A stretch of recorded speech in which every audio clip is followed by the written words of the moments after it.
Welcome, dear friends, to a serene spring night, a perfect time for relaxation and peaceful dreams. As the world around us renews with the gentle bloom of spring, let us embrace this season as an ideal backdrop for tranquil stories. May this soothing journey lead you to a restful sleep and a wonderful start to your upcoming day. Allow the calming sounds of this video to ease your mind. Cozy up and let the gentle narration carry you away. Story 1. The rain whispered secrets against the attic window pane, a soft pitter-pat-patter that seemed to echo the dust motes dancing in the single beam of light from the old brass lamp. Young Leo, seeking shelter from the sudden summer storm, had climbed the creaking stairs, drawn by the comforting scent of aged paper and cedarwood. He traced a finger along a forgotten trunk, its leather cracked like a dried riverbed. With a grunt and a squeak of protesting hinges, he lifted the lid. Inside, nestled amongst faded embroidered shawls and bundles of yellowed letters tied with brittle ribbon, lay something unexpected. Not a toy nor a book, but a compass. Yet, unlike any compass Leo had seen. Its casing was warm, polished wood the color of honey, and instead of a needle, a tiny, luminous star floated within, suspended in clear liquid that seemed to hum faintly, like a contented kitten's purr. Etched around its edge were not the usual directions, but symbols: a teardrop, a smiling sun, a closed eye, and an open hand. "Hello, little star," Leo murmured, his voice hushed in the quiet attic. The star pulsed gently, casting shifting constellations on the rafters. As he held it, a feeling washed over him, not of finding north, but of finding a quiet center within himself. The storm outside felt less frightening, the attic less lonely. He tucked the star compass into his pocket, its warmth a comforting weight against his leg. That night, as Leo lay in bed listening to the storm's fading grumbles, the compass began to glow more brightly. Its light projected the symbols onto his ceiling. The teardrop shimmered, then dimmed, replaced by the image of the closed eye. Leo felt a strange tug, not in his feet, but in his chest. A pull towards something unseen. He slipped out of bed, the compass a guiding lantern in his hand, leading him not downstairs, but back to the attic. The attic felt different now. Moonlight streamed through the clean window, silvering the dust. And the attic wasn't empty. Perched atop a stack of hat boxes was a grandfather clock Leo had never noticed before. Its face was carved like a wise old owl's, and its pendulum swung with a slow, deliberate tock, tock, tock that seemed to measure breaths, not seconds. "Lost your way, young traveler?" the clock asked, its voice a deep, resonant chime that vibrated pleasantly in Leo's bones. Or perhaps found a new one. "I found this," Leo held up the star compass. "It showed me the closed eye and brought me here." "Ah, the whisper compass," the clock boomed softly. "It doesn't point to places, lad, it points to needs. The closed eye, that signifies a hidden fear, a trouble unseen. Someone nearby needs courage they haven't found yet." Just then, a frantic skitter-scatter came from behind a rolled-up rug. A tiny wind-up mouse, its paint chipped but its eyes bright beads, darted out. "Trouble, trouble," it squeaked, its voice like tiny clockwork bells. "She won't wake, she's too scared." "Who?" Leo asked, kneeling. "The Lady Viola," the mouse chirped, gesturing with a tiny metal paw towards a forgotten dollhouse nestled in the shadows. "The storm, the thunder boomed, and now she's frozen, won't come out from under the tiny bed." Leo approached the dollhouse. Inside the miniature bedroom, peeking from beneath a perfectly made four-poster bed draped in faded velvet, were two terrified glass eyes. Lady Viola, a porcelain doll with a cracked cheek and a dress of faded silk, was trembling. "Hello," Leo whispered, his voice soft as the settling dust. "It's all right, the storm's gone, see." He gently pointed the whisper compass towards her. The star within pulsed warmly, bathing the dollhouse in soft, golden light. The symbol of the closed eye glowed brighter.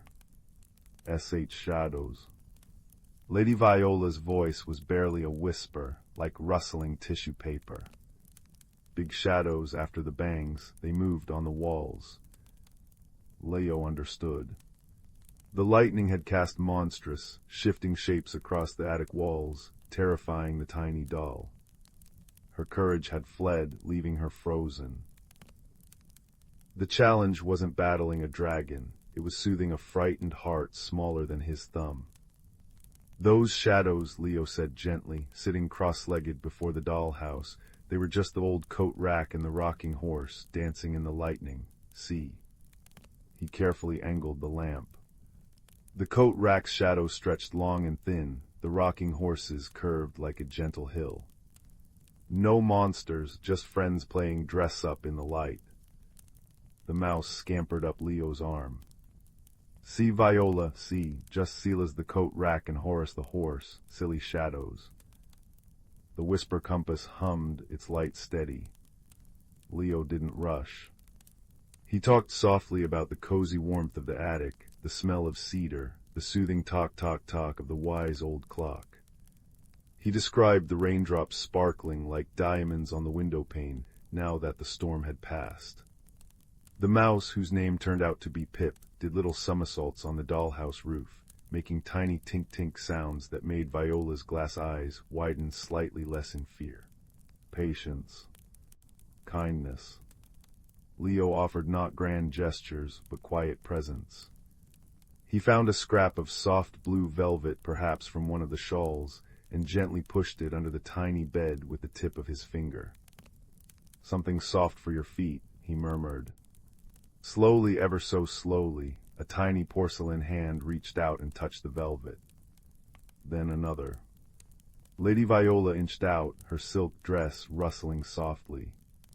She looked up at Leo, then at Pip, who was now dangling precariously from the miniature chandelier, and finally at the steady, warm light of the whisper compass Leo held low for her to see. The symbol of the closed eye had faded. In its place, the smiling sun glowed softly.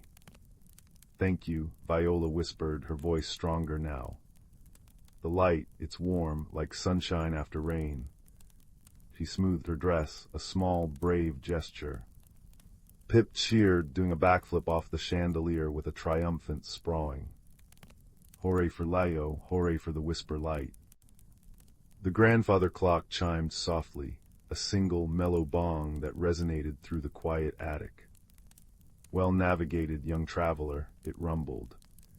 You measured your journey not in steps, but in kindness. You faced the storm not with a sword, but with a quiet heart and an open ear. The compass showed you the need, but you brought the courage. Leo looked down at the whisper compass. The star floated peacefully within its warm wood casing.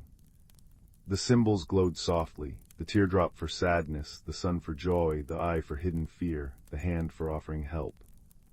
He understood now. Its magic wasn't in pointing directions, but in pointing inwards and outwards, helping him see feelings, both his own and others, and guiding him to respond with kindness. He carefully placed Lady Viola back on her miniature chair by the window, where the moonlight could gently touch her. Pip curled up contentedly at her feet, making a soft, rhythmic whir-click-whir sound like a tiny engine idling. The attic felt profoundly peaceful, filled only with the comforting tock-tock-tock of the clock, Pip's sleepy whirring, and the distant, gentle drip-drip of the last raindrops falling from the eaves outside. Leo descended the creaking stairs, the whisper compass warm in his pocket. His own bed felt softer, the familiar shadows of his room friendly and still. He placed the compass on his bedside table, where its soft, starlight glow painted gentle patterns on the ceiling, the smiling sun now brightest of all. As he drifted off to sleep, the faint, comforting hum of the compass merged with the sigh of the wind outside and the memory of Pip's tiny tink, a lullaby of kindness and quiet courage, a gentle adventure measured in the warmth of a shared moment, safe and resolved in the heart of the cozy, moonlit night. Story 2. The attic smelled of cedar and forgotten time, dust motes dancing in the slanted afternoon light that pierced the single round window. Leo, feeling a peculiar restlessness amidst the clutter of generations, pushed aside a moth-eaten velvet curtain to reveal a small wooden chest tucked beneath the eaves. It wasn't locked. Inside, nestled in folds of faded blue silk, lay a music box. Its dark wood was polished smooth by countless touches, inlaid with mother-of-pearl constellations Leo didn't recognize. Hesitantly, he lifted the lid.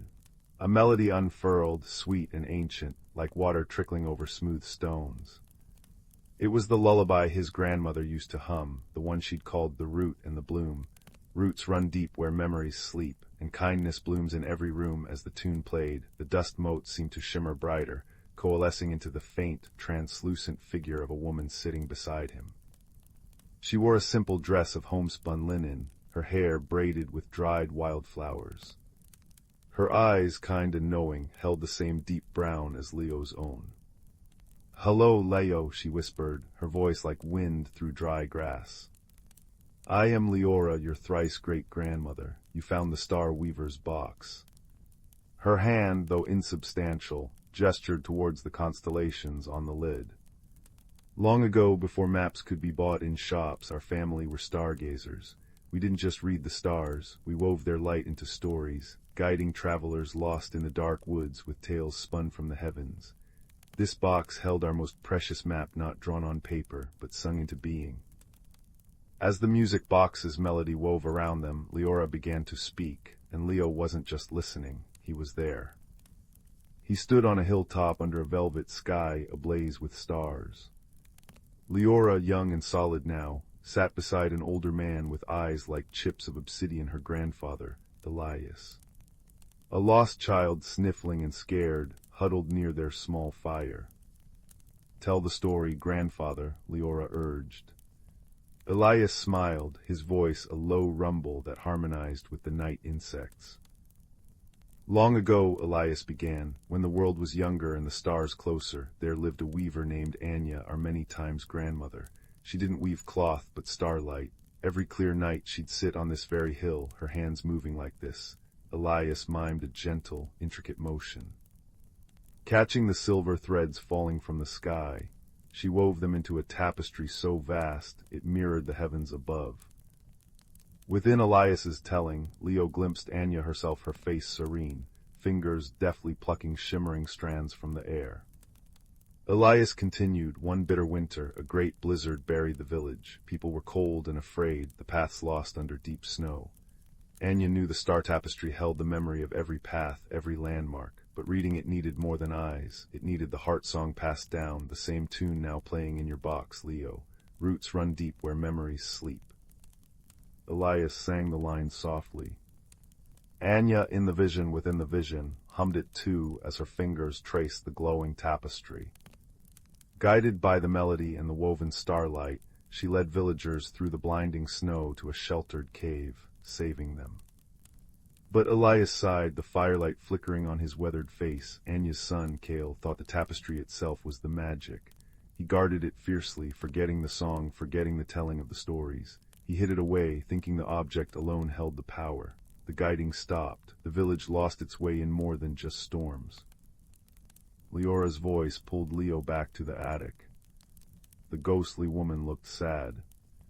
"Cale was my grandfather."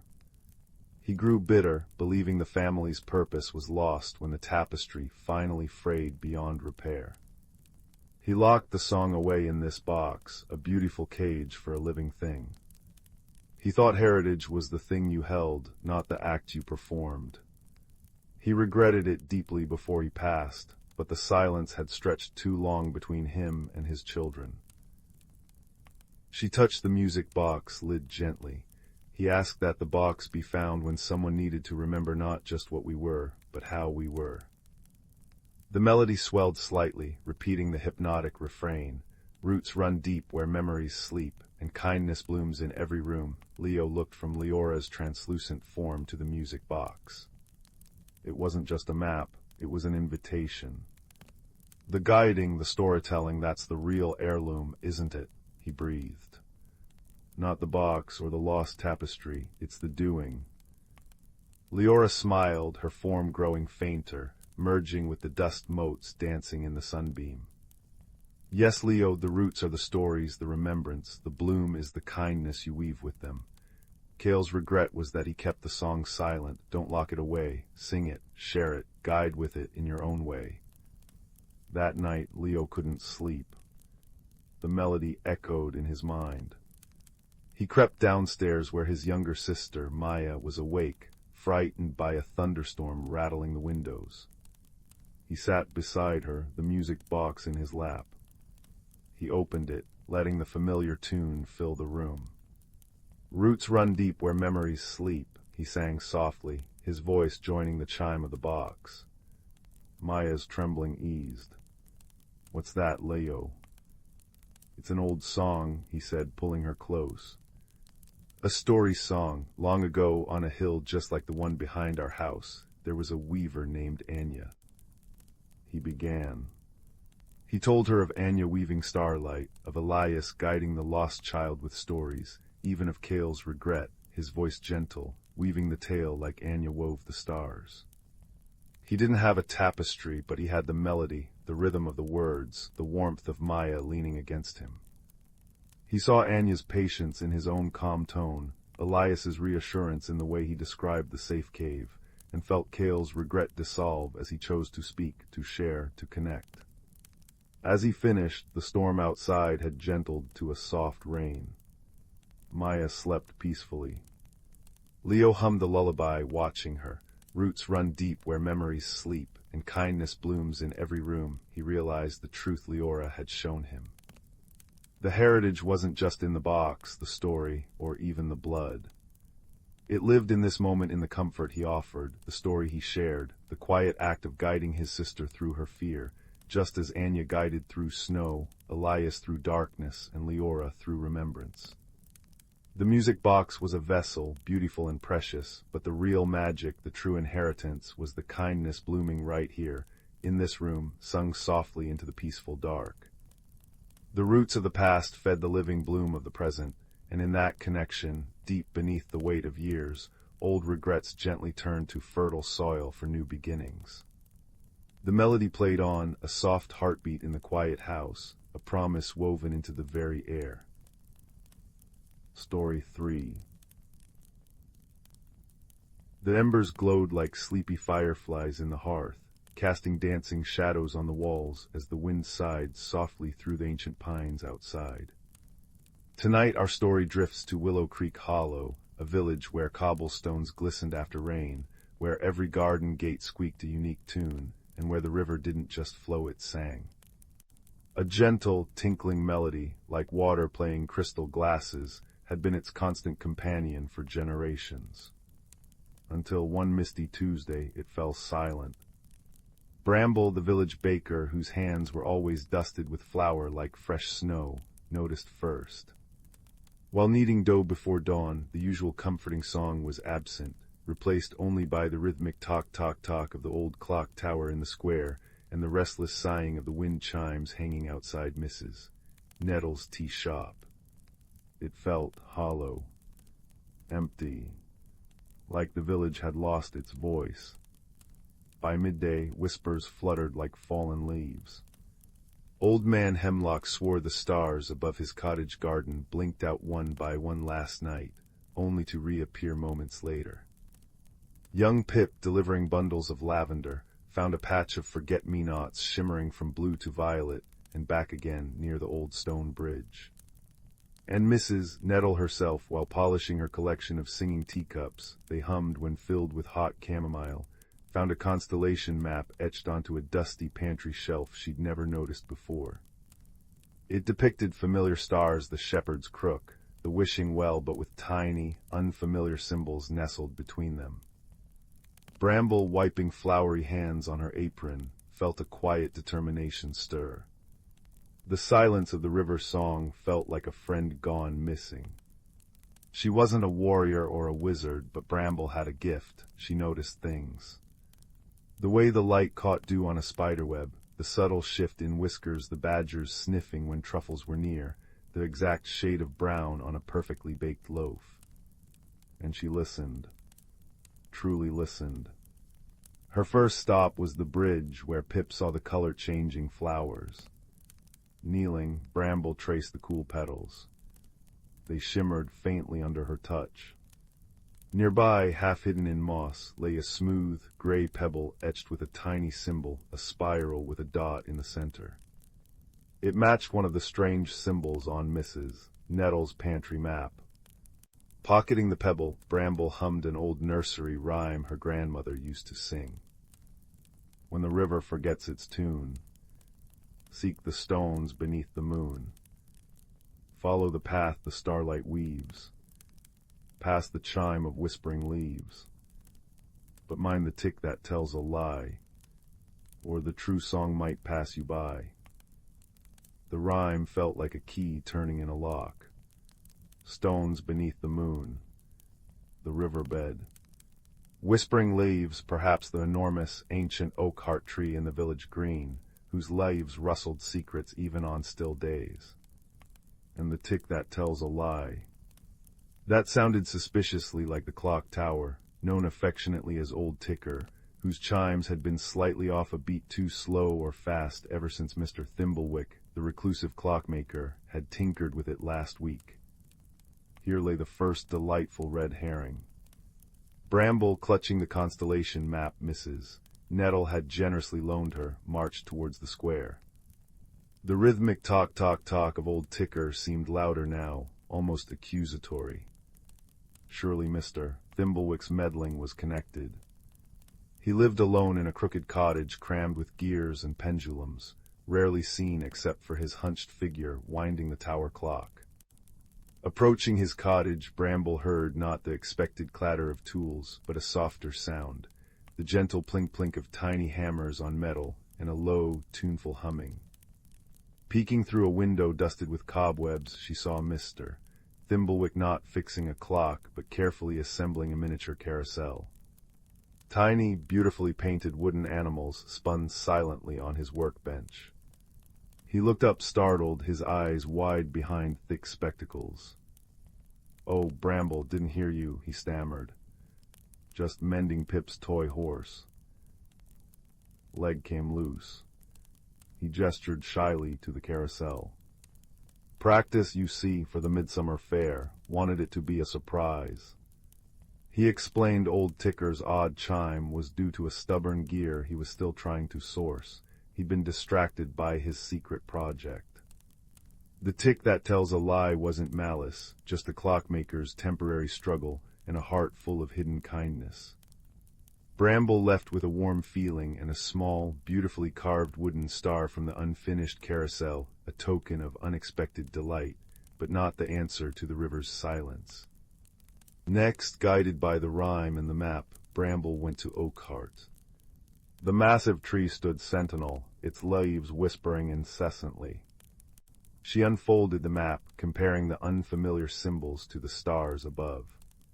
One symbol, like a cluster of wavy lines, seemed to pulse faintly on the parchment as she held it near the tree's massive roots.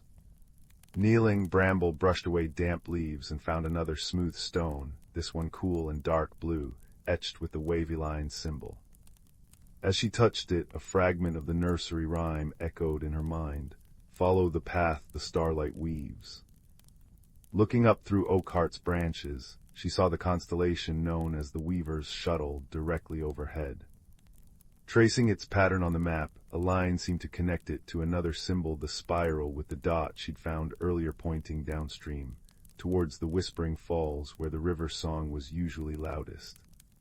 The path led Bramble away from the village, following the silent riverbank under a sky dusted with familiar stars. Crickets chirped a rhythmic counterpoint to the distant hoot of an owl. The air smelled of damp earth and wild mint. At the base of the gentle Whispering Falls, where moonlight silvered the cascading water, she found more stones. Smooth, river-worn, and warm to the touch, they formed a loose circle. Each stone bore one of the symbols from the map. And nestled among them, almost hidden, was the source of the silence. Not a monster, not a thief, but a nest.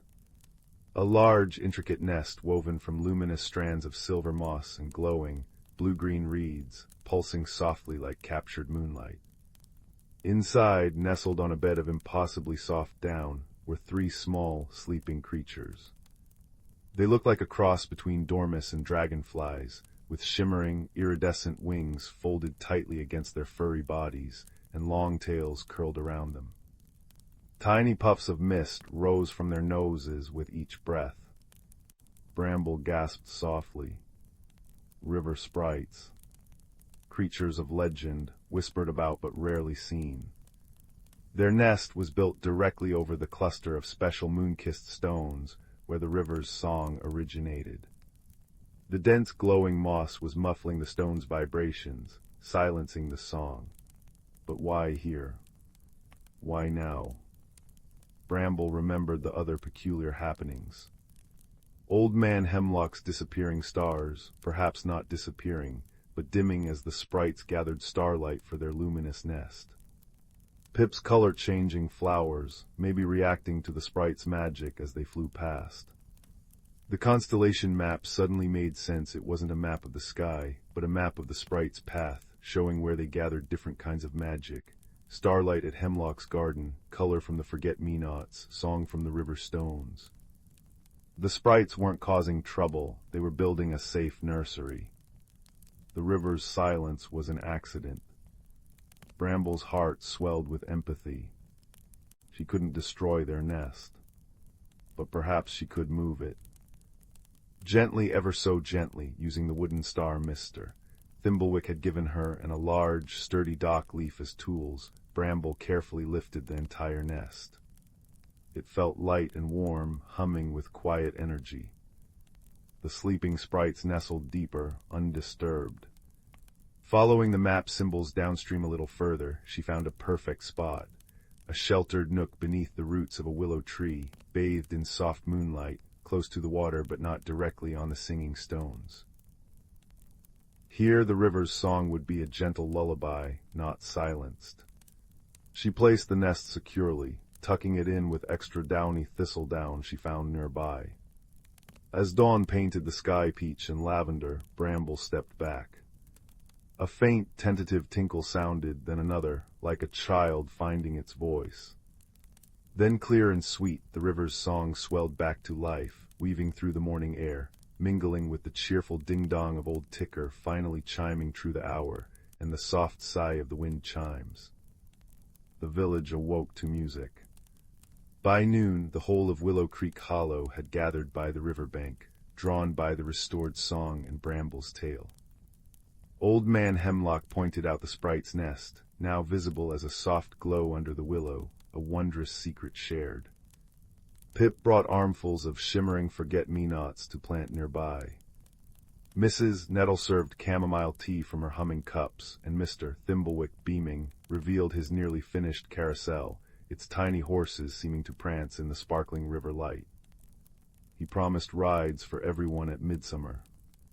The peculiar happenings hadn't been a mystery to fear, but the gentle signs of new life seeking shelter. Bramble had solved it not with force, but by watching, listening, and understanding. The river sang its familiar, comforting song, a melody woven with the chime of the Clocktower, the rustle of Oakhart's leaves, the laughter of children by the water, and the soft, almost inaudible hum of the sprite nest under the willow. The stars shone steadily, the flowers bloomed in their rightful hues, and Willow Creek Hollow felt closer, warmer, bound together by shared wonder and the quiet magic of a kindness understood. The fire crackled softly, its warmth a gentle echo of the village hearth, and the river's lullaby sang on into the peaceful night. Sleep now and dream of singing stones and gentle sprites. Story 4. The village of Moonbeam Glen nestled in a valley where twilight lingered like a contented sigh. Each evening cobblestone lanes glowed under paper lanterns shaped like fireflies, and the air hummed with wind chimes crafted from river reeds. But last Tuesday, young Felix paused while feeding crumbs to the Clocktower pigeons. Above him, the constellation called the Silver Teapot had lost its handle. 3 stars simply vanished. Old maps in the village library showed the stars intact, but Felix noticed something stranger still in Bramble Meadow. The dawn petals, known for shifting hues at sunrise, now flushed midnight blue at high noon.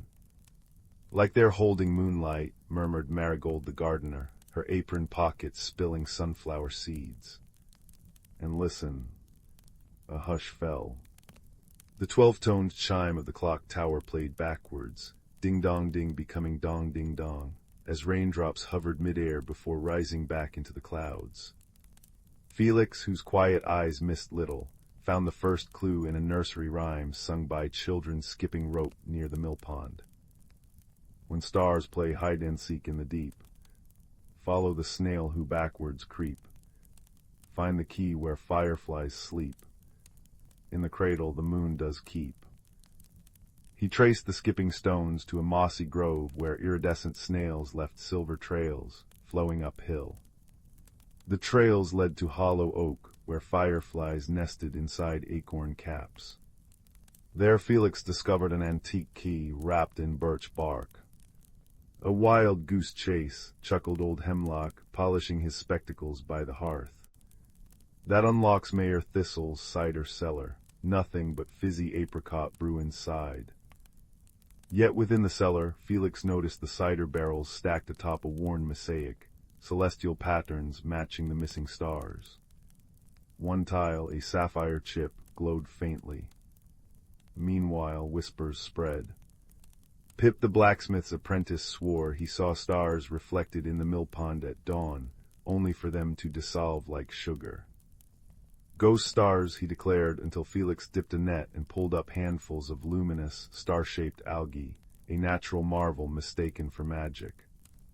Rain pattered gently as Felix pieced together clues. The backwards clock chime coincided with blue petals blooming. The nursery rhyme's cradle matched the constellation's nickname, Teapot's Cradle. Using an astronomer's chart, he realized the vanished stars aligned directly over the Whispering Well, a stone cistern rumored to echo wishes. There he found Marigold weeping. "I wished on the teapot stars," she confessed, "for rain to nourish my wilting moon vines." Next morning, petals turned blue and stars faded. She dropped her grandmother's locket into the well, a locket shaped like a teapot, with star sapphires set in its handle. Felix understood. The well's quartz veins amplified emotions. Marigold's sorrow over her vines had reverberated upward, dimming the real stars while painting the dawn petals blue. The backwards time, an echo of her wish to undo the drought. Even the key's red herring proved vital. Its metal contained iron attuned to the well's magnetism, explaining the floating raindrops. Together, they lowered a basket into the well. As Marigold's locket emerged, the stars flickered back above like rekindled embers. Villagers gathered awestruck as Felix explained, sometimes wishes need sharing, not secrets. They planted moon vines around the well, their roots purifying the quartz. Now when petals blush blue, neighbors bring water in cans. When the clock chimes backwards, children laugh, catching suspended raindrops on their tongues. Tonight, as fireflies stitch constellations in the grass, Felix points to the silver teapot, handle restored, while Marigold's vines bloom pearl-white under its glow. Wind chimes sing lullabies, the well hums contentedly, and the scent of damp earth and moon vines weaves through dreams. All is well, all is held, in the gentle cradle of the glen. Story 5. The fire crackled softly in the hearth, painting dancing shadows on the walls. Outside, the wind whispered through the bare branches of ancient oaks, a lullaby for the sleeping world. Tonight, gather close, let the warmth seep into your bones, and listen to the tale of Sylvie and the glimmering acorn. Sylvie wasn't the loudest voice in her village, nestled beside the whisperwood. She was a quiet girl, more comfortable observing the intricate dance of a spider weaving its web or tracing the veins on a fallen leaf than joining the boisterous games of the other children. Her world was one of subtle details: the damp, earthy scent after rain, the soft sigh of wind through tall grass, the precise chirp of a cricket hidden in the dusk. Yet within her quiet heart stirred a yearning for something more. Not grand adventures necessarily, but a deeper understanding of the whispers she felt in the woods, the sense of hidden currents flowing just beneath the surface of the ordinary. One crisp autumn afternoon, while gathering russet-hued oak leaves for pressing, Sylvie strayed further than usual. Sunlight, thin and golden, filtered through the thinning canopy, dappling the forest floor. She paused beside a particularly ancient oak, its bark deeply furrowed like wise old skin. Something caught her eye, not a fallen leaf, but a small, perfect acorn nestled in a cradle of emerald moss at the base of the great tree. It was unlike any acorn she'd ever seen. Its cap was a deep, burnished copper, but the nut itself, the nut glowed. Not brightly, not like a lantern, but with a soft, pulsing warmth, like a tiny ember nestled within dark wood. It emanated a gentle amber light that seemed to breathe. A gasp escaped Sylvie's lips, barely a whisper on the cool air. Hesitantly, she reached out. The acorn felt warm to the touch, like a stone kissed by the sun. As her fingers closed around it, a profound sense of calm washed over her, quieting the usual flutter of her thoughts. It felt right, like finding a missing piece she hadn't known was lost. She tucked the glimmering acorn safely into the small pouch she always carried, its gentle warmth radiating comfort against her hip. That night, Sylvie couldn't sleep. The acorn placed on her windowsill cast a soft, rhythmic glow across her small room, painting shifting patterns on the walls. It pulsed like a slow, steady heartbeat. As the moonlight streamed silver through the glass, Sylvie noticed something else. The glow seemed to lean ever so slightly towards the whisperwood. And then faintly, carried on the night breeze, came a sound. Not the usual rustle of leaves or hoot of an owl, but a soft, melodic chime, like tiny crystal bells muffled by distance. It tugged at her heart, a silent invitation. A thrill both exciting and terrifying shot through Sylvie. This was the whisper she'd felt, the hidden current. Clutching the warm acorn tightly, its light pulsing reassuringly in her palm, she slipped out of her cottage. The village slept under a blanket of stars. The air was sharp with the scent of wood smoke and frost. Following the acorn's subtle pull and the faint, intermittent chime, Sylvie ventured deeper into the whisperwood than she ever had before. Moonlight painted the path in shades of silver and indigo. The world seemed hushed, expectant. The glimmering acorn's light grew warmer, brighter, guiding her steps around gnarled roots and through thickets that seemed to part more easily for her. The melodic chime grew clearer, sweeter. It led her off the known paths, through a dense curtain of weeping willows whose trailing leaves brushed her shoulders like cool silk, and down into a mossy ravine where a tiny, chuckling stream wound its way over smooth, dark stones. At the stream's edge, the acorn's glow suddenly flared, bathing the ravine in warm amber light. The melodic chime became distinct, emanating from the moss-covered wall opposite her. As the light touched the wall, something extraordinary happened. The thick, velvety moss shimmered, then seemed to dissolve, revealing a low, arched entrance woven from living roots and draped with shimmering lichen that glowed with the same soft amber light as the acorn. The chime swelled into a welcoming peal. Heart pounding like a captured bird, Sylvie stepped through the archway. She emerged into a hidden glade bathed in perpetual twilight. Above, the sky was a deep, velvety purple, dusted with stars that seemed closer, brighter. Giant mushrooms, their caps glowing with soft bioluminescent blues and greens, dotted the landscape like miniature lanterns. The air was warm and humid, smelling richly of damp earth, crushed herbs, and something sweet, like wild honey. Tiny fireflies, larger and brighter than any Sylvie had seen, drifted lazily, adding their golden pinpricks to the gentle illumination.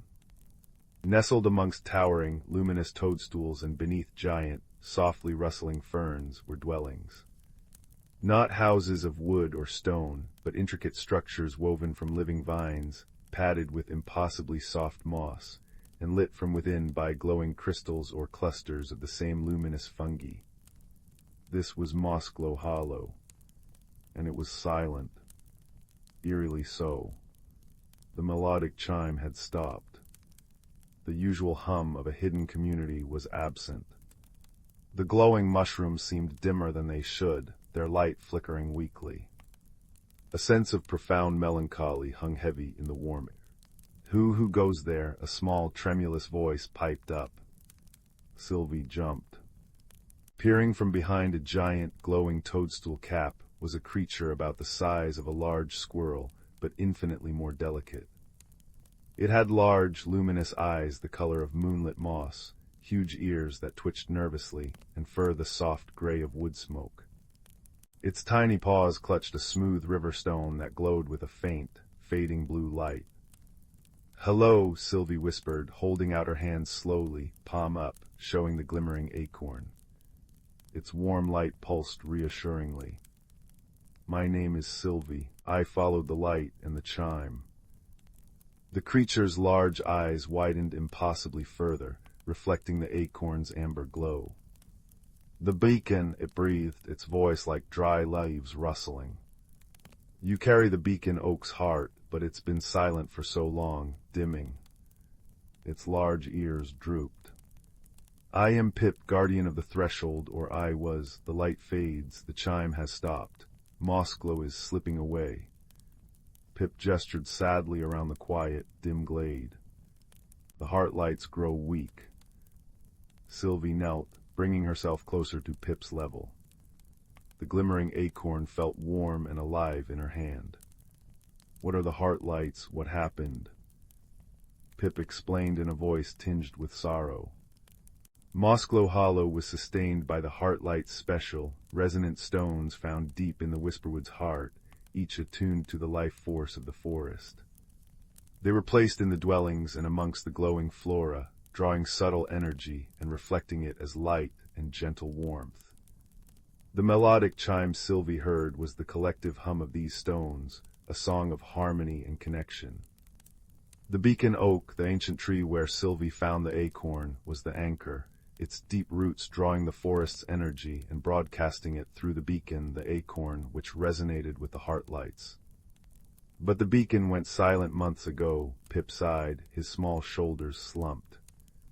"We thought the great oak was weakening, then slowly the heart lights began to fade. Their song grew faint, then stopped. The glow dims, our homes grow cold, the light plants wither. We don't know why. Without the beacon's resonance, the heart lights are just stones."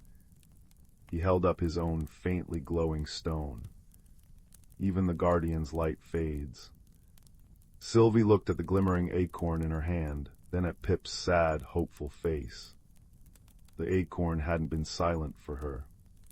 It had led her here. "But it glowed for me. It led me here. It felt warm and alive." Pip tilted his head, his large ears perking up slightly. "It did, perhaps the connection isn't broken. Perhaps it just needs." He trailed off, frowning thoughtfully. "The beacon oak anchors the light, but the heart lights reflect it. If the reflection is blocked or weakens." He scampered closer, his nose twitching. "Show me the beacon again, Sylvie." Sylvie held the acorn out. Its warm amber light bathed Pip's fur.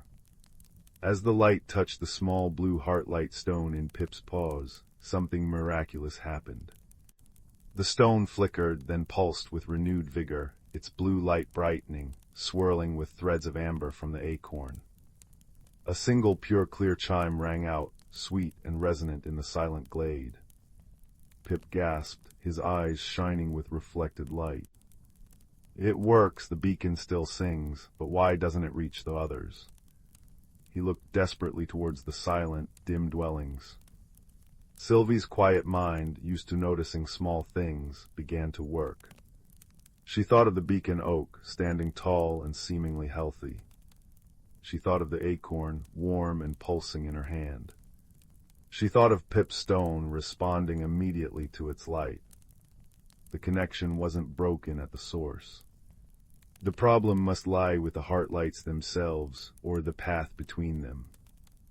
"Pip," she said slowly, her voice soft but certain in the quiet. "You said the heart lights need to be resonant. What if something is stopping them, not breaking them but muffling them, like putting a blanket over a bell?" Pip blinked. "Muffled, but how? They are stones. They resonate with the forest song channeled by the beacon. Maybe something has covered them, or grown around them." Sylvie suggested, thinking of the thick moss and vines everywhere. "Something that dampens the vibration." Pip's whiskers trembled with sudden realization. "The gloom moss, oh Sylvie, you might be right. It grows fast, especially in the damp corners near the dwellings. It's harmless usually, just soft and dark, but if it grew thickly over the heart lights." He shuddered. "It could smother their resonance. We never thought. We were just so worried about the beacon." A tiny spark of hope ignited in the dim glade. Sylvie and Pip looked at each other, a silent agreement passing between them. They had a mystery to solve. Their journey through Mossglow Hollow began. Pip, energized by the renewed light of his own heart-light stone, which Sylvie had briefly recharged by holding the beacon near it, led the way. Sylvie, the glimmering acorn held aloft like a tiny torch, followed. They moved from dwelling to dwelling, each a marvel of natural architecture, but all cloaked in a palpable sadness. The residents shy creatures like Pip, but of various shapes and sizes, some resembling large, furry beetles with iridescent shells, others like tiny, deer-like beings with luminous antlers peeked out from their dim doorways, their large eyes wide with curiosity and a fragile hope as the warm amber light approached. At the first dwelling, a cozy nest woven into the roots of a giant glowing mushroom, Pip pointed to a depression in the mossy floor. "The heart light should be there, nestled in the roots." Sylvie knelt.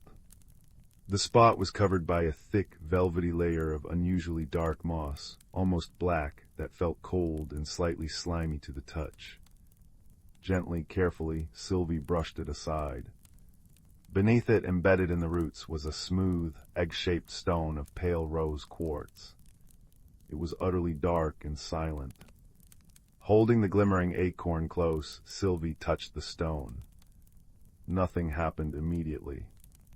She remembered Pip's stone flaring when the beacon's light touched it directly. She carefully placed the acorn right beside the rose quartz heart light. A soft sigh seemed to emanate from the stone.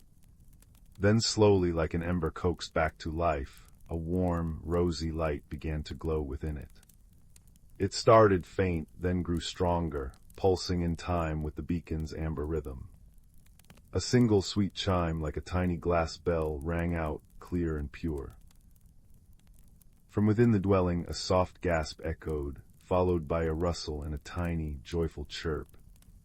One by one, Sylvie and Pip visited each dwelling, each cluster of glowing flora that housed a heart light. The pattern was the same. The fast-growing gloom moss, perhaps spurred by the dampness of a particularly wet season and the initial weakening of the lights, had crept over the stones, dampening their resonance, silencing their song. Sylvie, with her gentle, careful hands, would clear the moss, revealing the dormant stone beneath. Pip would then hold the beacon near it, bathing it in its warm, resonant light. Each time the heart light would reawaken, its unique glow soft blues, vibrant greens, warm golds, gentle pinks flaring back to life. Each awakening was marked by a clear chime, a note adding back to the silent song of the hollow. As they worked, Sylvie felt a warmth growing within her that had nothing to do with the acorn. It was the warmth of purpose, of quiet connection. She saw the relief in the large, luminous eyes of the Mossglow folk as their homes brightened. She heard their soft murmurs of thanks, like the rustle of dry leaves, and felt the gentle brush of a furry cheek against her hand. Pip chattered excitedly beside her, his own blue stone glowing brightly now, his small chest puffed out with renewed pride in his guardianship. The final heart light was the largest, nestled at the base of the tallest luminous toadstool in the center of the glade. It was a magnificent geode, cracked open to reveal crystalline purple depths. It was almost entirely shrouded in thick, black gloom moss. This was the master stone, Pip explained, the one that amplified the collective song. Sylvie worked carefully, peeling back the cold, heavy moss. Pip held the beacon acorn close. As the last layer of gloom moss fell away, Sylvie placed the acorn directly onto the cool crystals of the geode. For a moment, nothing happened. Then a deep, resonant hum vibrated through the ground, up Sylvie's legs and into her bones. The purple crystals ignited with an intense amethyst light. The hum deepened, transforming into a rich, harmonious chord that resonated through the entire hollow. It was joined by the returning chimes from every dwelling and grove a symphony of light and sound. The dim glow of the mushrooms and lichen flared into brilliant life, painting the glade in a kaleidoscope of soft, radiant colors. Warmth bloomed, chasing away the lingering melancholy. The air itself seemed to shimmer with renewed vitality. A collective sigh, a sound of profound relief and joy, rose from the gathered mossglow folk. They emerged from their dwellings, their forms now clearly visible in the restored light, delicate, beautiful creatures of moss, fur, and subtle luminescence. They gathered around Sylvie and Pip, not crowding, but forming a respectful circle, their large eyes filled with gratitude. Soft chitters, hums, and melodic whistles filled the air, a language of pure appreciation. Pip beamed, his chest puffed out. She did it, Sylvie of the quiet heart. She heard the beacon's call and found the silence. Sylvie felt her cheeks warm. She hadn't done anything grand.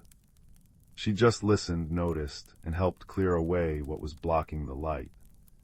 She looked down at the glimmering acorn, still warm in her hand, now pulsing steadily alongside the vibrant amethyst glow of the master stone. Its job here for now was done. A particularly wise-looking elder, a creature resembling a badger woven from moonlight and moss, stepped forward. Its voice was deep and gentle, like stones shifting in a deep stream. "You have restored the song, child of the outer wood. You have brought back our light and warmth." The beacon chose wisely. It found one who listens not just with ears, but with the heart, one who sees the small things that hold great power. The elder bowed its great head. "Mossglow Hollow is in your debt. The beacon oak's heart may return to its guardian tree now. Its light will always resonate with ours and with yours." Sylvie understood. The acorn belonged to the great oak. Carefully, reverently, she placed it back on the moss where she'd found it, near the threshold arch. As she did, the acorn's glow softened, becoming a gentle pulse, a quiet ember resting. The vibrant light of the hollow remained, sustained now by its own reawakened heart lights. It was time for Sylvie to return. The journey back through the Whisperwood felt different. The moonlight seemed brighter, the air sweeter. She carried no glowing acorn, but within her chest bloomed a warm, steady light, the light of quiet courage, of friendship found in unexpected places, of understanding that even the smallest actions, fueled by kindness and observation, could mend great silences. She thought of Pip's bright eyes, the collective sigh of the hollow, the symphony of restored light. Returning to her cottage as the first pale streaks of dawn painted the eastern sky, Sylvie slipped back inside. She was weary, but it was a good weariness, the kind that follows meaningful work. She climbed into her bed, the familiar scent of home wrapping around her. As she drifted towards sleep, she didn't need to look out the window towards the Whisperwood. She could feel it. A soft, warm hum, barely perceptible, like the memory of a perfect chord, resonated in her bones. It was the song of Mossglow Hollow, strong and clear once more. It was the warmth of Pip's friendship. It was the quiet knowledge that her own inner light, once just a flicker of observation, had been recognized, trusted, and had helped rekindle a hidden world. Outside, the ancient beacon oak stood sentinel in the dawn light.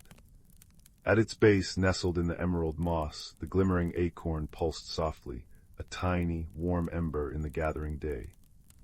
Its light was dimmer now, resting, but its connection thrummed to the deep roots, to the vibrant hollow hidden within the whisperwood, and to the quiet heart of the girl who had listened, who had seen, and who had gently cleared the way for the light to shine once more. And as Sylvie's breathing deepened, matching the slow, steady pulse of the forest's hidden song, she slipped into dreams filled with soft, glowing colors, friendly chitters, and the profound, comforting warmth of a light shared, and a light found within.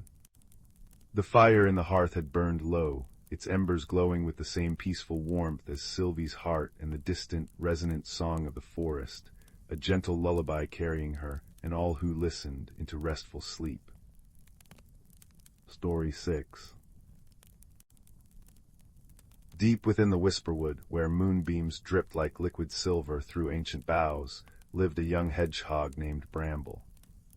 Tonight, sleep eluded him. His cozy burrow beneath the roots of a grandfather's cedar felt too quiet, his heart humming with a restless curiosity. Outside, the forest pulsed with a secret life, the soft shhh of wind combing through pine needles, the distant chuckle of Pebblebrook stream, and the rhythmic tap-tap-tap of wood beetles drumming on damp bark. Bramble nudged aside his mossy door and stepped into the velvet night. Above, constellations wove stories in the indigo sky, while below, the forest floor glimmered. Tiny blue-green lights pulsed among the ferns, glowworms tracing lazy paths over dewy leaves. Bramble's paws sank into cool, spongy moss as he followed a path lit by luminous mushrooms, their caps glowing like captured starlight. He paused by a cluster of moonflowers, their petals unfurling with soft sighs to drink the pale light. A sense of awe stilled him, but his restlessness returned. "Why can't I feel peaceful like the others?" he whispered to a smooth river stone, warm from the day's sun. The stone seemed to hum beneath his paw, a low, steady vibration like a sleeping giant's breath. "Restlessness is the forest's way of calling you deeper," rumbled a voice as ancient as the hills. Bramble turned to see old Barkheart, a great oak whose gnarled trunk bore the scars of centuries. Moonlight silvered his lichen-bearded branches, and his roots cradled a pool where fireflies danced reflections. Barkhart's voice wasn't heard with ears alone. It vibrated in the air like the deep note of a cello, felt in the bones. "The whisperwood speaks when we listen with more than our ears. Your heart hears the turning of the seasons, little one. It whispers of renewal." Bramble tilted his snout. "Renewal, but everything sleeps now." "Ah," Barkhart murmured, a single leaf drifting down to land softly on Bramble's head. "Sleep is not an end but a promise. Like the stream's song, it changes but never ceases. Listen." Pebblebrook's babble grew clearer, a language of giggles and sighs. "Rest now, stones, rest. Moss grows soft, spring will rush." Bramble closed his eyes, letting the water's lullaby wash over him. Nearby, a family of badgers shuffled past, their fur dusted with bioluminescent spores. "The frost-dew glade awaits," their matriarch rumbled kindly. "Where the seasons dance." Intrigued, Bramble followed their shadowy forms. The path narrowed, weaving between sentinel pines whose needles whispered secrets overhead. South wind coming squirrel-hid acorns here. Bramble stumbled over a fallen branch, his quills catching on twigs. Panic fluttered in his chest as the badgers vanished into the gloom. Suddenly, a soft hoot echoed.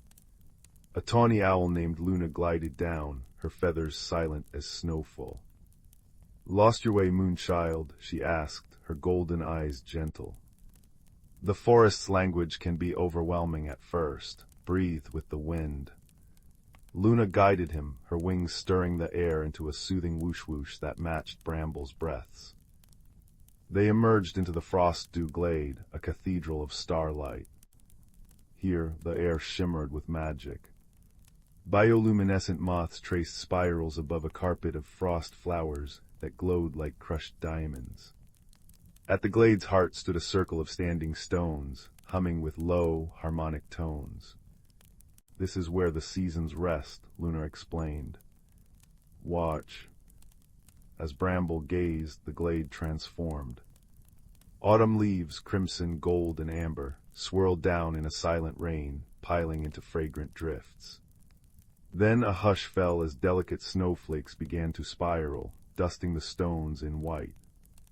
Bramble shivered, but the cold felt clean, invigorating. Slowly, tender green shoots pushed through the snow, unfurling into spring blossoms that released a honeyed perfume. Finally, summer's warmth bathed the glade, fireflies pulsing in time with the stone's hum. The cycle repeated: decay, rest, rebirth, each transition seamless, each moment necessary.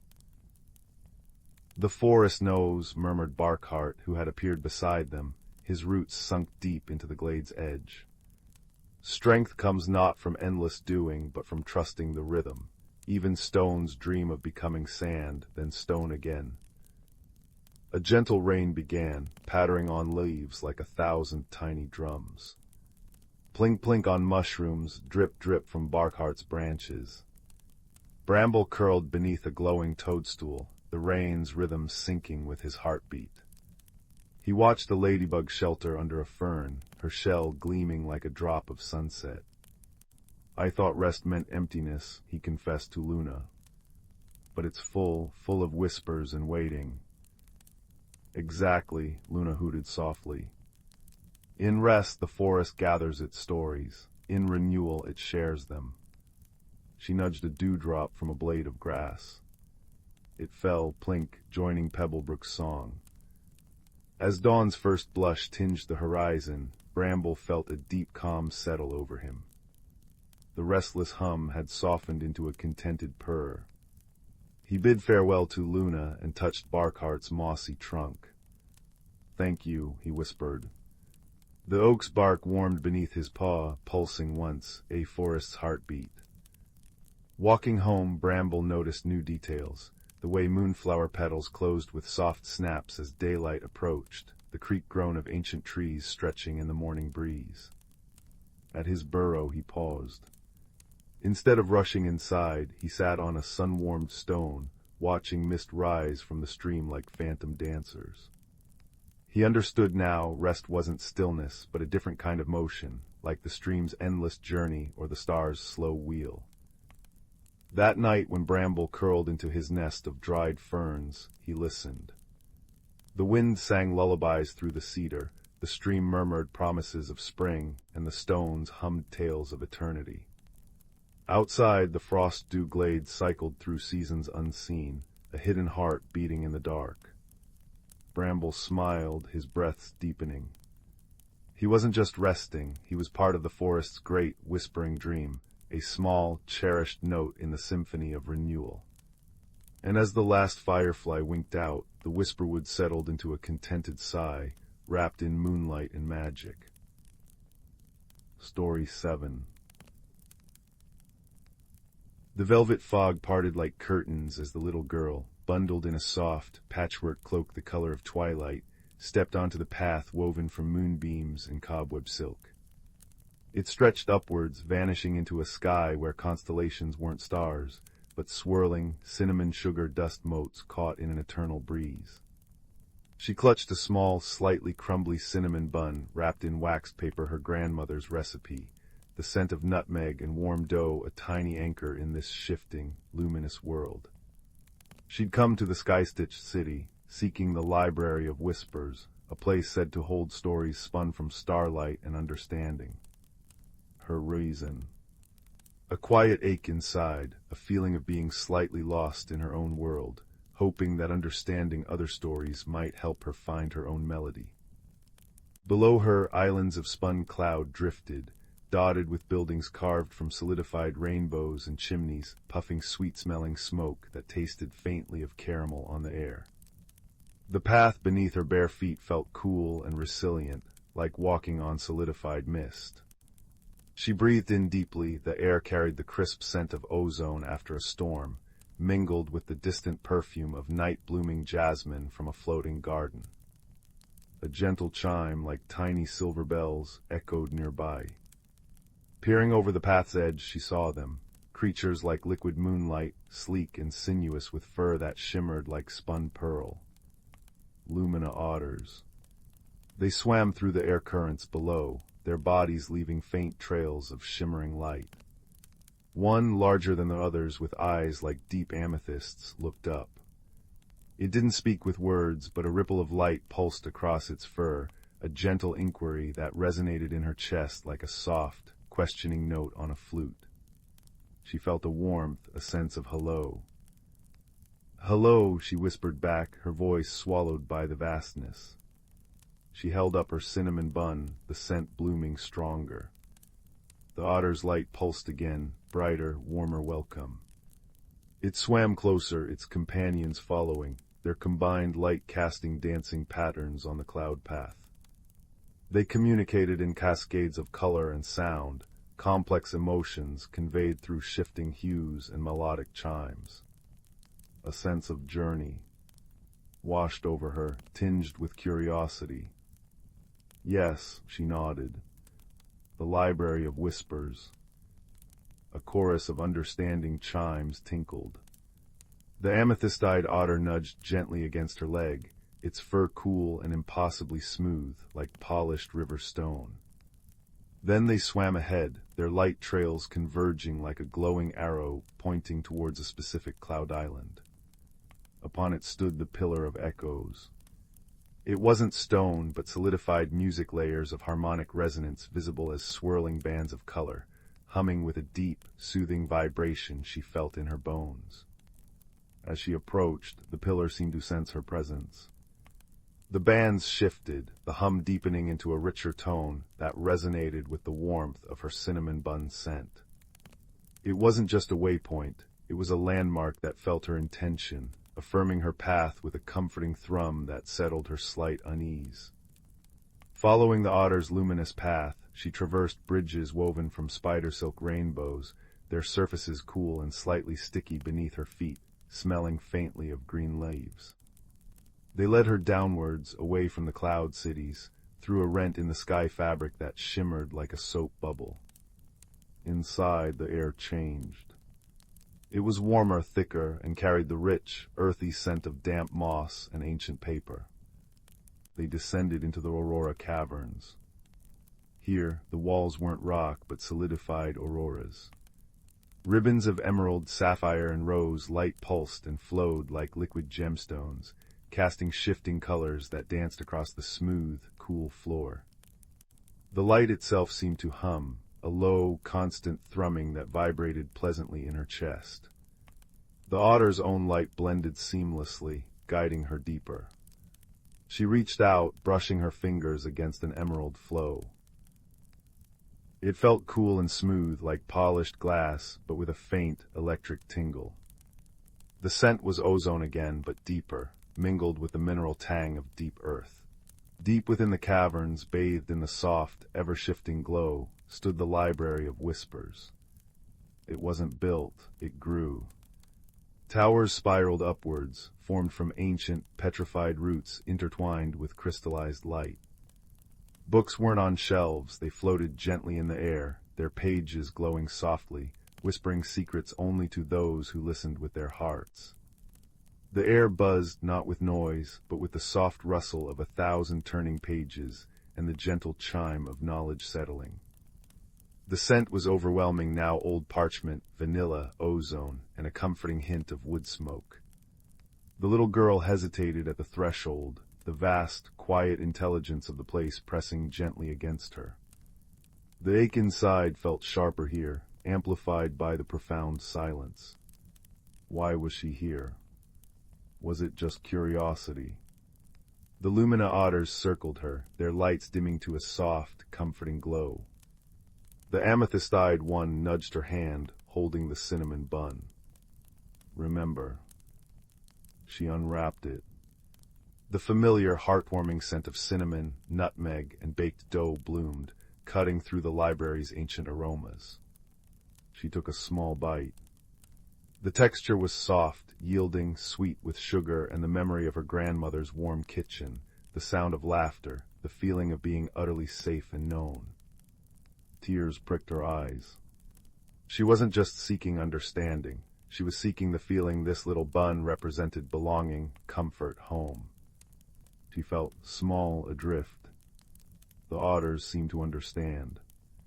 They began to weave around her, their bodies emitting soft, complex patterns of light, not just communication, but music made visible. Gentle chimes filled the air, tink-tink-a-tink, weaving a melody that was both soothing and encouraging. It was a song of journeys, of carrying home within, of finding courage in small, sweet things. The light patterns danced on the floating books, and one, bound in what looked like woven twilight, drifted slowly down towards her. Tentatively, she touched its cover. It felt like cool silk. It opened not to words, but to swirling images and emotions. She saw glimpses of others who had come here: a star watcher seeking purpose, a gardener mourning a lost bloom, a knight questioning his path. Each carried a tiny piece of home, a smooth pebble, a dried flower, a lullaby hummed under their breath. Each found not a grand answer in the books, but a reflection of their own courage, a reminder that the feeling of being anchored, of belonging, was something they carried within, symbolized by their talisman. The images shifted. She saw herself, small but determined, stepping onto the moonbeam path. She saw the comforting glow of the Pillar of Echoes, the otter's gentle guidance, the awe of the Aurora Caverns. And she saw the cinnamon bun, a tiny beacon of warmth and memory. The book's message was clear, gentle as the otter's chimes. Understanding oneself wasn't found only in grand libraries, but in appreciating the journey, the kindness encountered, and the home carried in the heart. Her feeling of being lost wasn't emptiness, but space waiting to be filled with her own unique story. A profound peace settled over her, warm and solid, like the weight of a favorite blanket. The ache softened, replaced by a quiet strength. She carefully rewrapped the remaining cinnamon bun, its scent now mingled with the library's wisdom and the memory of the otter's song. She looked at her luminous guides, their amethyst eyes sparkling. Thank you, she thought, pouring all her gratitude into the feeling. They chimed softly in unison, a sound like wind chimes on a perfect spring morning. They led her back through the caverns, the auroras pulsing gently as if in farewell, the earthy scent soothing her spirit. Up through the sky rent, the cool, crisp air of the cloud paths felt refreshing. The Pillar of Echoes hummed a deep, resonant note of safe passage as she passed. Back on the moonbeam path leading home, the Lumina otters swam alongside her for a while. As the familiar outline of her own world stars began to appear, they chimed a final, sweet farewell, a cascade of light and sound that felt like a blessing. She watched their shimmering forms fade into the cinnamon sugar constellations. Walking the final stretch, the path solid beneath her feet, she clutched the waxed paper bundle. The scent of cinnamon was fainter now, but the warmth it carried within her was stronger than ever. She understood now. She wasn't lost. She was simply unfolding, like the pages of a floating book in a library between worlds. And home wasn't just a place. It was the scent of a cinnamon bun, the memory of kind otters singing in light, the courage found in a quiet cavern, and the steady, comforting beat of her own heart. She stepped off the moonbeam path onto the soft grass of her own world, the night air cool and sweet, carrying the scent of dew and distant wood smoke, feeling as if she floated on a warm cloud woven from understanding and peace. The stars above seemed to wink, familiar and welcoming, as the velvet fog gently closed behind her, holding the wonders safe until the next dreamer wandered by. Story 8. The embers in the hearth pulsed like sleepy fireflies, casting long, dancing shadows across the worn rug. Outside, the wind whispered secrets to the old oak tree, its leaves answering with a soft shhhh, shhhh. Tonight we journey not to distant mountains, but to a place much closer to home, the dusty, forgotten embrace of the attic. Young Leo, a boy with eyes the color of storm clouds and a heart that listened more than it spoke, had been tasked with finding his grandmother's old quilt. The stairs creaked a familiar protest beneath his feet as he climbed, the air growing thick with the scent of aged paper, cedar wood, and the faint, sweet ghost of dried lavender. A single cobweb brushed his cheek like a feather as he pushed open the door, the hinges groaning a low, rusty irk. Moonlight, pale and silvery, streamed through the small, round window, illuminating swirling galaxies of dust motes. Boxes piled like sleeping giants, and forgotten furniture wore shrouds of white sheets. Leo's lantern beam cut through the gloom, finally settling on an old, humpbacked trunk tucked beneath the eaves, its leather straps brittle with age. That's where Gran said the quilt would be. He knelt, the worn floorboards cool beneath his knees, and carefully unbuckled the straps. The lid lifted with a sigh of released air, revealing not just the promised quilt, folded neatly atop layers of yellowed letters and lace, but something else nestled beside it. It was a small, oblong box, no larger than Leo's hand, crafted from dark, polished wood inlaid with delicate mother-of-pearl swirls. It looked like a tiny treasure chest forgotten by time. Intrigued, Leo lifted it out. It was surprisingly heavy for its size and cool to the touch. His fingers traced the intricate patterns until they found a tiny, almost invisible catch. With a gentle click, the lid sprang open. Inside, nestled on faded blue velvet, wasn't jewelry but a miniature scene. A perfect, tiny forest glade carved from wood and moss, complete with minuscule trees, a sparkling silver thread of a stream, and a hollowed-out acorn serving as a cottage. At its center stood a tiny figure, no taller than Leo's thumb, a little wooden badger wearing a neat waistcoat and spectacles perched precariously on his snout. He held a tiny lantern. As Leo watched, utterly enchanted, the little badger blinked. Not just once, but several times, as if waking from a long sleep. He stretched, gave a minuscule yawn that sounded like the squeak of a mouse, and then peered up at Leo with bright, intelligent eyes. "Goodness gracious," the badger exclaimed, his voice surprisingly resonant for his size, like the low chime of a distant bell. "Has the moon turned blue? Has the sun forgotten to rise? Or has someone finally opened the whisperwood box?" He adjusted his spectacles, peering intently at Leo. "You don't look like a goblin or a grumpy gnome, bit tall for a squirrel, though." Leo, heart pounding not with fear, but with a kind of breathless wonder, managed a whisper. I'm Leo. I was just looking for a quilt." "Quilt." The badger chuckled, a sound like pebbles tumbling in a brook. "Practical, I suppose, bit drafty up here, isn't it? Percival Thistledown, keeper of the Whisperwood Glade, at your service." He gave a formal little bow. "Been trapped in here since, when was it? The great dust storm of '92. Time gets rather fuzzy in a box." He tapped the side of his head thoughtfully. As Percival spoke, Leo noticed another movement. From behind a tiny carved toadstool, a flash of brilliant blue darted out. It was a tiny finch, her feathers shimmering like sapphires even in the dim light. She landed lightly on Percival's shoulder, tilting her head to examine Leo. "And this," Percival said proudly, "is Zephyr, bit flighty but her heart's in the right place. Usually, Zephyr, say hello to the giant." "Chirrup, hello, giant." Zephyr trilled, her voice a cascade of bright, clear notes. "Did you bring crumbs? It's terribly boring in the box between adventures. No worms. No seeds. Just dust bunnies, and they don't taste very nice." She fluffed her feathers indignantly. Leo couldn't help but smile. "No crumbs, sorry, but what is the Whisperwood box? How did you get inside?" "Ah." Percival puffed out his tiny chest.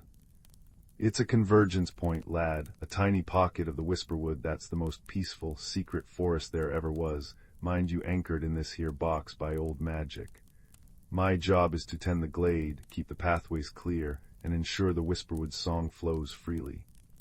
His face fell slightly. Or it was, see that little silver stream. He pointed to the thread of metal. It should be sparkling, singing a soft, constant melody, but it's gone quiet, dull, like a forgotten bell.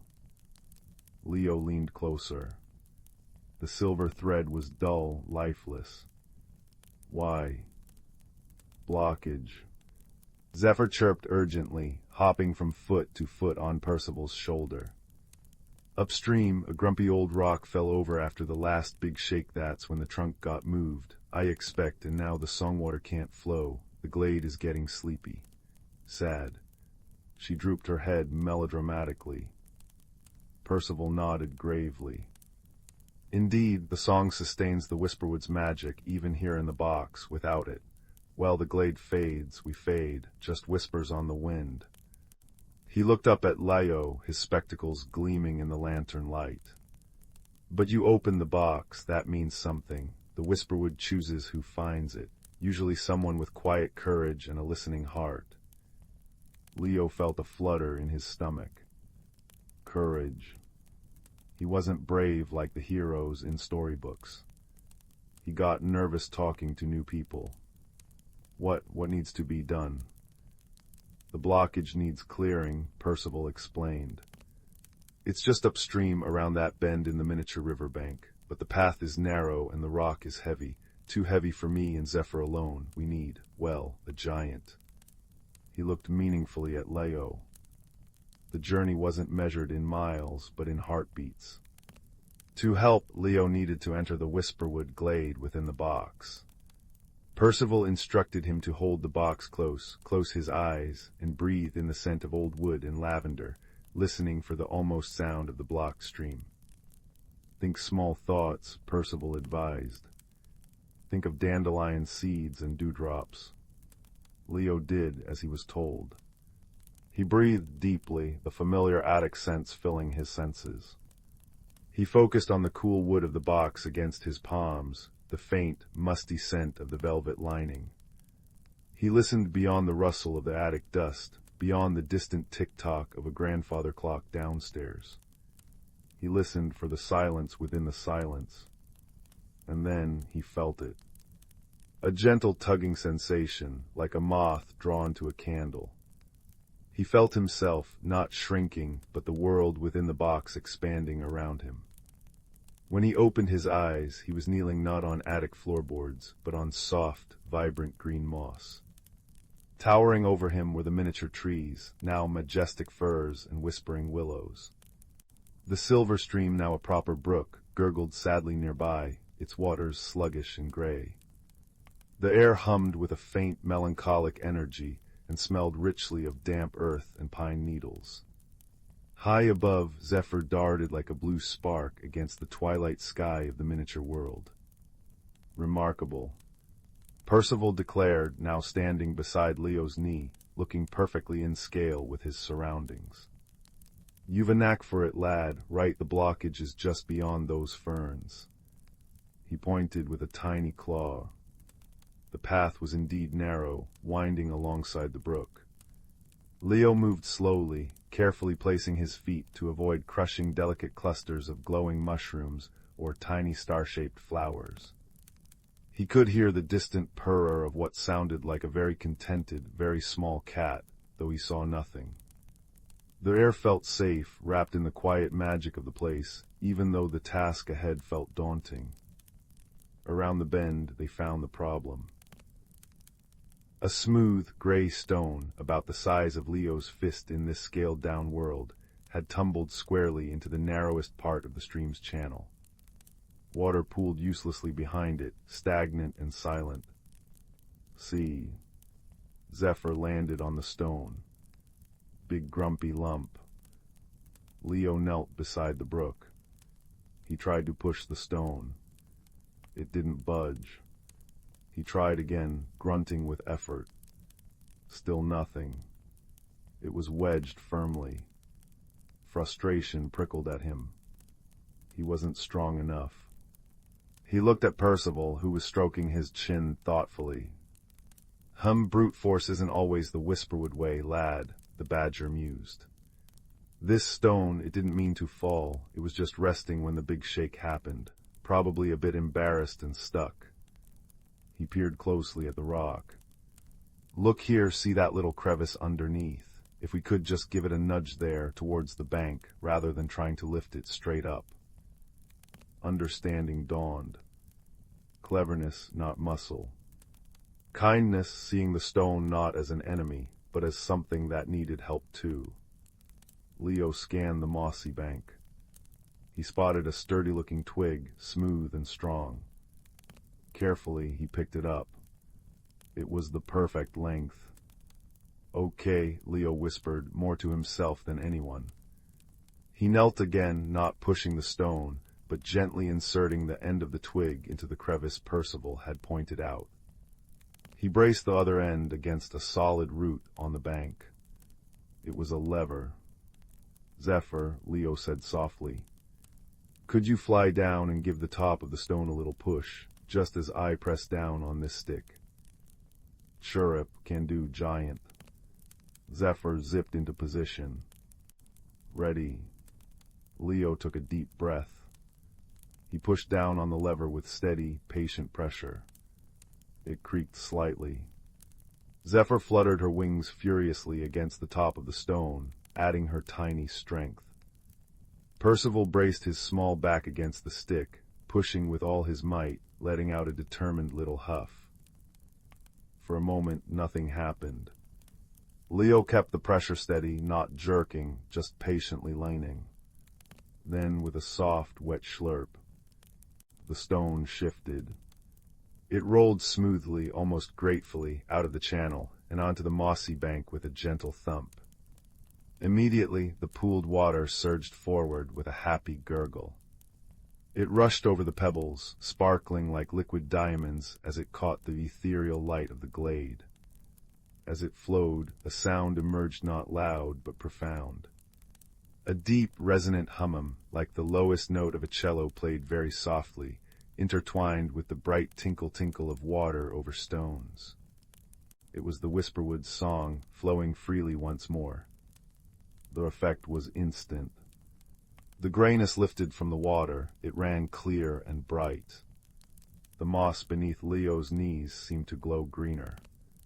The tiny flowers perked up, and the air filled with a sweeter, fresher scent. High above, the purr grew louder, a comforting rumble. "Hai che," Percival exclaimed, dancing a little jig on the moss. "Splendid, absolutely splendid. Patience and leverage. Knew you had the right stuff, lad." He beamed up at Leo. Zephyr zipped around Leo's head in joyful loops. The song, chirrup, hooray for the giant. Leo felt a warmth spread through him, not just from the exertion, but from a deep sense of accomplishment. He hadn't fought a dragon, but he'd helped. He'd listened, thought, and used kindness and cleverness. The glade felt alive, peaceful, and safe again.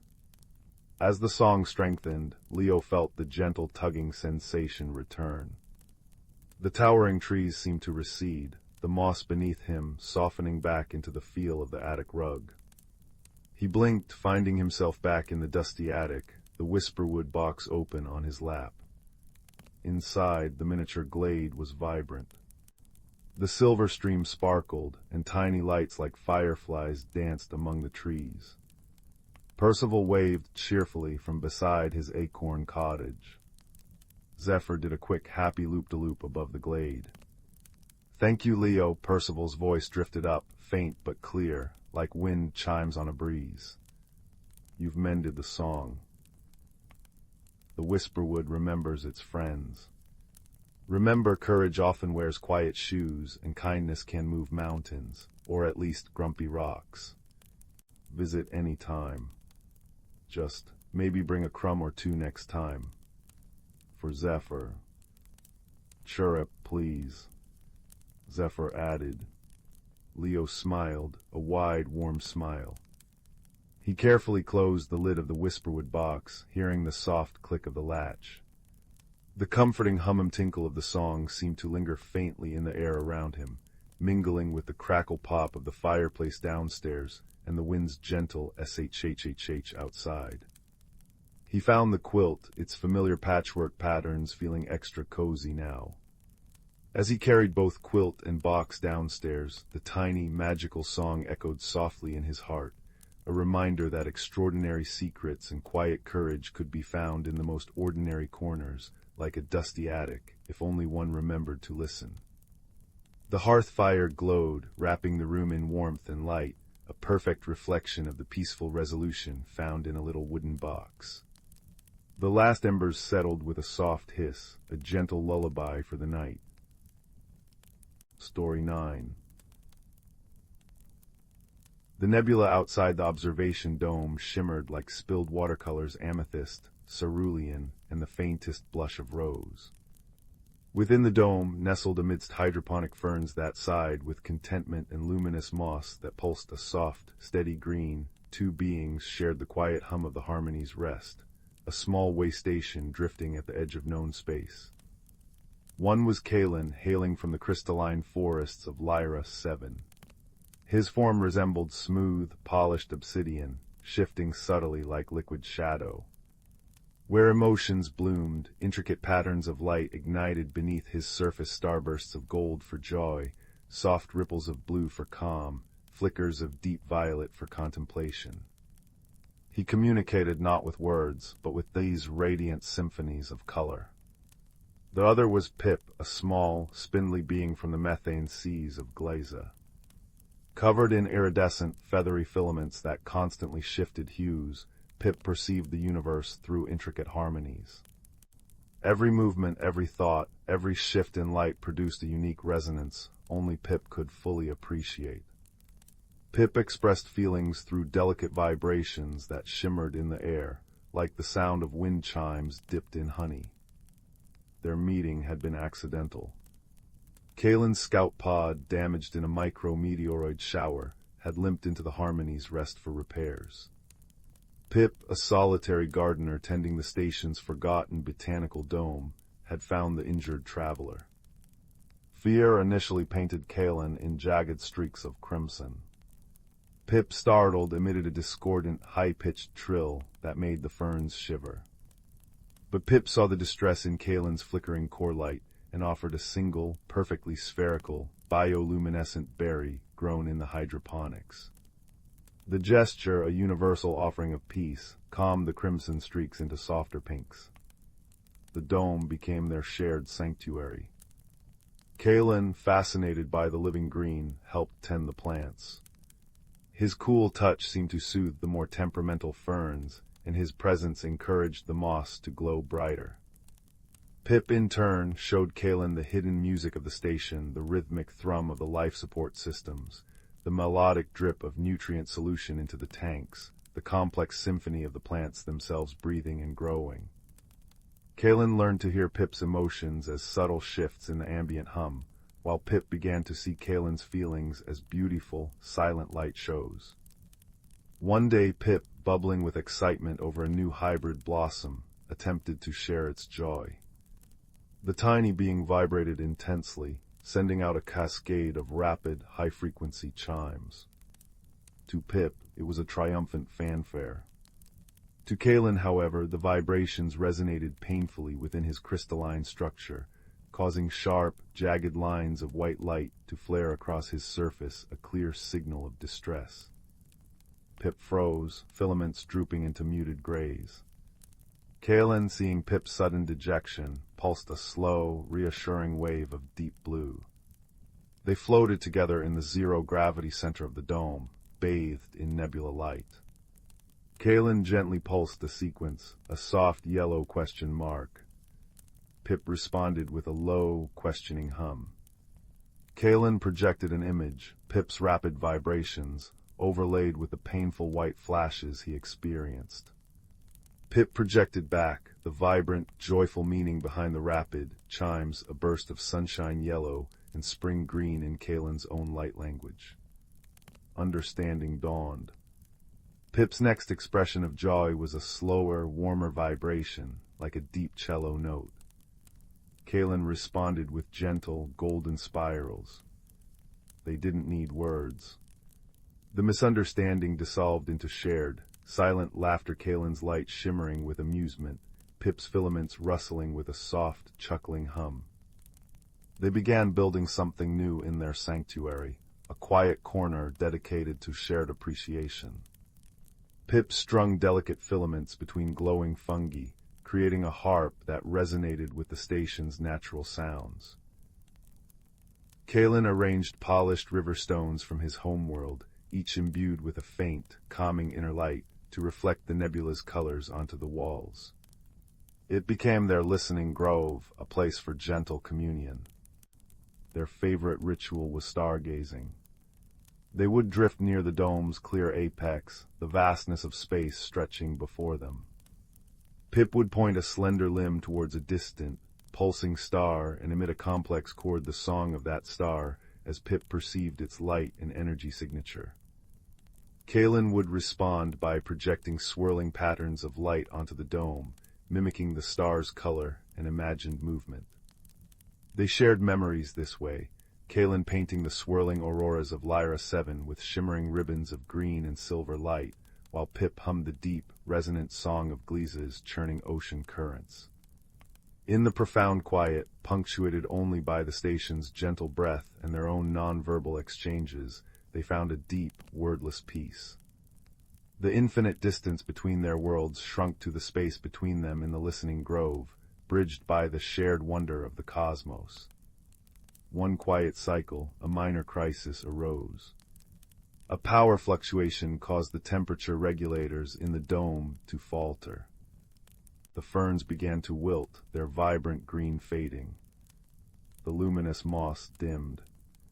Kalen pulsed anxious shades of orange and gray. Pip emitted a worried, wavering drone. Panic threatened. But then Pip remembered the ancient Glesian practice of communal resonance for healing. Focusing intently on the drooping ferns, Pip began a low, steady hum, a vibration tuned to the frequency of growth and vitality. It was a sound felt more than heard, a deep thrumming that seemed to sink into the very roots. Kalen watched Pip's filaments glow with concentrated effort. He understood the intent. Drawing on his own connection to light and energy, Kalen positioned himself near the struggling plants. He focused his inner light, not in bright flashes, but in a warm, steady, golden radiance, bathing the leaves and soil. It was like concentrated, gentle sunlight. Pip's hum deepened, harmonizing with the faint life pulse of the plants themselves.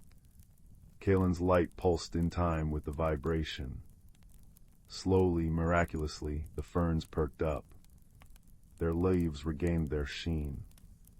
The moss began its soft, green pulse once more.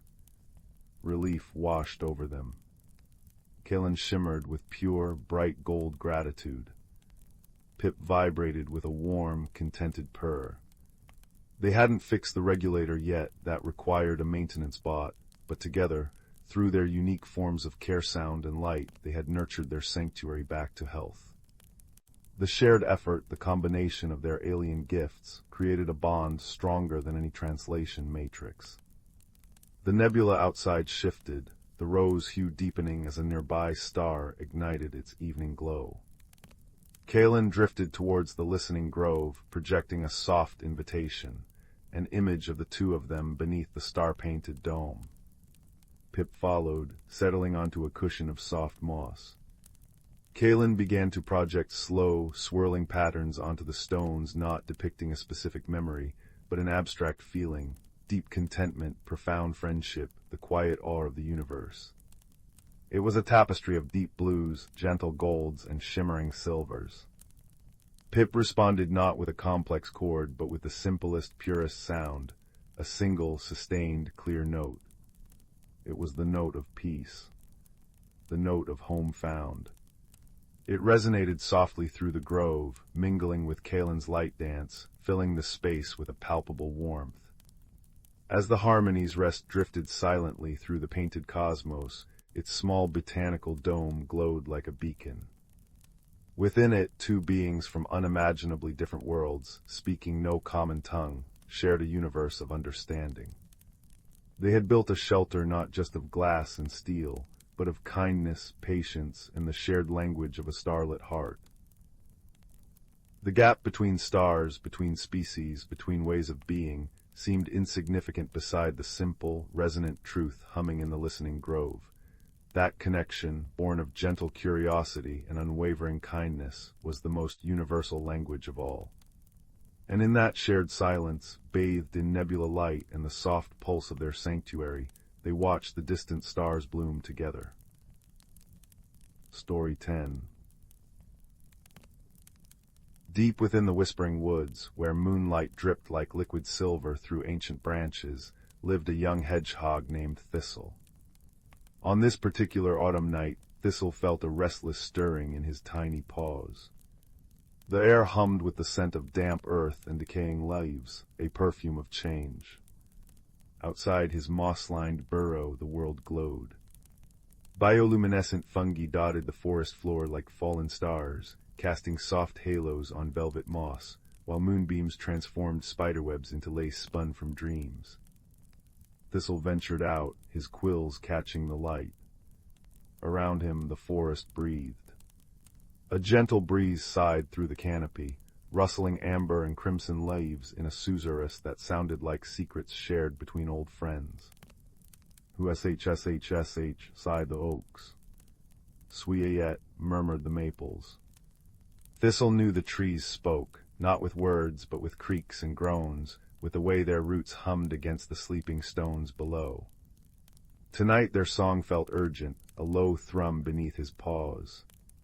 He followed the path to Starlight Clearing, a place where the trees parted to reveal the vast, diamond-studded sky. There he found Fern, a badger with fur like polished obsidian, her nose twitching as she listened to the babbling brook. The water chuckled over smooth, moon-washed stones, each ripple whispering flow, release, flow. Something's shifting, Thistle, Fern rumbled softly. The stream sings of frost coming. The stones feel it deep in their bones, they're dreaming of snow blankets. Just then, a shower of emerald sparks erupted nearby. Fireflies. They danced in intricate patterns, their lights pulsing like tiny hearts. One landed on Thistle's snout, its glow warm against his nose. Follow, it seemed to pulse. The elder knows. Thistle nodded, understanding their silent language. A flicker for yes, a dip for danger, a spiral for wonder. They padded deeper into the woods, the fireflies weaving a living lantern ahead. The air grew cooler, carrying the crisp scent of impending frost. Thistle's restlessness sharpened into unease. Winter meant the great sleep, a time when creatures burrowed deep and the forest fell silent. Thistle feared it, the stillness, the absence of rustling friends and chattering streams. What if the quiet swallows us? He whispered to Fern. A soft hoo echoed through the trees, low and resonant as a cello string. Above them, perched on a gnarled branch thicker than 3 badgers, sat Elderwood, an owl whose feathers held the patterns of 1,000 moon cycles. His eyes, deep and golden, held galaxies. Restlessness is the wind before the snow, he observed, his voice as soothing as rain on dry soil. Come, walk with me. Elderwood led them to the Heartstone Grove, where ancient monoliths, draped in emerald moss, stood sentinel. Rain began to fall, a gentle pitter-patter on leaves, a delicate plink-plonk on stones. Thistle closed his eyes, letting the sound wash over him like a lullaby. The stones, cool and steadfast beneath his paws, thrummed with a vibration that seeped into his bones.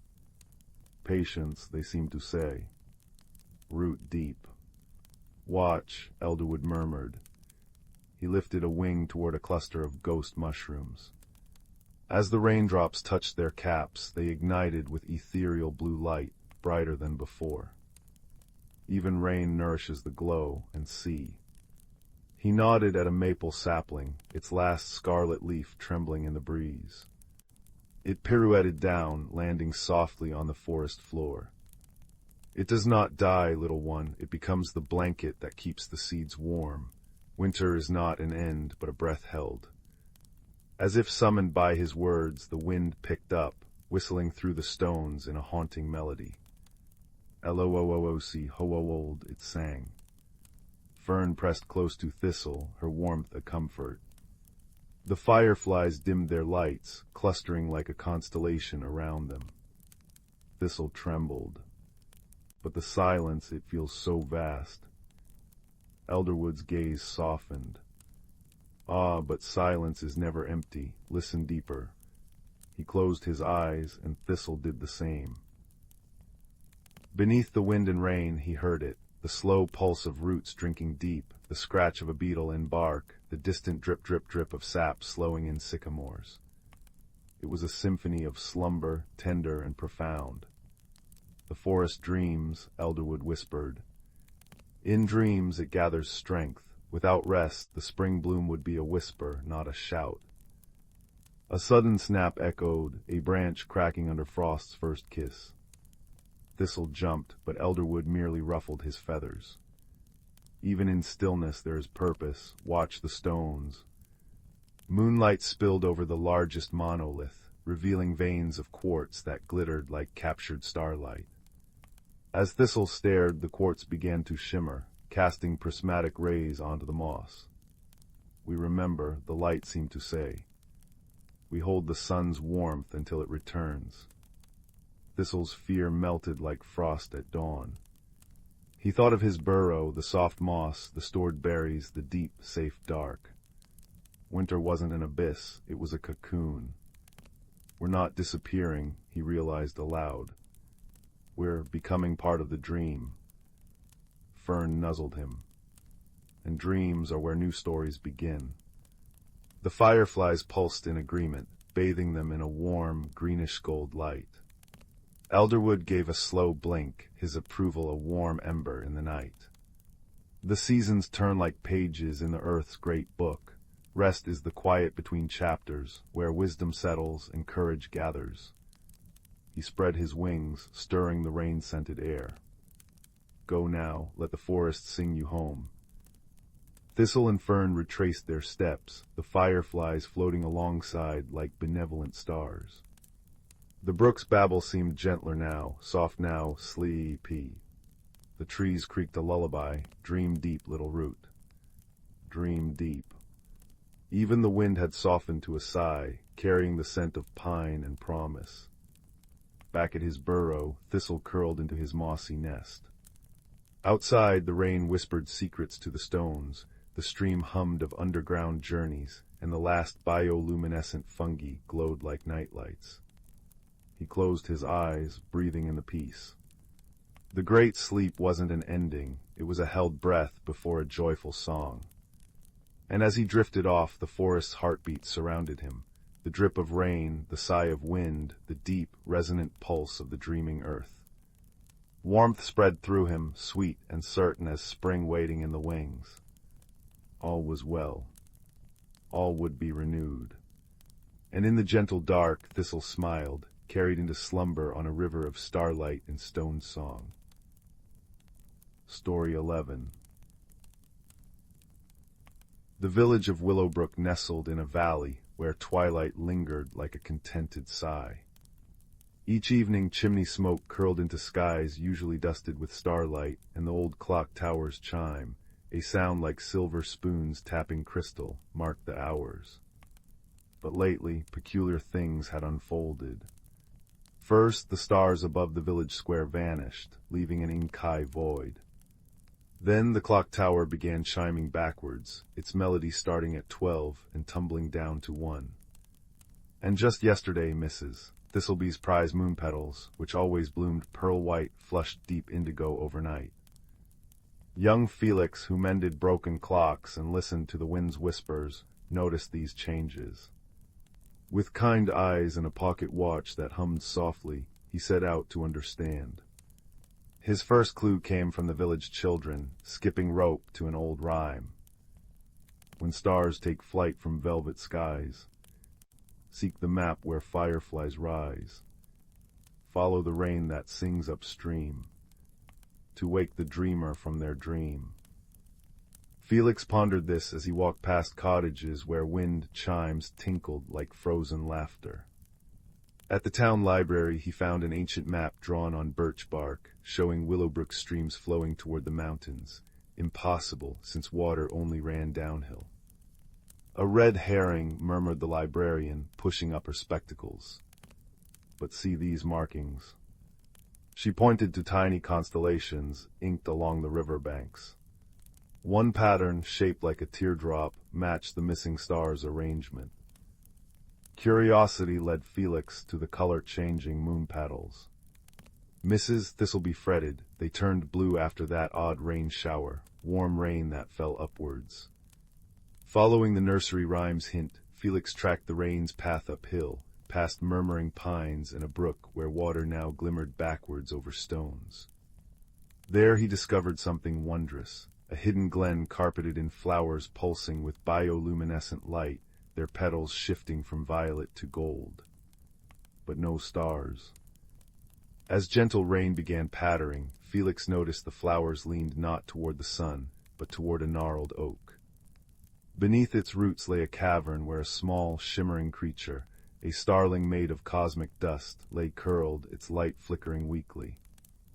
"You're the dreamer," Felix whispered, recalling the rhyme. The starling's wings, usually ablaze, were dim. It had fallen to earth, disoriented by the backwards chimes, accidentally catching the stars in its tail feathers. The village's confusion had mirrored its own. Felix understood. Empathy was key. He adjusted his pocket watch to harmonize with the Clocktower's reversed song, creating a gentle, resonant hum. Soothed, the starling unfurled its wings. Stars drifted from its feathers like dandelion seeds, soaring back to their constellations.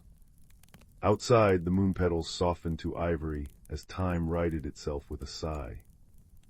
Willowbrook gathered in the square that evening, sharing spiced cider as stars glittered above. The clock chimed properly, 1, 2, 3, each note clear as a raindrop. Children traced the teardrop constellation, now named the starling's path. Mrs. Thistleby gifted everyone moon-petal seeds, blooming in hues that reflected their caretaker's joy. And Felix. He smiled, pocket watch humming peacefully, knowing that sometimes the world's odd turns were just invitations to listen more deeply. As firelight painted the village in amber, wind chimes sang the night to sleep, and the gentle rhythm of the restored world lulled Willowbrook into dreams woven with starlight and kindness. All was well. Story 12. The air in the celestial archipelago tasted like spun sugar and rain-washed stone. Leora stood on the edge of Whisperwind Isle, her bare feet sinking slightly into the cool, resilient moss that carpeted the floating island. Below, the endless expanse of the starless sea shimmered, a deep indigo velvet scattered with the reflected lights of countless other islands drifting like dandelion puffs on a cosmic breeze. Above, ribbons of iridescent clouds streamed past, catching the light of distant suns in hues of lavender, rose quartz, and palest gold. Tonight the air hummed with a low, resonant thrum, the song of the approaching Aurora, the old cloud herders called it. Leora clutched the small, smooth object in her pocket, a wooden owl no larger than her thumb, carved by her grandfather back in the root village deep within the world tree. Its grain felt familiar under her fingertips, a tiny anchor of home in this vast, beautiful strangeness. Yet that very anchor felt heavy lately.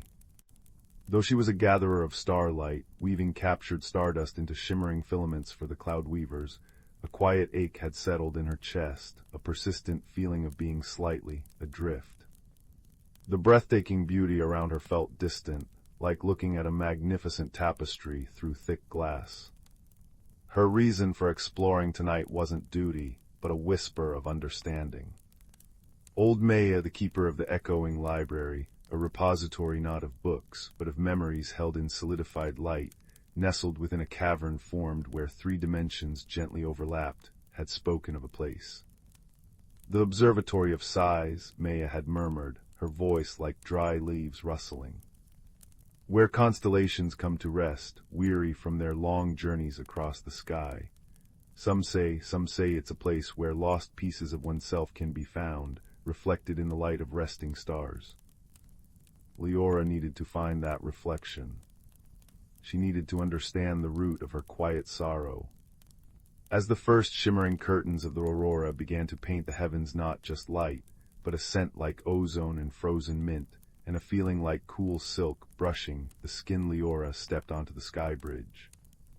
It wasn't stone or wood, but solidified moonlight, cool and faintly vibrating beneath her soles, glowing with an internal silver-blue luminescence. It arched gracefully towards the next island, Lumina, known for its singing moss. Halfway across, a creature alighted on the bridge railing. It resembled a moth woven from stained glass, its wings a mosaic of shifting colors that refracted the Aurora's glow. This was a compass moth. It didn't speak with words, but with pulses of colored light from its antennae, a soft, questioning amber glow directed at Leora. She reached out not to touch, but to let her fingers hover near it. She projected her intention, a feeling image of a domed structure against a backdrop of swirling nebulae, imbued with her own yearning. The moth's lights shifted to a warm, understanding green, then pulsed a clear, directional violet towards Lumina. It fluttered ahead, a living beacon. Lumina's moss didn't just sing, it breathed music. Each step Leora took released soft chimes and gentle flute-like notes that harmonized with the Aurora's hum. The scent here was deep earth and damp greenness, surprisingly grounding. The moss itself was springy and cool, releasing tiny, glowing spores that drifted like musical notes made visible. Leora paused, closing her eyes, letting the sensory symphony wash over her. The wooden owl warmed slightly in her pocket. For a moment the ache lessened, soothed by the island's gentle embrace. The compass moth circled patiently, its lights a soft, encouraging blue. Their journey led them across more bridges, each unique, one woven from fragrant, glowing vines that hummed when touched, another a path of floating, warm stepping stones that felt like sun-baked river rocks. They passed the crystal forest on Shard Isle, where towering geodes pulsed with internal light, casting shifting rainbows on the path and filling the air with a clean, mineral scent and the faint, crystalline tinkling of their growth. Here Leora encountered star-wisps, beings of pure, gentle light that communicated by brushing against her skin, leaving fleeting impressions of warmth, curiosity, and ancient starlight. One lingered near her pocket, projecting a soft image of the owl and a feeling question of home. Leora nodded, a lump forming in her throat. The wisp pulsed a sympathetic gold before darting away. Finally, after traversing the Bridge of Sighs, a narrow span of opalescent cloud stuff that sighed like a gentle breeze when walked upon, carrying the faint, salty scent of forgotten tears, they reached their destination. The Observatory of Sighs wasn't a building, but a natural amphitheater carved into the side of a colossal, slow-rotating asteroid. At its heart lay a pool of pure, liquid darkness, yet it wasn't empty. Above it, resting on an invisible current, drifted a constellation.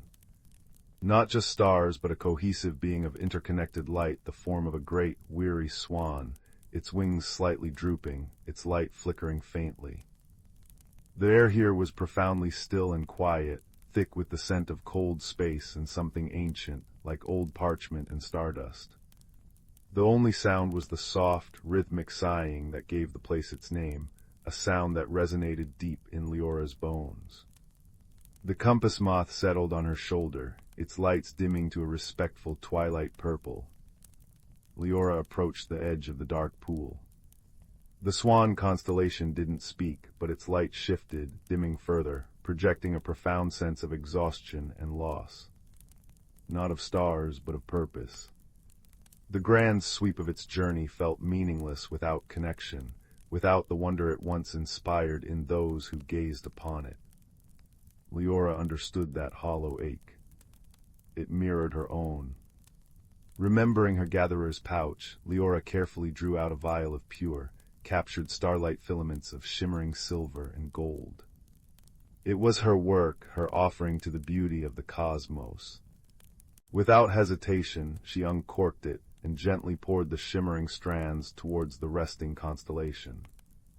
The liquid starlight didn't fall. It flowed upwards, drawn like iron to a magnet, weaving itself into the swan's dimmed feathers. The effect was immediate. The swan's light brightened, not fiercely, but warmly, steadily. Its wings lifted, the sighing softened, replaced by a low, resonant hum of gratitude that vibrated through the asteroid. Images flooded Leora's mind, not from the swan, but from the observatory itself, reflected in the newly vibrant light. Countless travelers who had come here burdened, each finding solace not by taking, but by giving what they uniquely possessed. A painter left a brushstroke of color on the dark pool, which swirled into a nebula. A musician played a lament that became a new harmonic layer in the swan's song.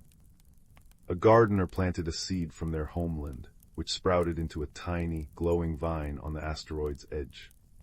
Leora looked down at the wooden owl in her hand. She hadn't lost her home, she carried it with her. Her sadness wasn't about being away, but about forgetting to share the unique light she held within the light of her craft, her connection to the stars, her memories of roots deep in the earth. By giving her gathered starlight freely, without expectation, she had rekindled not just the constellation, but her own inner spark. The ache in her chest dissolved, replaced by a profound warmth that radiated outwards from the little owl, now pulsing gently in her palm. As the swan constellation, revitalized and glowing with serene purpose, gracefully lifted from the pool and resumed its journey across the heavens, Leora sat on the cool, smooth stone. The compass moth nuzzled her cheek with its velvety head, projecting a soft image of Whisperwind Isle. The journey back felt different. The singing moss chimed a sweeter melody beneath her feet. The crystal forest seemed to glow brighter in greeting. The star-wisps brushed against her, conveying joy. Even the bridge of sighs sighed a lighter, almost contented breath. Back on Whisperwind Isle, under a sky now adorned by a brilliantly renewed swan, Leora sat by her small cloud hearth. The fire crackled, casting dancing shadows and releasing the comforting scent of sun-warmed driftwood. She held the wooden owl, still warm, tracing its familiar grain. The vastness of the celestial archipelago no longer felt intimidating, but inviting. She wasn't just a visitor, she was a part of its tapestry, a gatherer who now understood that the greatest starlight wasn't captured, but shared. The gentle hum of the islands, the soft sigh of the distant bridges, the cool kiss of the high air, it all wove around her like a familiar blanket. She closed her eyes, the warmth of the hearth and the warmth within her chest merging into perfect, peaceful contentment, as the Aurora painted silent lullabies across the sky. She was home, wherever she carried her light. Story 13. The night air hummed with the soft sigh of settling dust, carrying the scent of distant rain and warm earth. Above, sparks from a forgotten bonfire danced like fireflies against the velvet sky, their brief glow illuminating the entrance to a place known only in whispered tales, the Aurora Caverns. Milo, a young boy with eyes as wide as moons, stood before the moss-draped archway, his fingers tracing the cool, smooth stone. In his pocket he carried a small square of cloth, embroidered with clumsy stitches, a handkerchief steeped in the scent of cinnamon and wood smoke, a tangible piece of home gifted by his grandmother. He wasn't lost, not exactly. He was seeking the source of the melancholy chime that echoed in his dreams, a sound that seemed to resonate with a quiet loneliness he sometimes felt within himself. Stepping through the arch was like diving into a cool, liquid dream. The air changed instantly, becoming thick with the clean, green scent of damp moss and the sharp, metallic tang of minerals. It wasn't dark, instead the cavern walls pulsed with soft, shifting light ribbons of emerald, sapphire, and amethyst that flowed like slow rivers across the stone. They weren't just lights, they were the Aurora veins, living pathways that breathed light into the vast subterranean world. The ground beneath Milo's boots was springy velvet moss, cool and yielding. Distant crystalline drips echoed, creating a soft, rhythmic music. His first encounter wasn't with a creature, but with the cavern itself. A cluster of giant, translucent mushrooms glowed with a gentle internal light near a bend in the path. As Milo approached, the nearest mushroom pulsed softly, releasing a puff of shimmering spores that smelled faintly of honey and ozone. They drifted around him, cool against his skin, and where they landed on the moss, tiny points of light bloomed like miniature stars. It felt like a welcome.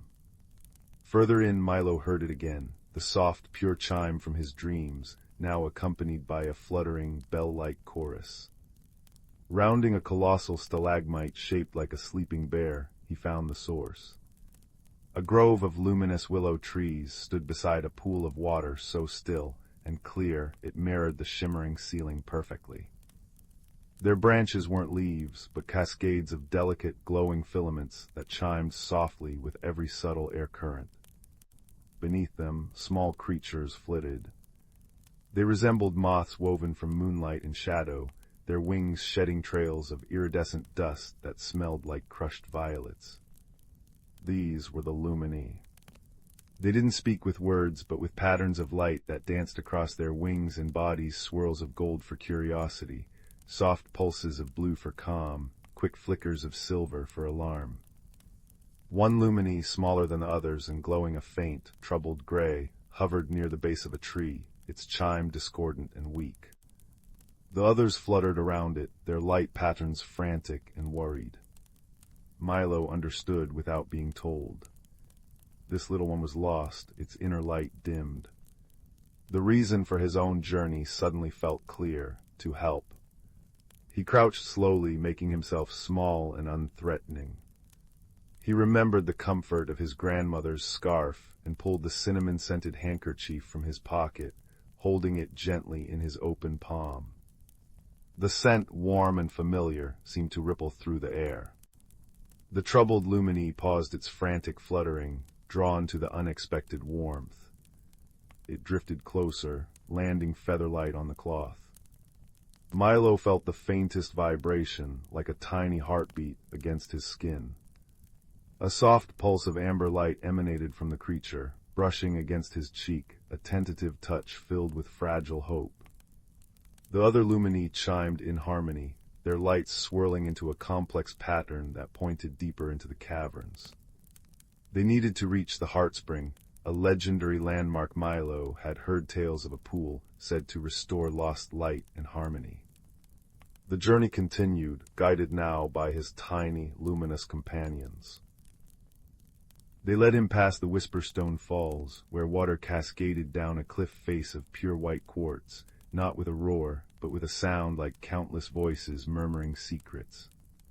The spray carried the scent of fresh snow and wet stone, misting Milo's face with coolness. They crossed bridges woven from solidified moonlight, cold and smooth as polished marble beneath his feet, spanning chasms where colonies of glowbadgers burrowed. These shy, round creatures covered in plush, bioluminescent fur communicated by gently bumping against each other, creating soft, rhythmic thumps that resonated through the stone. Their fur smelled like warm earth and vanilla. One particularly brave glowbadger nudged Milo's boot with its velvety nose, leaving a tiny smear of cool, glowing light, a gesture of solidarity. Finally, they arrived at the Stardust Pools. It wasn't one pool, but dozens, tiered like giant steps, each brimming with liquid starlight that swirled with galaxies of its own. The air here was thick with the scent of ozone and something sweet and ancient, like petrichor mixed with stardust. At the highest tier lay the Heartspring itself, a perfectly circular pool whose surface wasn't water, but pure, gently swirling light. It pulsed with a slow, deep rhythm that vibrated in Milo's chest, filling him with profound peace. The Lumini guided their small, gray companion to the very edge of the Heartspring. Hesitantly, the little creature dipped one delicate filament into the swirling light. Instantly, a wave of pure, radiant gold erupted from the point of contact, washing over the lumini. Its gray light vanished, replaced by a brilliant, joyful silver. Its chime rang out, clear and strong, harmonizing perfectly with the others. They danced above the heartspring, their lights weaving an intricate tapestry of celebration, their wing dust filling the air with the scent of blooming, night-blooming jasmine. Milo sat on the soft, warm moss beside the pool, the cinnamon-scented handkerchief still clutched in his hand. He watched the lumini, their loneliness healed, their inner light restored. He felt the deep resonance of the heartspring within his own chest, a warmth that had nothing to do with fire. He realized the quiet loneliness he'd sometimes carried wasn't gone, but it felt smaller now, understood. He hadn't just helped the lumini, he discovered that wonder and connection could be found in the most unexpected places, and that sometimes understanding oneself came through helping another find their light. The Aurora Caverns weren't just foreign, they felt like a part of the world he'd always known, just hidden beneath the surface. As the lumini settled around him, one landed gently on his knee, pulsing a soft, deep blue light, pure gratitude. It brushed its wing against the handkerchief, leaving a tiny shimmer. Milo smiled, breathing in the comforting scent of cinnamon mixed with the stardust and jasmine. He wasn't lost anymore, not in the caverns, and perhaps not within himself either. He knew the way back, guided by the Aurora veins and the memory of the heartspring's pulse. But for now he sat in the gentle radiance, the lumini's soft chimes weaving a lullaby of peace, the velvet moss cradling him, the warm scent of home held safe in his hand and carried now forever in his heart. The cavern held him in its luminous embrace, a secret haven of light and kindness beneath the starlit world above, and the journey felt complete, a warm ember glowing softly in the vast, beautiful dark. Story 14. Mira had always watched the sparks dance upwards from her grandmother's cottage chimney, but tonight they didn't fade against the stars. They shimmered like golden threads, weaving a path toward the old oak tree. Nestled in her pocket was a smooth river stone, warmed by her touch, her anchor to home, a reminder of quiet evenings by the hearth. Tonight, the sparks whispered of more. They sang in faint, crystalline chimes only her heart could hear, tugging her into the moonlit meadow. As she followed, the air thickened with the scent of rain-kissed lilacs and distant thunderstorms, and the grass beneath her feet turned to cool, velvety mist. With one step, the world dissolved into silver fog, and Mira tumbled into the sky. She landed softly on a pathway of woven cloud, springy as fresh-baked bread and smelling of vanilla and ozone. Above her stretched Ethuria, a realm of floating islands draped in gardens of glowing jasmine, their petals pulsing like captured starlight. Below, great whales of condensed starlight drifted through indigo skies, their bodies humming deep, resonant melodies that vibrated in Mira's bones. "Welcome, little wanderer," chimed a voice like wind through chimes. Before her hovered Lumen, a creature of woven light, resembling a fox-sized dragonfly. Its wings scattered prismatic sparks with every beat, and it communicated not in words, but in gentle pulses of warmth against Mira's palm, a language of comfort and curiosity. "Why have you come?" it asked without sound. Mira clutched her river stone. "The sparks called me. Something feels lost." Lumen led her toward the glimmering archive, a library suspended between dimensions. Its walls shifted like liquid rainbows, and the scent of ancient paper and bergamot tea hung heavy in the air. Inside, knowledge wasn't read but felt. Books floated like jellyfish, brushing against her skin to share stories through tingling warmth or cool whispers. One tome, bound in living moss, pressed against her cheek. Images flooded her, the northern tapestry, a cavern deep beneath the clouds where auroras were woven by crystal spiders into protective veils for sleeping worlds. But the tapestry was fraying, its light dimming. Without it, Ethuria's music would fade, and the dream whales would forget their songs. Mira's chest tightened. She'd always felt adrift in her own world, never quite belonging. Here, the silence in the archive echoed her own loneliness. "I want to help mend it," she whispered. Lumen's light flared gold, approval. Their journey unfolded across wonders. They crossed the bridge of sighs, a span of solidified moonlight that chimed like glass bells underfoot and tasted of frost and honey on the tongue. In the forest of whispers, trees with bark like rough velvet shared secrets through rustling leaves that smelled of cinnamon and damp earth. Shy glow-wisp fawns darted between trunks, communicating by tapping roots with delicate hooves, their patterns translating as courage. Small one Mira traced the river stone's grooves, its solidity grounding her as winds tugged her hair like playful spirits. Yet doubt crept in. "I'm just a girl with a stone," she murmured to Lumen as they entered the cavern of echoing depths. The air here hung heavy with the mineral scent of amethyst and the electric tang of dying auroras. Before them loomed the northern tapestry, a vast, weeping web of light, its colors bleeding into gray where threads had snapped. Suddenly, discordant shrieks tore through the cavern. Shadow moths, drawn to the tapestry's weakness, dive-bombed the fragile threads, their wings shedding ash that stung Mira's eyes and reeked of burnt sugar. Lumen darted bravely, its light stinging the moths, but it was outnumbered. Panic seized Mira until her fingers found the river stone, warm, steady home.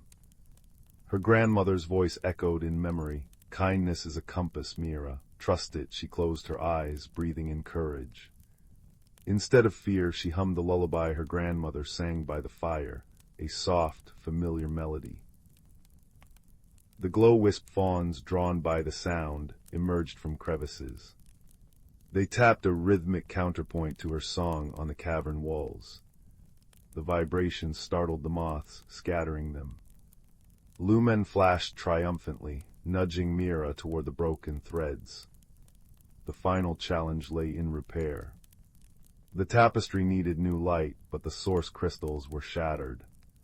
Mira spied their shards glinting in a pool of liquid starlight, cool and silky as melted silver.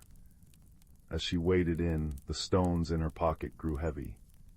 Not just her anchor stone, she collected gifts, a petal from the whispering forest, a moon-bridge chime, a wisp's tap rhythm etched in air. She pressed them into the crystal cracks. Lumen swept over her, its light weaving around her hands like golden thread. Together, they fused the shards with warmth and song. As the last crystal clicked into place, the tapestry blazed to life. Auroras erupted in ribbons of emerald, violet, and gold, painting the cavern in rippling light that smelled like fresh snow and blooming roses. The dream whale's song swelled outside, rich and whole once more. Lumen guided her back to the cloud path, its light now a contented sapphire blue. At the threshold it brushed her cheek, a pulse of gratitude and farewell. Mira stepped through the mist, finding herself beneath the old oak, dawn painting the sky with Etheria's renewed colors. In her hand the river stone glowed softly, etched with a tiny, permanent aurora. She understood now, home wasn't just a place, but the kindness you carried within. That night, as sparks rose from the chimney, they danced with familiar, prismatic light. Mira curled by the fire, stone warm against her heart, knowing she belonged, both here and in the echoes of a realm where friendship had mended the sky. Sleep took her on wings of cloud and song, wrapped in the quiet certainty that even the smallest heart could hold wonders. Story 15. Deep within the whisperwood, where ancient roots cradled the bones of the earth and moonlight pooled like spilled milk upon the mossy floor, lived a young owl named Pip. Unlike his kin who drowsed contentedly in their hollows, Pip's heart fluttered like a trapped moth against his ribs. Winter, the season of long, deep sleep, was creeping closer on frost-tipped paws. While others embraced the coming rest, Pip felt a prickling unease. Sleep felt like a dark, silent cavern he wasn't ready to enter. One crisp autumn night, under a sky dusted with a million diamond stars, Pip's restlessness grew too loud. He launched himself from his sycamore home, wings whispering through the crystal-cold air. He flew not to hunt, but to seek answers. His path led him towards the elder glade, a sacred clearing guarded by Grandfather Oak, an ancient tree whose bark was deeply carved with centuries of wind and rain. As Pip glided lower, the forest unveiled its nocturnal secrets. Below, a russet fox with eyes like molten amber paused in her nightly patrol, her breath pluming silver in the moonlight. She didn't speak, but dipped her head in silent greeting, a gesture Pip understood as the language of shared paths.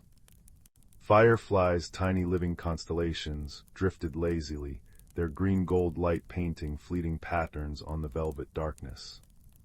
Pip landed softly near the heart of the clearing, where Grandfather Oak stood sentinel, his massive branches reaching protectively over the moss-carpeted ground. "Troubled wings bring you here, young Pip," rumbled a voice, not through the air, but directly into Pip's awareness, a deep vibration resonating from the ancient trunk.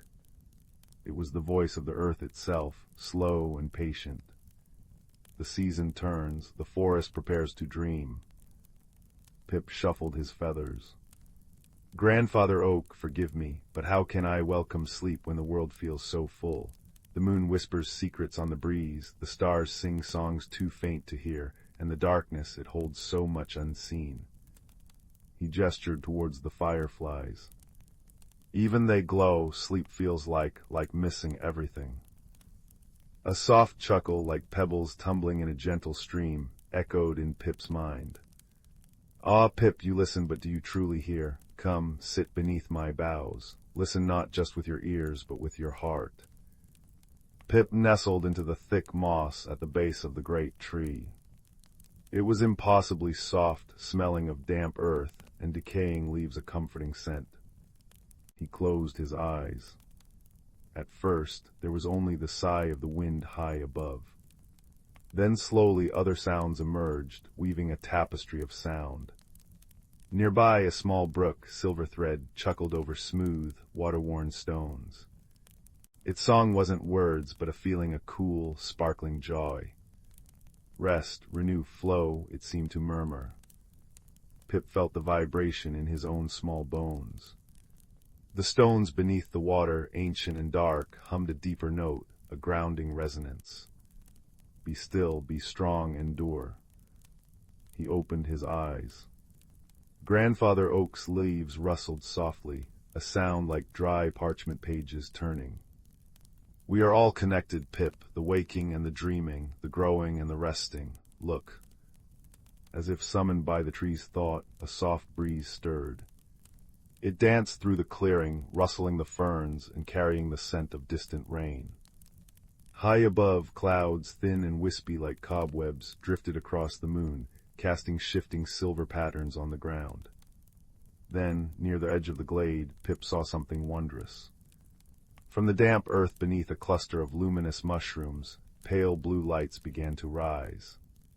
They were will-o'-wisps, tiny, ethereal spirits of the forest floor, their light cool and gentle, like captured starlight. They drifted upwards, weaving intricate, silent dances in the air before dissolving like mist. "See the fireflies." Grandfather Oak's voice was a soft breeze now. "They shine brightest in the dark, a reminder that light exists even in stillness." The willow-wisps rise only after the first frost kisses the earth, a magic born from the turning season, from the beginning of rest. Silver thread sings of constant renewal, even as her flow slows beneath the ice. And the stones, they hold the memory of countless winters past, knowing spring always returns. Pip watched the willow-wisps fade. He listened to the brook's soothing babble and felt the deep, steady hum of the earth through the moss. He remembered the fox's silent nod, a creature perfectly attuned to the rhythms of the night. "The forest doesn't end when it sleeps, Pip," Grandfather Oak continued gently. "It dreams, roots delve deeper, drawing strength from the silent earth. Seeds nestled in the cold soil hold the blueprint of spring blossoms. The bear in her den nurses her cubs, fueled by the summer's bounty. The stars you love to watch, they wheel across the sky, painting stories only the dreaming forest fully sees. Rest isn't emptiness, it's the quiet workshop where renewal is crafted. A soft patter began, barely audible at first, then growing steadier. Raindrops, cold and fresh, began to fall through the canopy, striking leaves with tiny pits and pats, landing on moss with muffled thumps, and plinking into silver thread brook, adding a new, rhythmic layer to her song. It was a natural lullaby, a gentle percussion that seemed to settle the very air. Pip felt the cool moisture on his feathers. He watched the raindrops catch the moonlight, transforming into falling diamonds before disappearing into the thirsty moss. The sound, the scent of petrichor rising from the damp earth, the soft glow of the bioluminescent mushrooms reflecting in the wet leaves, it was deeply soothing. The frantic fluttering in his chest began to quiet. "You mean sleep is just another way of being part of it all?" Pip whispered, the tension finally easing from his small frame. "Exactly, young one," Grandfather Oak resonated warmly. "It is the forest breathing in, gathering its strength. When you close your eyes, you don't leave the whisperwood. You listen to its deeper song, you feel the roots humming, you dream with the seeds, you glow with the quiet light of the willow wisps within your own heart. Rest is where the magic gathers, ready to bloom anew." Pip nestled deeper into the moss, feeling its cool softness cradle him. He listened to the symphony, the rain's gentle percussion on leaves and moss, the brook's constant, reassuring murmur, the deep, slow heartbeat of the earth transmitted through Grandfather Oak's roots, and the soft sigh of the wind high in the ancient branches. The darkness was no longer a cavern, but a velvety blanket woven with starlight and the soft glimmer of forest spirits. The fear melted away, replaced by a profound sense of belonging, of being held within the great, dreaming cycle of the whisperwood. He watched one last willow wisp rise, its pale blue light flickering like a tiny, peaceful star against the indigo backdrop of rain and night. As it dissolved into the misty air, Pip felt his own eyelids grow heavy, not with dread, but with a gentle, welcoming weight. He understood now. Winter's sleep wasn't an ending, it was a sacred pause, a time for the forest and for him to gather starlight and strength deep within. With the soft sounds of the dreaming forest as his lullaby and the ancient wisdom of the oak as his comfort, Pip finally closed his eyes. He drifted into sleep, not missing the world, but diving deep into its quiet, luminous heart, safe in the knowledge that he was cradled by the timeless magic of rest and renewal. And high above, the moon, a silent silver witness, bathed the slumbering whisperwood in its gentle light, where roots dreamed of spring and tiny owls rested, wrapped in the ancient forest's peaceful sigh. Rest, the wise old oak knew, was where the deepest dreams took root. Story 16. The dusty attic above Lily's bedroom sighed with secrets, every cobwebbed corner whispering tales of generations past. On a rainy Tuesday, while hunting for misplaced mittens, Lily's fingers brushed against a small wooden box tucked beneath a quilted blanket. Creak went the lid as she lifted it, revealing a brass compass unlike any she'd seen. Its needle didn't point north, it quivered toward the garden shed instead, glowing with soft blue light like captured starlight. Plink-plink raindrops tapped the roof as she tucked it into her pocket, its gentle warmth spreading through her woolen cardigan. Downstairs, Pippin the tabby cat stretched by the kitchen hearth, his purr a steady brrrrrrrrm beneath the kettle's whistle. "Curious treasure, little wanderer," he rumbled, blinking amber eyes. "That compass points not to places, but to need. Though the shed seems near, the journey asks for brave steps." Lily's hands trembled. The garden shed stood shrouded in ivy, where shadows danced long at twilight. Yet the compass pulsed warmly, as if holding her grandmother's hand.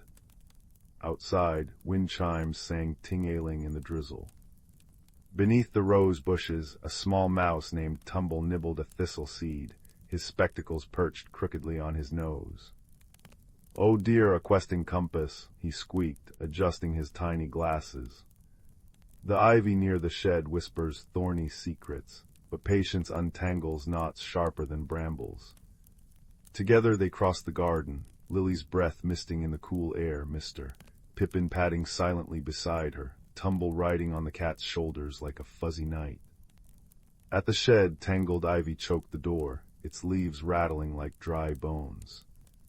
SHHH went the rain on the roof. Lily reached out, but thorns pricked her fingers. Kindness first, courage second, murmured Mr. Pippin. Lily remembered the crust of bread in her pocket, leftover from lunch. She scattered crumbs near the roots. Skitter skitter came garden snails, munching peacefully. As they ate, the vines relaxed, curling away like sleeping snakes. Tumble clapped his paws. Clever, hungry roots forget to grip. Inside the shed, dust motes danced in the compass's blue light. There, on a workbench cluttered with flower pots, lay a tarnished silver locket, one Lily's grandmother had lost years ago. As Lily clasped it, the compass dimmed, its job complete. But the locket sprang open, revealing a tiny painting of her grandmother as a girl, winking beside the very same shed. Purr vibrated against Lily's ankles as Mr. Pippin nuzzled her. Some journeys measure heartbeats, not miles, he said. Tumble nodded, polishing his spectacles. And the bravest maps lead you home. They returned as twilight deepened, the kitchen window glowing like a beacon. Rain softened to a hush-hush lullaby against the panes. By the fire, Lily fastened the locket around her neck, its cool metal warming against her skin. Mr. Pippin curled into a cinnamon-scented loaf on the rug, while Tumble snoozed in a teacup, whiskers twitching. The compass rested silent on the mantel, its secret shared, its light now a contented gleam in the fire's embrace. Outside, wind chimes sang once more, ting, a soft, clear note hanging in the cozy dark, reminding all who listened that extraordinary magic begins with ordinary courage, and every ending is but a quiet beginning wrapped in peace. Story 17. The nebula outside shimmered like spilled watercolors, blues bleeding into violets, streaked with luminous gold. Inside the hollowed-out heart of a wandering asteroid named Serenity's Drift, a soft, honey-amber light pulsed from living crystals embedded in the walls. This was the quiet garden, a refuge woven from dreams and desperation by two beings who spoke different songs of the soul. Zephyr, from the windswept plains of Ethel, resembled a walking willow sapling woven from spun moonlight. Her long, slender limbs ended in delicate fronds that shivered constantly, not with cold, but with feeling. Her language was color. Joy bloomed as cerulean ripples across her silvery skin, sorrow deepened it to indigo, and curiosity sparked flecks of emerald. She communicated through shifting hues and the soft rustle of her fronds against the crystalline floor. Her companion, Rumble, hailed from the deep caverns of Gran, a world of resonant stone. He was compact and sturdy, his hide a mosaic of warm, earthy browns and ochres, textured like smoothed river rock. His face held no obvious features, save for two deep, dark pools that absorbed light and a wide, lipless mouth that rarely opened for sound. Instead, Rumble spoke through vibrations, deep, resonant hums that traveled through the very bones of the asteroid, and delicate, chime-like tinkles that danced in the air. His emotions were symphonies felt in the chest. Their meeting had been a collision of cosmic accidents. Zephyr's delicate seed ship, caught in an unexpected ionic storm, had crash-landed near Rumble's subterranean exploration pod, damaged beyond immediate repair. Fear, a stark, icy white, had washed over Zephyr. Rumble, sensing the tremor of distress through the rock, had emerged, his initial hum a low, questioning thrum of concern, a sound that felt like warm stone held on a cold day. Their shared shelter, the quiet garden, grew organically. Zephyr coaxed luminous mosses and star vines that thrived on the crystal's light, their soft glow painting shifting patterns on the walls.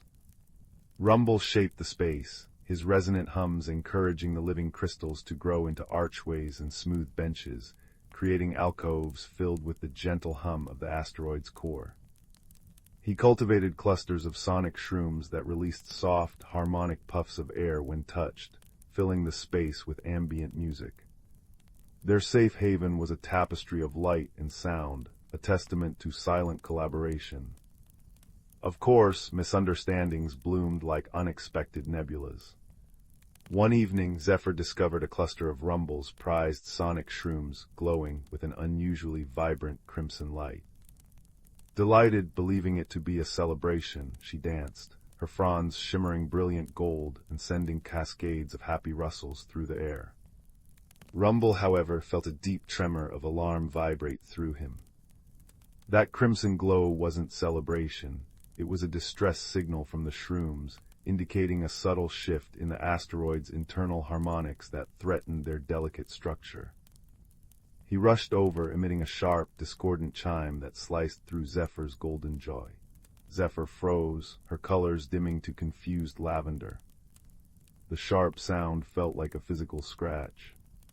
Rumble vibrated intensely, pointing at the crimson shrooms and then thumping the floor with a worried, rhythmic thud-thud-thud. Zephyr, misinterpreting his agitation as anger directed at her, retreated, her fronds curling protectively, her skin flushing a deep, hurt violet. Silence, thick and heavy, settled in the garden, broken only by the worried crimson pulse of the shrooms. The misunderstanding lingered like stale air. Zephyr tended her glowing mosses in a quiet corner, her colors muted. Rumble sat hunched near the sonic shrooms, his usual deep hum replaced by a low, mournful drone that resonated in Zephyr's very core. The shared comfort of their space felt fractured.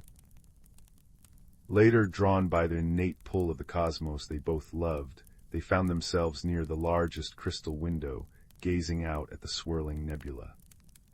Distant stars pricked the velvet darkness like scattered diamonds. Without words, without colors or hums, the vast, silent beauty worked its magic. Zephyr felt the cold knot of hurt begin to loosen as she watched a streamer of violet gas curl through the gold. Rumble felt the anxious vibration in his core still as he absorbed the profound quiet of the void. Slowly, hesitantly, Zephyr extended a single, slender frond towards Rumble. It glowed a tentative, questioning blue. Rumble, sensing the shift, turned slightly. He didn't hum, but instead focused a gentle warmth through his stony hide, a sensation that radiated outwards like sunlight on rock, an empathic pulse of apology and reassurance. Zephyr understood. The warmth wasn't sound or color, it was pure feeling, a language deeper than both. She shifted closer, her fronds brushing lightly against his sturdy arm. Her skin bloomed a soft, understanding turquoise. Rumble responded with a low, contented hum, deep and steady, like the heartbeat of a mountain. The crimson glow of the shrooms, unnoticed by them now, slowly faded back to their usual soft gold as the asteroid's harmonics stabilized. They sat like that for a long time, bathed in nebula light and the quiet comfort of shared presence. Words weren't needed. The flicker of distant stars, the gentle pulse of the crystals, the soft sigh of the star vines, these were their shared language. Zephyr traced patterns of light on the floor with a frond, colors shifting in peaceful pastels. Rumble responded with a sequence of soft, harmonious chimes that danced around the light patterns, creating a fleeting, beautiful duet of sight and sound. The misunderstanding hadn't vanished, but it had dissolved into a deeper understanding of their differences and the profound connection that lay beneath. One day, exploring a newly formed crystal grotto deep within Serenity's drift, they discovered a cluster of unique geodes. When cracked open, they released not crystals, but clouds of shimmering, iridescent dust that hung in the air, catching the light. Zephyr, entranced, waved a frond through one cloud.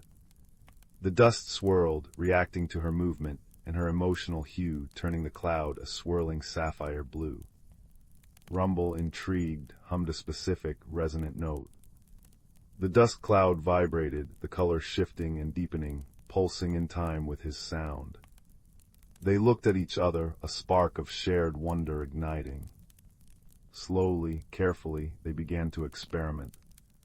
Zephyr would paint the air with color through her fronds and emotions, while Rumble would weave harmonies through his resonant hums and chimes. The dust responded, becoming a living canvas of light and sound, a visible, audible manifestation of their combined inner worlds. Blues swirled into deep purples accompanied by low, soothing hums. Bursts of golden yellow danced with sparkling chimes. They created nebulas and constellations within their grotto, symphonies of color and tone born from their silent friendship. This became their most profound communication, the harmony dust.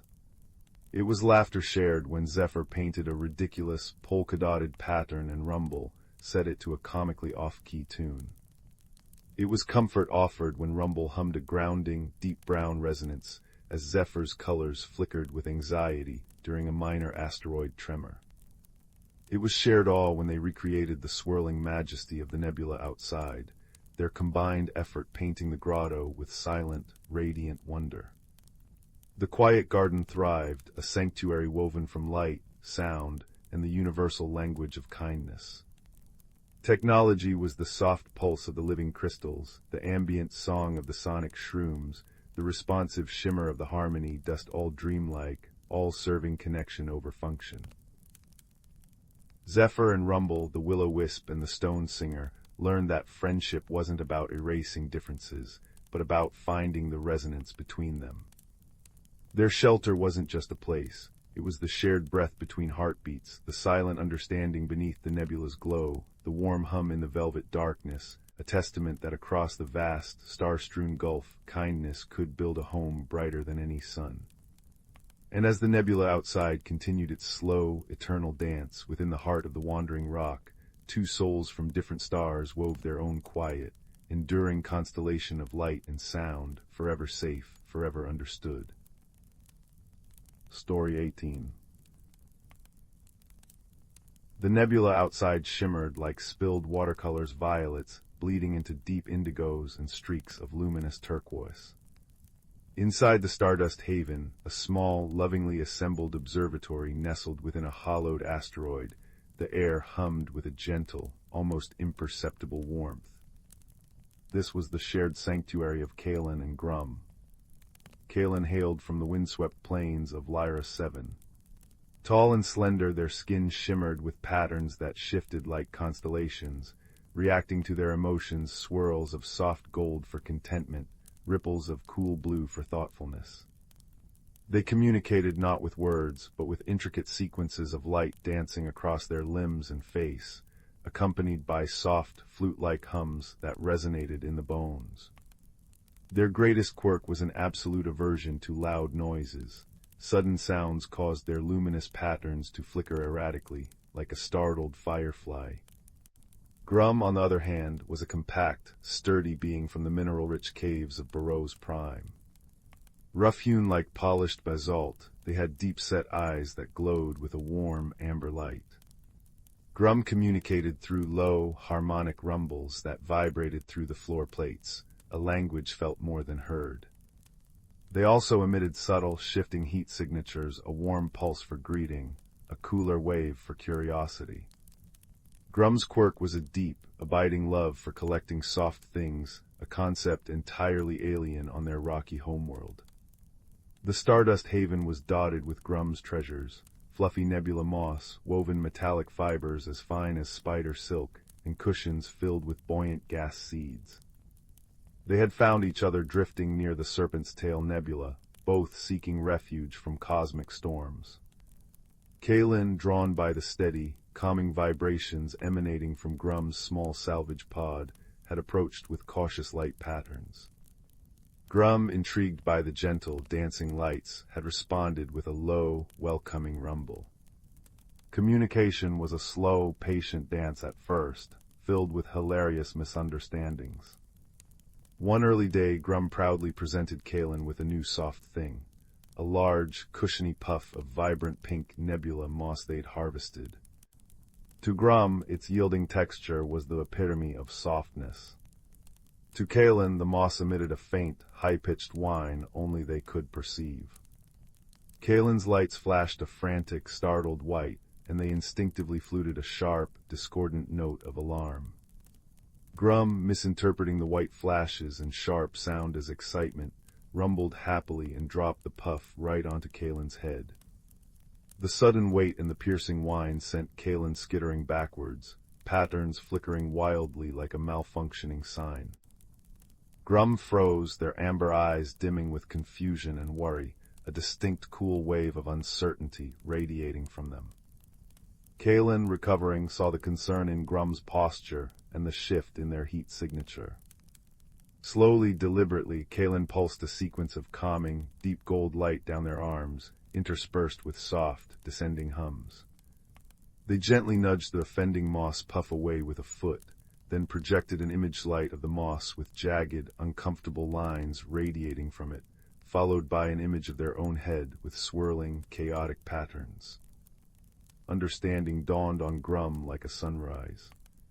A low, chuffing rumble akin to laughter vibrated through the observatory floor. They nudged the moss puff into a far corner with a stubby foot, then projected a wave of soothing warmth towards Kalen. Kalen responded with a ripple of soft, amused silver light. Their shared laughter, one silent and rumbling, the other luminous and humming, filled the stardust haven, weaving their bond tighter. Building the observatory itself had been an exercise in bridging worlds. Kalen needed soft light and quiet, Grum needed sturdy structures and tactile feedback. They created walls infused with light-diffusing crystals that Kalen could gently tune, bathing the space in calming hues. Grum used salvaged asteroid rock to craft solid, grounding furniture, but lined it with their collected soft things for Kalen's comfort. The centerpiece was the viewing dome Grum had fused transparent crystal in a honeycomb pattern, incredibly strong, while Kalen had woven filters from captured starlight, softening the nebula's sometimes harsh brilliance into a dreamlike tapestry. Their favorite moments were the quiet ones. Curled up together on Grum's rock couch layered with gas seed cushions, they'd watch the cosmos unfold. Kalen would hum soft, complex harmonies that seemed to make distant stars twinkle in response, their skin patterns flowing like liquid galaxies. Grum would emit a deep, resonant drone, a foundational note that harmonized perfectly with Kalen's melody, their amber eyes reflecting the nebula's glow, a steady pulse of contentment warming the air around them. Words were unnecessary. The shared silence, filled with light, warmth, and gentle sound, spoke volumes. They understood each other's wonder, their peace, their simple joy in companionship. One cycle, a distress signal, faint and erratic, pinged against the Stardust Haven's sensors. It wasn't a language either recognized, but the underlying harmonics spoke of fear and disorientation. Following the signal, they found a small, bioluminescent creature, like a jellyfish, woven from moonlight, tangled in a discarded net of old sensor filaments. It pulsed with frantic, jagged blue light. Kalen approached first, projecting soothing waves of soft green and gold light, humming a gentle, descending scale. The creature's pulses slowed slightly, but remained erratic with fear. Grum, sensing Kalen's calm approach wasn't quite enough, moved slowly forward. They didn't touch the fragile being. Instead, they began a deep, resonant hum, lower than their usual contentment drone. It was a sound Grum used when finding particularly precious soft things, a sound of profound gentleness and care. They also emitted a focused wave of steady, reassuring warmth. The combination worked. The creature's frantic pulses softened, shifting to a calmer, rippling turquoise. Kalen, with delicate light-touch patterns instructing patience, carefully dissolved the clinging filaments using a soft beam of focused warmth generated by their own core. Grum held the space, their steady hum and warmth a constant anchor. Finally free, the creature floated gently. It pulsed a complex, beautiful pattern of violet and silver light towards Kalen, then drifted close to Grum, emanating a wave of cool gratitude that felt like a mountain spring breeze. With a final, harmonious pulse of light that echoed Kalen's earlier melody, it zipped away into the nebula's embrace. Kalen glowed with soft, proud rose-gold patterns. Grum rumbled a deep, satisfied note, their amber eyes bright. They hadn't spoken a shared word, hadn't understood the creature's specific language. But kindness had a universal syntax. Patience, gentle presence, the offering of warmth and safety, these were the words that truly mattered. Back in the Stardust Haven, curled once more under the starlit dome, the nebula painting the walls in shifting hues, Kalen and Grum shared their silent communion. Kalen's patterns flowed in serene golds and blues, reflecting the rescued creature's colors. Grum's contented hum resonated deeply, a counterpoint to Kalen's soft flute-like tones. The warmth between them was palpable, a shared hearth against the vast, beautiful cold of space. They had built more than an observatory. They had built a bridge of understanding, not with words or technology, but with the luminous language of compassion, the resonant harmony of friendship, and the quiet, steadfast warmth of kindness. And as distant stars wheeled silently overhead, their shared peace was a testament to the simple, universe-spanning truth that no gap is too wide, no world too alien, for a gentle heart to cross. The Stardust Haven glowed softly, a tiny beacon of connection in the infinite night, a promise that even among the farthest stars, friendship found a way. Story 19. Story 20. Story 21. Story 22. Story 23. Story 24. Story 25. 26. Story 27. Story 28. Story 29. Story 30. Story 31. Story 32. Story 33. Story 34. Story 35. Story 36. 37. Story 38. Story 39. The little village of Willowbrook nestled between misty hills and whispering rivers, where chimney smoke curled like gray ribbons against the evening sky. In a cottage with ivy-laced windows lived a quiet boy named Ben. While others rushed through their days, Ben noticed things, the way dew clung to spiderwebs, how sunlight turned dust motes into dancing stars, and the secret patterns in old wooden floorboards. Yet he often felt invisible, like a forgotten bookmark in a well-loved story. One rain-slicked afternoon, while helping his grandmother tidy the attic, Ben discovered a small brass chest beneath a pile of moth-eaten quilts. Inside lay an object that seemed utterly ordinary, a magnifying glass with a handle of worn oak and a lens as thick as a dragonfly's wing. But when Ben lifted it, the attic bloomed with warmth. The lens didn't just enlarge things, it revealed hidden layers. Faded ink on a dusty letter shimmered into glowing words, "Seek where shadows kiss the light, and answer what is kept from sight." Beneath the words, a map unfurled in delicate gold lines across the parchment, showing a path deep into the whispering woods. Ben's heart fluttered like a trapped bird. Here was magic, not the roaring, flashy kind from tales, but quiet and patient, waiting to be noticed. That night, as owls hooted outside, he packed a small satchel with bread, cheese, and the magnifying glass. At dawn he slipped into the woods, the map glowing faintly in his mind. The journey began gently. Sunlight filtered through emerald leaves, painting dappled patterns on mossy stones. But soon the path vanished, swallowed by thorny vines as thick as Ben's wrist. He lifted the magnifying glass. Instantly the thorns shimmered, revealing tiny, glowing runes carved into their stems. Before he could decipher them, a soft voice rasped from below. "Patience, child, rushing scratches the story."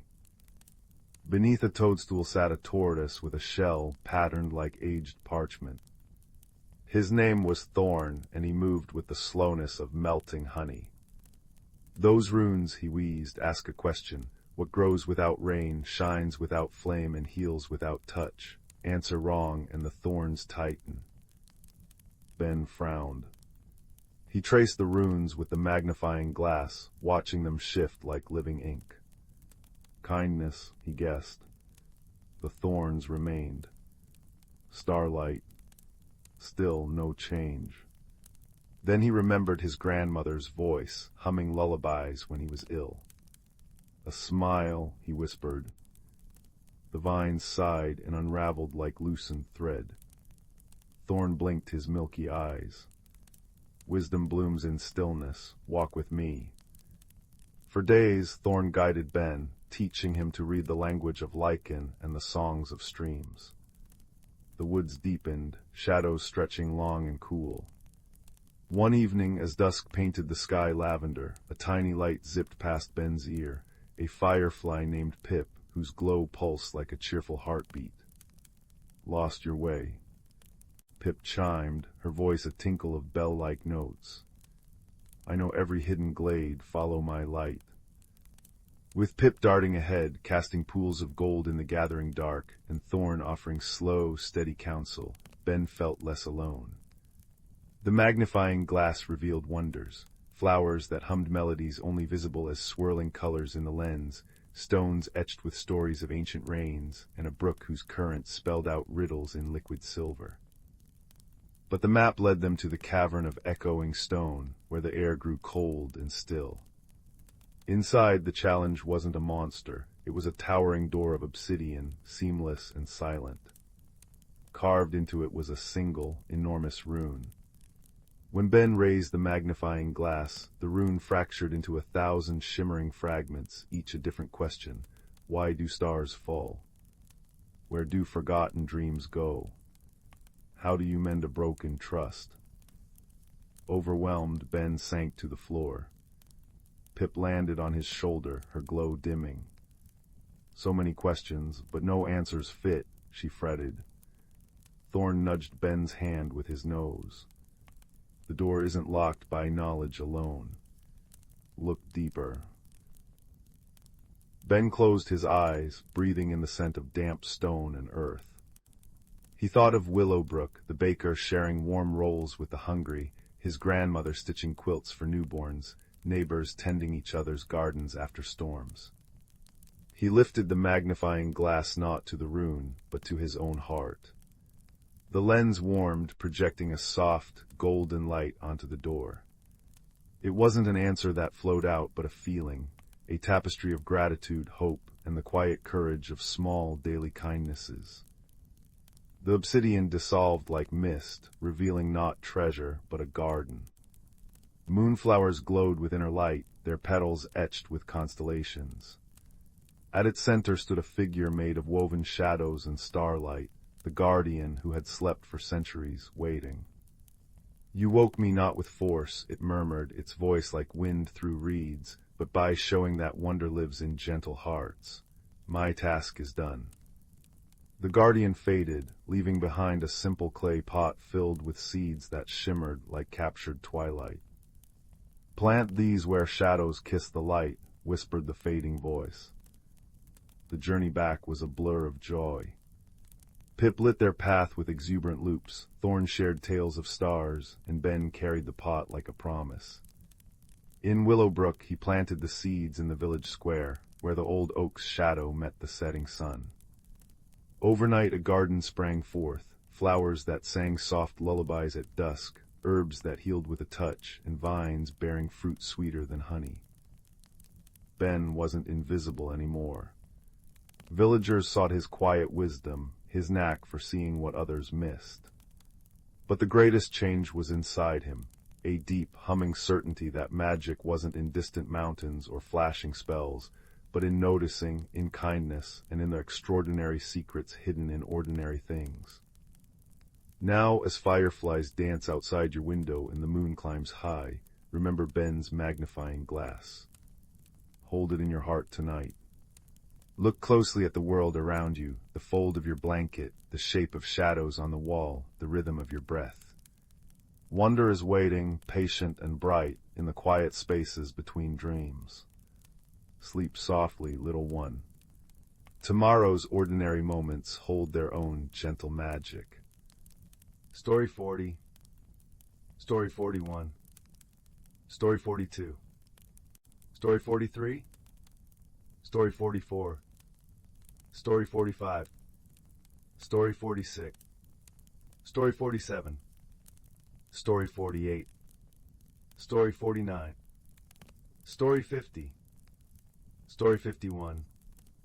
Story 52. Story 53. Story 54. Story 55. Story 56. Story 50. Story 58. Story 59. Story 60. 61.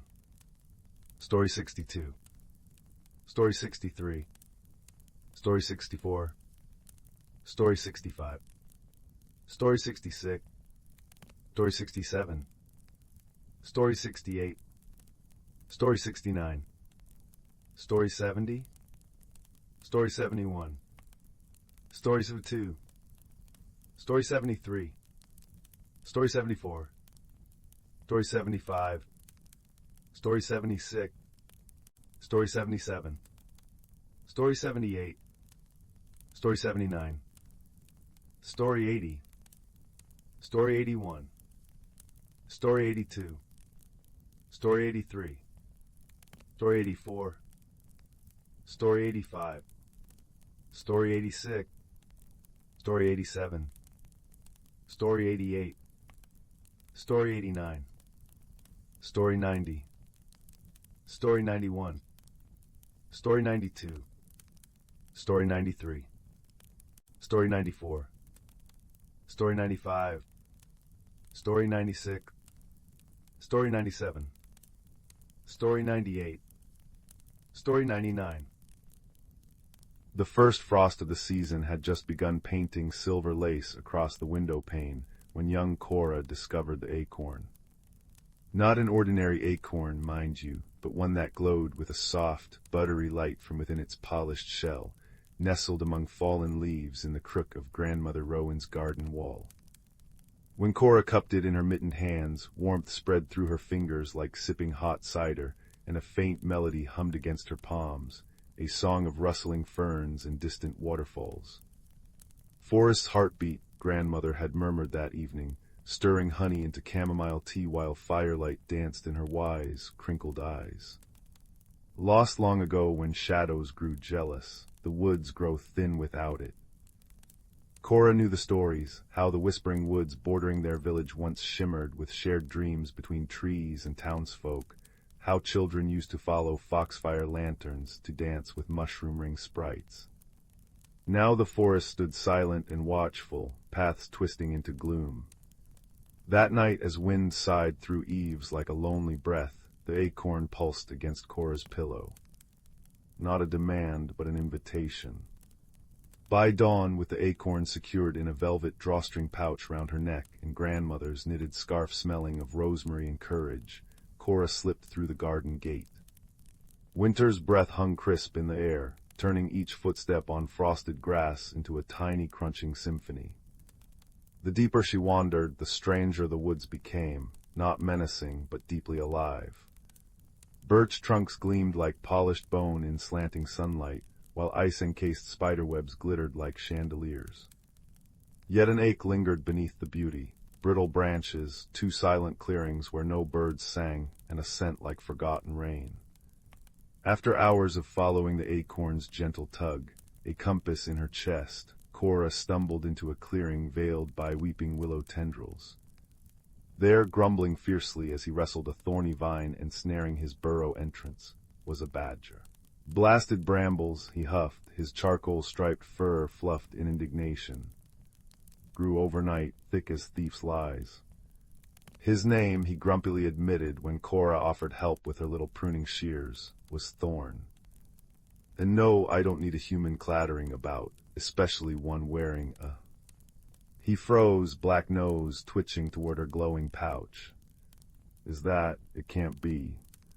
Wonder smoothed his gruffness like a stone worn by a river. The heartseed, they said it was gone forever. Thorn became her unlikely guide. His knowledge of route paths and squirrel highways was unmatched, but more precious was his dry humor that turned fearful shadows into mere tricks of the light. That creaking, he'd sniff as ancient oaks groaned overhead. Just old Oakheart complaining about his rheumatism. Tell him he's looking splendid and he'll quiet right down. When a sudden snow flurry blinded them near a ravine, Thorn unearthed a hidden badger tunnel smelling of damp earth and safety. Inside, bioluminescent moss coated the walls like emerald stardust, guiding their way. Forest remembers its own, Thorn murmured, his gruff voice softened. The acorn's light intensified as they journeyed, its song swelling into harmonies that made frozen streams sigh and icicles chime. It led them to a colossal hawthorn tree, its gnarled trunk split by a fissure veiled in cascading ivy. Impossible, breathed Thorn. The elders spoke of the veiled grove, but no one's found it in generations. As Cora pushed aside the ivy, warmth and the scent of sun-warmed apricots enveloped them. They stepped not into a hollow, but into a sunlit glade suspended in perpetual golden hour. Butterflies with stained glass wings drifted above flowers that chimed when touched. At the glade's heart stood a tree unlike any other, its bark shimmering like molten amber, roots cradling a hollow where a nest of woven moonlight pulsed with absence. Tiny figures emerged from blossoms and fern shadows, the verdant folk no taller than Cora's hand, with skin like dappled sunlight and hair of spun moss. Their leader, Elder Mosshelm, stepped forward, his acorn cap hat trembling. The heartseed's return. Joy lit his leafy face, then dimmed. But see, it is wounded. He pointed a twiggy finger. A jagged piece was missing from the acorn's base, its light flickering unevenly. Stolen long ago by a creature of the deep shade, Mosshelm explained sadly. Envy turned its heart cold. It craved the seed's warmth, but only knew how to break. Without that missing shard, the seed cannot heal the whispering woods. Thorn's ears flattened. The deep shade, that's no place for sensible creatures. It was a realm of tangled, lightless roots where the forest's oldest sorrows festered. Yet Cora felt the acorn's plea resonate within her, not for itself, but for the lonely thief. Everyone deserves a chance to return what they took, she said softly, meeting Thorn's worried eyes. Even shadows. Their descent into the deep shade felt like sinking into cold ink. Bioluminescent fungi provided ghostly blue guideposts, but oppressive silence pressed down, thick as wool. Strange, mournful echoes skittered just beyond sight, whispers of lost things. Thorn pressed close, his warmth a steady anchor. Remember Oakheart's rheumatism, he muttered, attempting levity though his fur bristled. This place just needs better decorating. Deep within a cavern woven from thorny roots, they found it, a creature of shifting obsidian smoke, curled around a shard of light that burned its ephemeral hands. It hissed, coiling tighter, eyes like dying embers flaring defensively. Cora knelt slowly, ignoring Thorn's warning rumble. She didn't reach for the shard. Instead, she opened her pouch, letting the heartseed's gentle radiance spill out. It misses its piece, she said, her voice steady despite her trembling hands. And I think you miss not being alone in the dark. The creature recoiled, smoke swirling in agitation. Cora hummed the seed's melody, the song of rustling ferns and waterfalls. The creature stilled. Tentatively, Cora placed the glowing acorn on the cold earth between them. Its warmth isn't meant to be hoarded, it's meant to be shared, like friendship. A long, silent moment stretched. Then a thin, smoky tendril extended, not toward the seed, but toward Cora's outstretched hand. It didn't touch, but hovered, trembling with a profound, aching loneliness that mirrored the brittle woods above. Slowly, achingly, the creature uncurled. It nudged the stolen shard of light toward the heartseed with its shadowy muzzle. As the shard clicked into place with a sound like a sigh of relief, the acorn blazed with pure, golden light. The creature flinched, but the light didn't burn. It washed over its smoky form, revealing not a monster, but a slender being with skin like twilight velvet and eyes, now holding the soft gleam of distant stars. Shade, they learned its name was. Not a creature of malice, but of forgotten corners, starved for connection. The return to the veiled grove was a procession of light. Shade walked hesitantly beside Cora, Thorn padding protectively close. As they emerged into the amber glow, the verdant folk gasped, then burst into joyous, tinkling laughter like wind chimes. At the heart tree, Cora placed the whole acorn back into its cradle of moonlight. The effect was instantaneous. Light pulsed outward in a wave, up the amber trunk, through the branches, and out into the whispering woods beyond the veil. Snow melted from pine needles, revealing vibrant green. Frozen streams gurgled back to life. Birdsong, tentative at first, then triumphant, erupted from every tree. The forest breathed deep, shaking off its long slumber. In the days that followed, Cora walked familiar paths transformed. Sunlight dappled through a vibrant canopy, alive with chattering squirrels and flitting sprites. Foxfire lanterns winked invitations from mossy hollows. Thorn, now a frequent visitor to grandmother's garden, especially when berry tarts were cooling, regaled them with tales of Shade, helping the verdant folk tend to the deep shade, coaxing shy glowworms and healing wounded roots. Turns out, Thorn chuckled, crumbs on his whiskers, a bit of kindness makes even the gloomiest places bloom. The night before the first true thaw, Cora stood at her window. The whispering woods shimmered under the moon, no longer a wall of secrets, but a friend breathing softly in the dark. In her hand, warmed by her touch, lay a single leaf gifted by the heart tree, its veins traced with permanent, gentle gold light. She pressed it to her cheek, breathing in the scent of damp earth and possibility. Outside, an owl hooted a lullaby, joined by the distant, contented purr of a badger settling into his burrow, and the soft, chiming laughter of tiny folk dancing in moonlit clearings. The forest's heartbeat, strong and steady, echoed her own. As she climbed into bed, the golden leaf glowing softly on her nightstand, Cora smiled. The greatest magic, she knew as sleep gently pulled her under, wasn't in glowing seeds or hidden groves.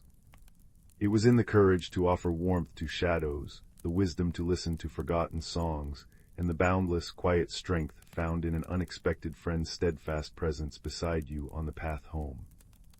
The woods whispered their ancient lullaby, a promise carried on the warm spring wind rustling the newly green leaves, a promise of belonging forever renewed. The whispering woods had always hummed with secrets older than moonlight. Beneath cathedral trees whose roots cradled forgotten languages, there existed a community of creatures who wore the forest like a second skin. Moss-knitted rabbits whose fur changed with the seasons, starlight-drunk fireflies that wrote poems in the air, and badgers with maps of constellations etched into their paw pads all moved through the dappled shadows. Their world balanced on the edge of a maple leaf, precarious, beautiful, and governed by the ancient pact between the turning wheel, as they called the seasons, and the heartstone, a crystalline relic pulsing deep within the forest's core. One crisp autumn when leaves whisper, a young fox kit named Sorrel noticed the first crack in the world.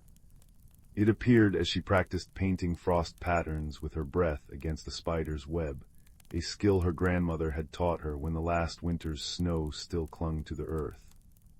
The web trembled not from her exhale, but from the faintest shimmer in the air above it, like heat distortion over summer stones. When she pressed a paw to the quivering space, it tasted of burnt honey and loneliness. "Grandmother," Sorrel called, her voice sending a spiral of amber leaves dancing, "the veil between worlds has a toothache." The elder fox emerged from her den of woven ferns, her coat the color of storm clouds and wisdom. She sniffed the air, ears twitching to the discordant rhythm of a woodpecker's delayed morning song. The heartstone weakens, she murmured, watching a maple leaf stall mid-fall, caught between gold and crimson. Come, we must consult the council of root and crown. Their journey to the stone hollow revealed the forest's deepening malaise. Brook salamanders floated belly up, their bioluminescent tails dimmed.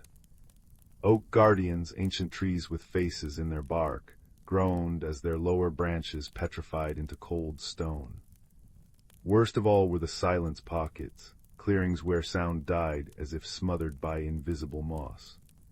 Sorrel's whiskers tingled with wrongness when they passed through one, her own heartbeat muffled into nothingness. At the stone hollow, the council had already gathered. Thistlewood, the great horned owl whose feathers held the pattern of every winter storm, perched on a quartz outcropping. Between his talons lay the heartstone, once a vibrant geode singing with inner light, now a dull lump of rock veined with sickly green. Circling him were the season keepers, a maple-keyed dragonfly representing spring, a berry-fat dormouse for summer, a persimmon-hued salamander for autumn, and a snow hare whose fur still held patches of winter's last gasp. The turning wheel hesitates, rumbled Thistlewood, his voice the creak of timber holding up the sky. Without the heartstone's rhythm, seasons will bleed into each other until life unravels. Sorrel's grandmother stepped forward, her tail brushing a constellation of glowing mushrooms into brighter life. The stone's illness mirrors the forest's wounds. We must mend both as one. A plan was woven like silken thread through the dark.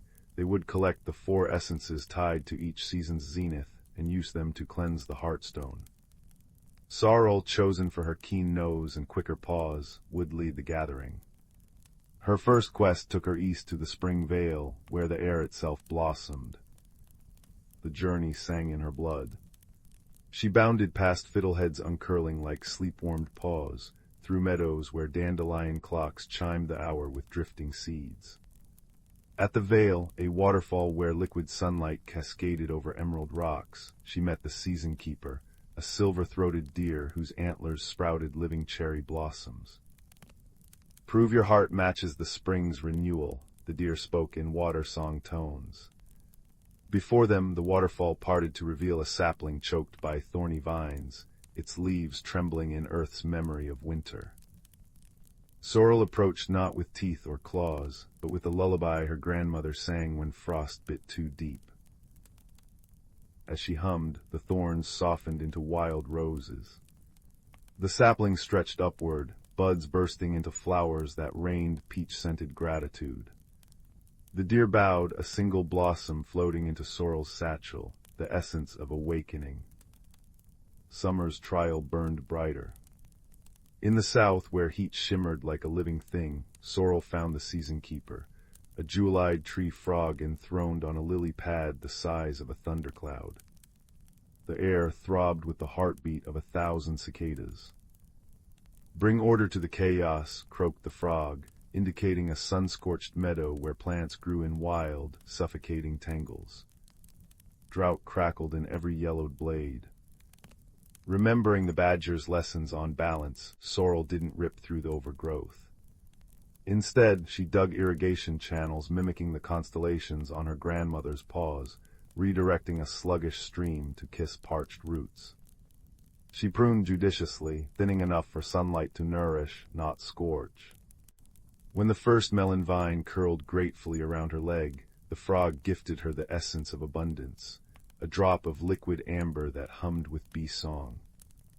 Autumn's test came in the west, where the season keeper, a squirrel with a tail like smoldering embers, waited atop a pyramid of pumpkins. Everything here clings too tightly, they chittered, gesturing to an orchard where fruit rotted on branches, leaves refusing to fall. The air reeked of sweet decay. Sorrel twitched her nose at the malaise. She began gathering fallen acorns, arranging them in spirals that whispered of cyclical endings. With a badger's digging claw borrowed from the council stores, she carved tiny doors in the stubborn trees, inviting wood beetles to begin the recycling dance. Lastly, she blew the first frost breath she'd ever learned across the highest branches. As reluctant apples thudded to the ground, the squirrel tossed her the essence of release, a maple key that spun ceaselessly in midair. Winter's challenge almost broke her. In the north's endless twilight, the season keeper was a carved ice wolf whose howl shaped snowflakes. Find warmth without fire, it growled, icicle teeth clinking. Around them, creatures shivered in a blizzard that stole breath and hope. Sorrel thought of dormice sharing nests, of owls sheltering lost fawns under their wings. Gathering the trembling animals, she taught them the huddle dance, a weaving of bodies and breath that kindled communal warmth. When the ice wolf itself began to shiver, she brushed her frost-flecked tail against its paw in shared vulnerability. The essence of rest came as a snowflake that never melted, its crystalline patterns holding the quiet promise of spring's return. Back at Stone Hollow, the council blended the essences into a chalice of woven vines. As sorrel poured the mixture over the heartstone, the forest held its breath. For a terrible moment, nothing happened. Then, a sound like the first rainfall after drought. The stone's cracks glowed gold, its geode interior spinning to life like a miniature galaxy.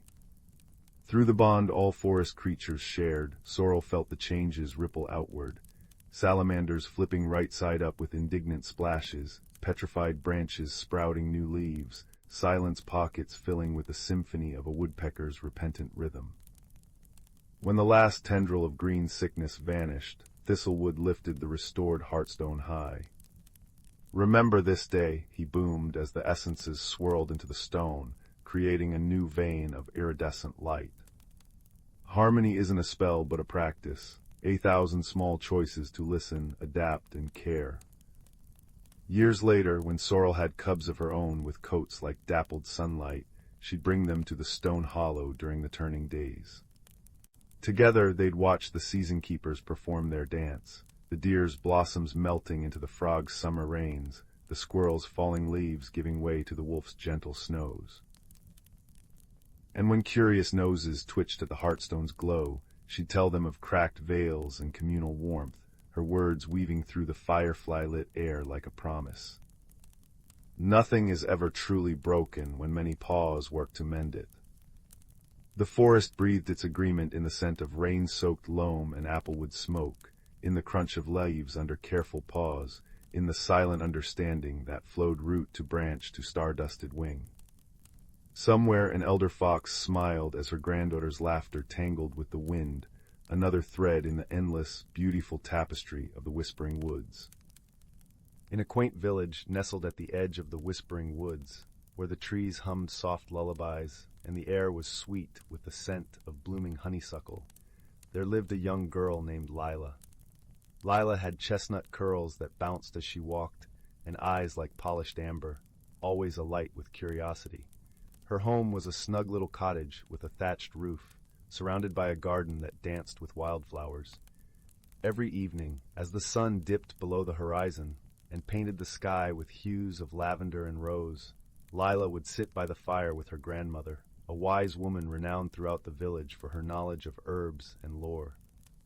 The hearth crackled warmly, casting a golden glow over the room, where shadows played gently on the walls.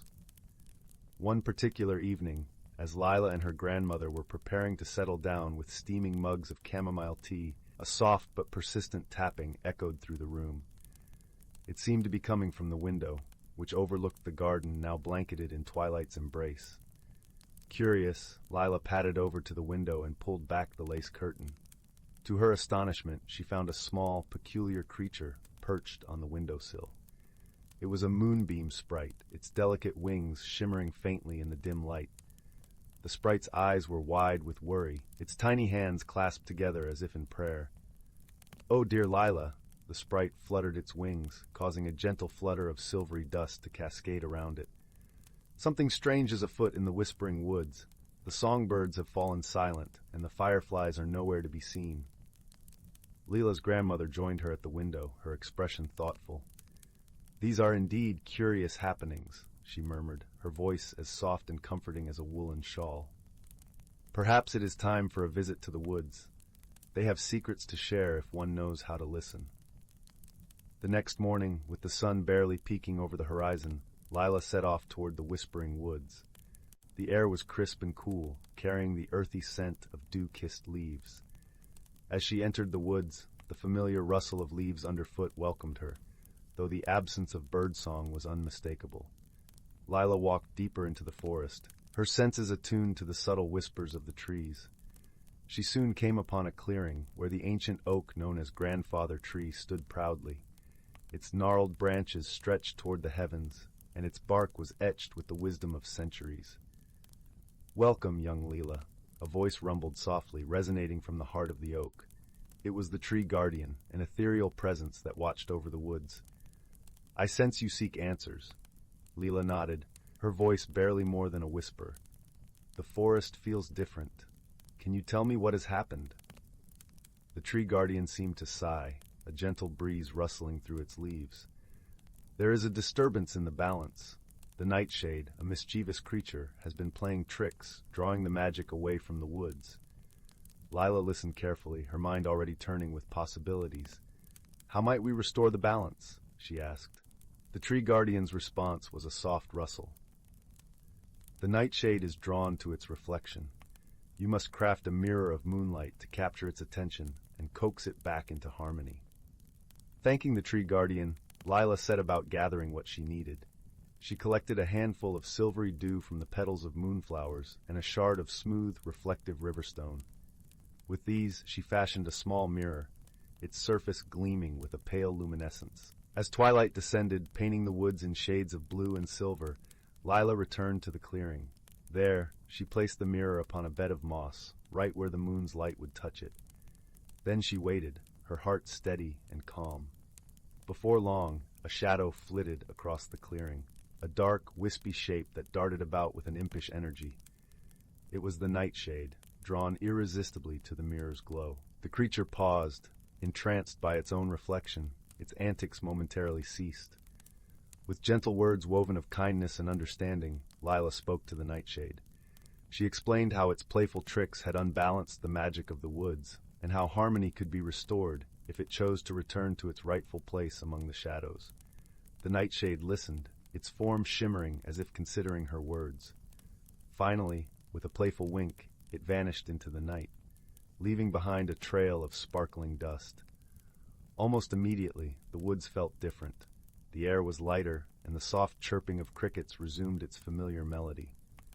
As Lila made her way back to the village, the moon watched over her, casting a gentle glow on her path. She felt a comforting sense of achievement, knowing she had helped restore peace to the woods she loved so dearly. Back at the cottage, her grandmother awaited her with open arms and a warm smile. "You have done well, dear heart," she said, her voice a balm to Lila's soul. "Remember, even the smallest creatures can teach us the greatest lessons." That night, as Lila lay in her cozy bed, she listened to the soft hum of the forest outside her window. The world was at peace, and so was she, knowing that wisdom and friendship could always light the way, even through the darkest of shadows.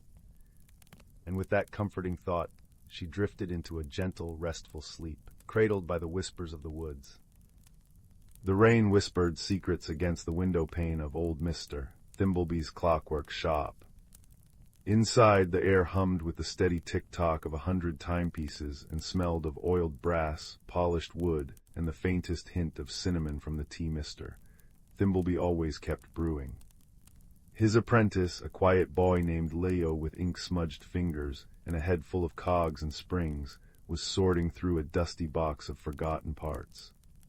He sighed. Nothing but broken mainsprings and chipped gears. Then his fingers brushed something smooth and cool beneath the tangle of metal.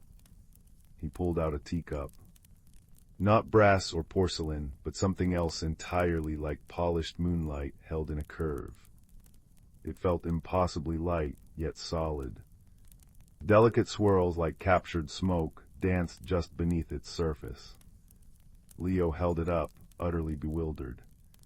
How had this ended up in a box of clock parts? He carried it to Mr. Thimbleby, who peered over his spectacles. "Ah," the old man murmured, his voice like a well-oiled gear. The luminous cup thought it was lost to the dust bunnies years ago. He didn't seem surprised, only thoughtful. Not for telling time, that one, for finding things. Finding things, Leo echoed. Lost things, Mr. Thimbleby clarified, tapping the cup gently. Pour warm tea into it, see what appears. Intrigued, Leo filled the small kettle, lit the spirit lamp beneath it, and selected Mr. Thimbleby's special chamomile blend. As the water heated, filling the shop with its gentle, floral scent, he placed the luminous cup carefully on the workbench.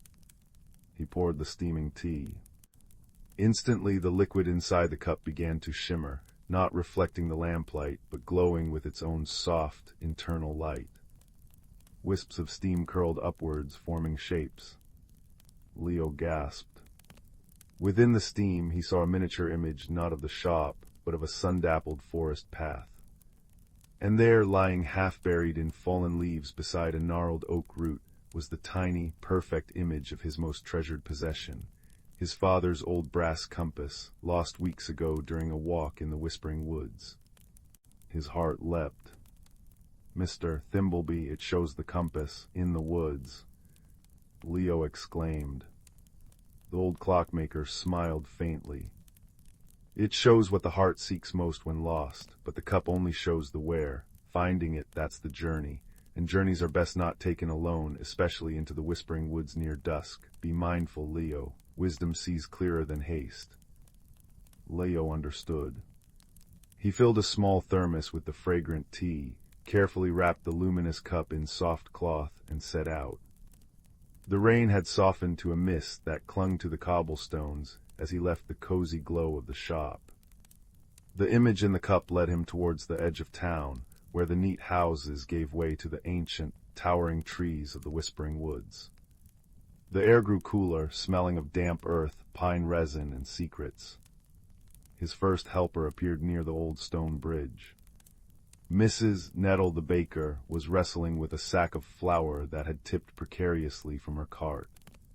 She was a woman built like a sturdy loaf herself, cheeks rosy and perpetually dusted with flour.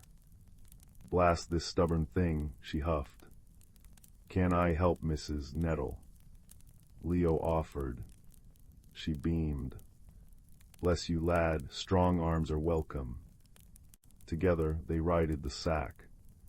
Seeing Leo glance towards the woods, she asked about his journey. He showed her the cup, pouring a little warm tea into it. The swirling steam reformed, showing the compass nestled by the oak root, deeper in the woods.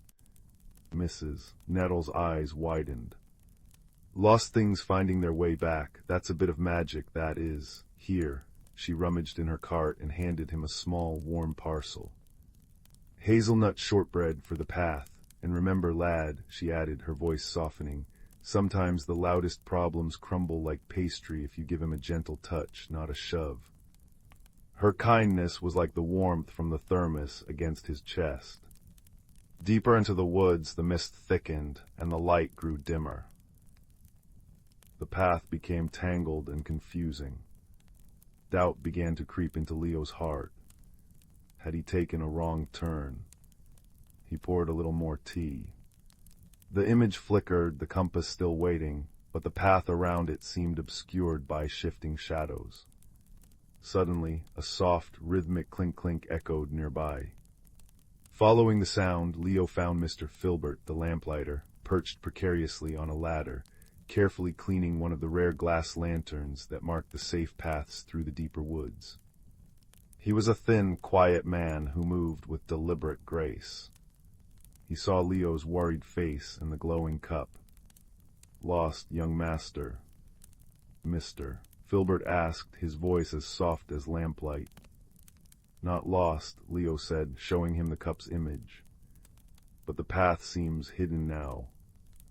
Mr. Filbert studied the steam picture, then the surrounding gloom. Ah, the glimmer moss is thick here after the rain, tricks the eyes, makes straight paths seem crooked and safe ground look treacherous. He descended the ladder. Come, I'll walk with you a ways. These old lamps need tending deeper in, regardless. Walking beside the quiet lamplighter was calming. Mr. Filbert pointed out things Leo would have missed: the safe stepping stones across a gurgling stream, the subtle notch on an ancient birch tree marking a fork, the way the fireflies gathered where the ground was firmest. "The woods speak," Mr. Filbert murmured, polishing a lantern globe as they walked. "Not in words but in signs. Moss grows thickest where the earth is solid. Birdsong falters near hidden water. Patience listens, young master. Patience sees what haste rushes past." His quiet wisdom was a lantern itself in the growing dusk. Finally, guided by the lamplighter and the occasional sip of tea to renew the cup's vision, they reached the great gnarled oak. And there, just as the image showed, half buried in damp leaves, gleamed Leo's brass compass. Relief washed over him.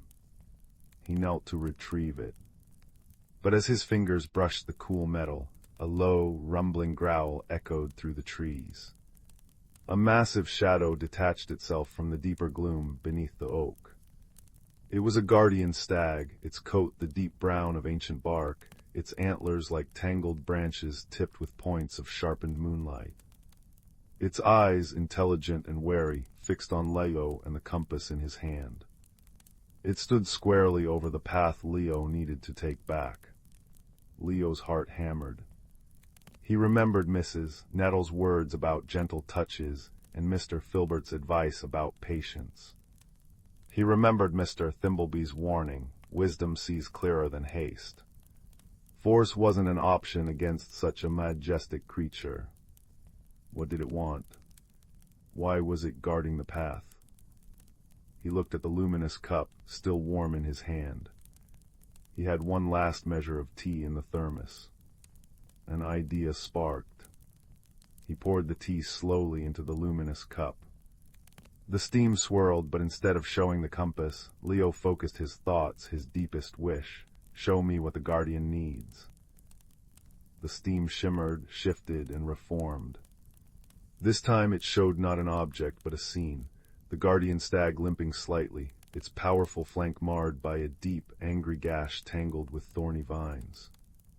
The image pulsed with the creature's pain. Understanding dawned.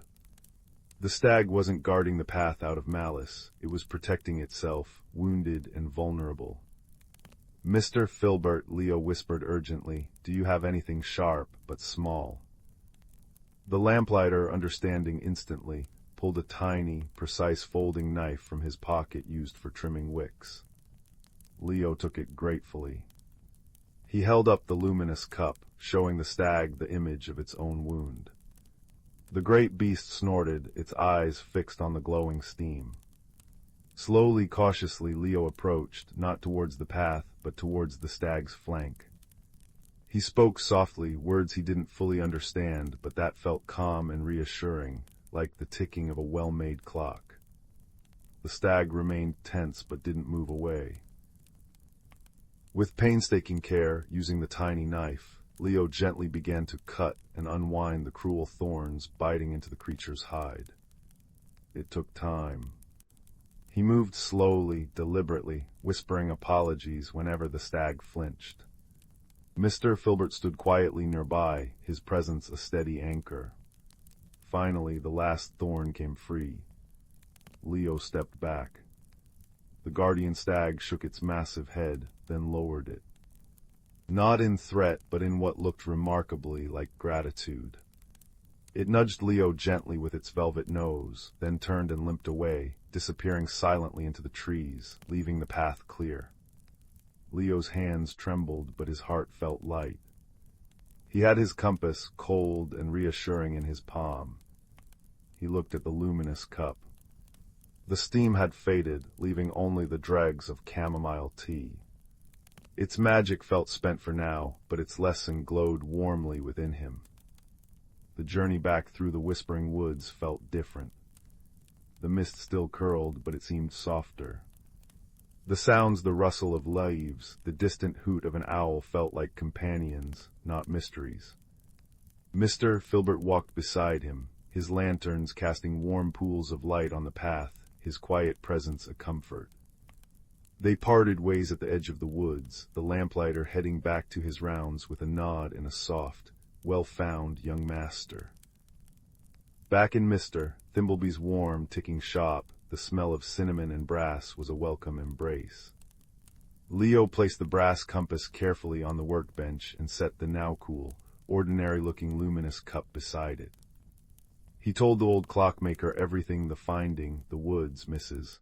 Nettle's kindness, Mr. Filbert's guidance, the guardian stag, the thorns. Mr. Thimbleby listened, polishing a gear with a soft cloth. When Leo finished, the old man nodded, a slow, satisfied smile spreading across his face. "Extraordinary secrets hide in ordinary things, lad," he said, his voice a soft rumble. "But the greatest magic isn't always in the object. Sometimes it's what the object helps us find within ourselves. Wisdom, patience, kindness, and the courage to use them." He poured fresh tea chamomile into 2 ordinary mugs. "You found more than a compass today, Leo. You found your own true north." Leo sipped the warm tea, the gentle floral taste soothing.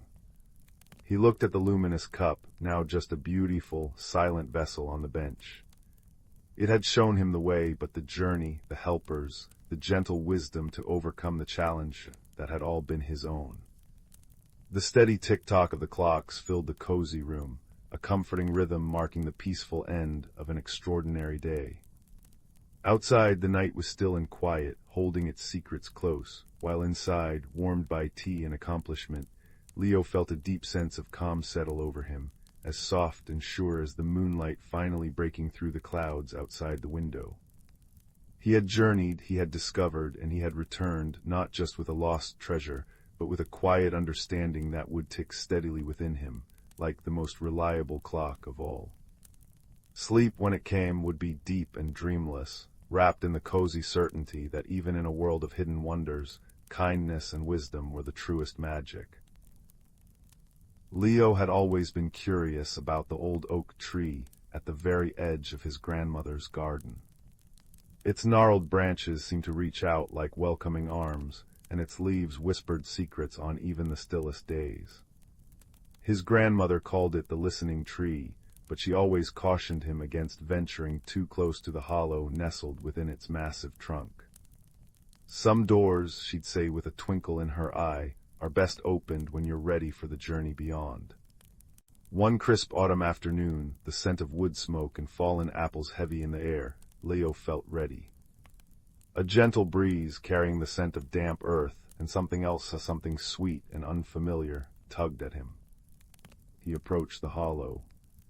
Instead of the dark space he expected, shimmering light, like trapped sunshine filtered through honey, spilled out. Taking a deep breath of the cool, sweet air, Leo stepped inside. The light enveloped him, warm and soft as spun gold against his skin. When it cleared, he found himself not in darkness, but standing on a path of smooth, moon-pale stones, winding through a forest unlike any he'd ever seen. This was the Whisperwood. The trees weren't merely tall, they soared like cathedral pillars, their bark a mosaic of silver and deep violet. Their leaves weren't green, but shimmering shades of sapphire and emerald, casting dappled light that danced on the path like living jewels. Bioluminescent flowers, shaped like tiny bells and glowing with soft blues, pinks, and golds, carpeted the forest floor, pulsing gently as if breathing. The air hummed with a low, melodic thrum, like a giant, contented cat purring, and carried the scent of crushed mint, vanilla orchids, and warm stone after rain. Overhead, creatures that looked like floating dandelion seeds, but glowing with soft internal light, drifted lazily on unseen currents. Leo felt a thrill of pure wonder tingle from his scalp down to his toes. He hadn't walked far when a soft chime sounded beside him. A cluster of tiny winged creatures, no bigger than his thumb, hovered near a large, glowing mushroom.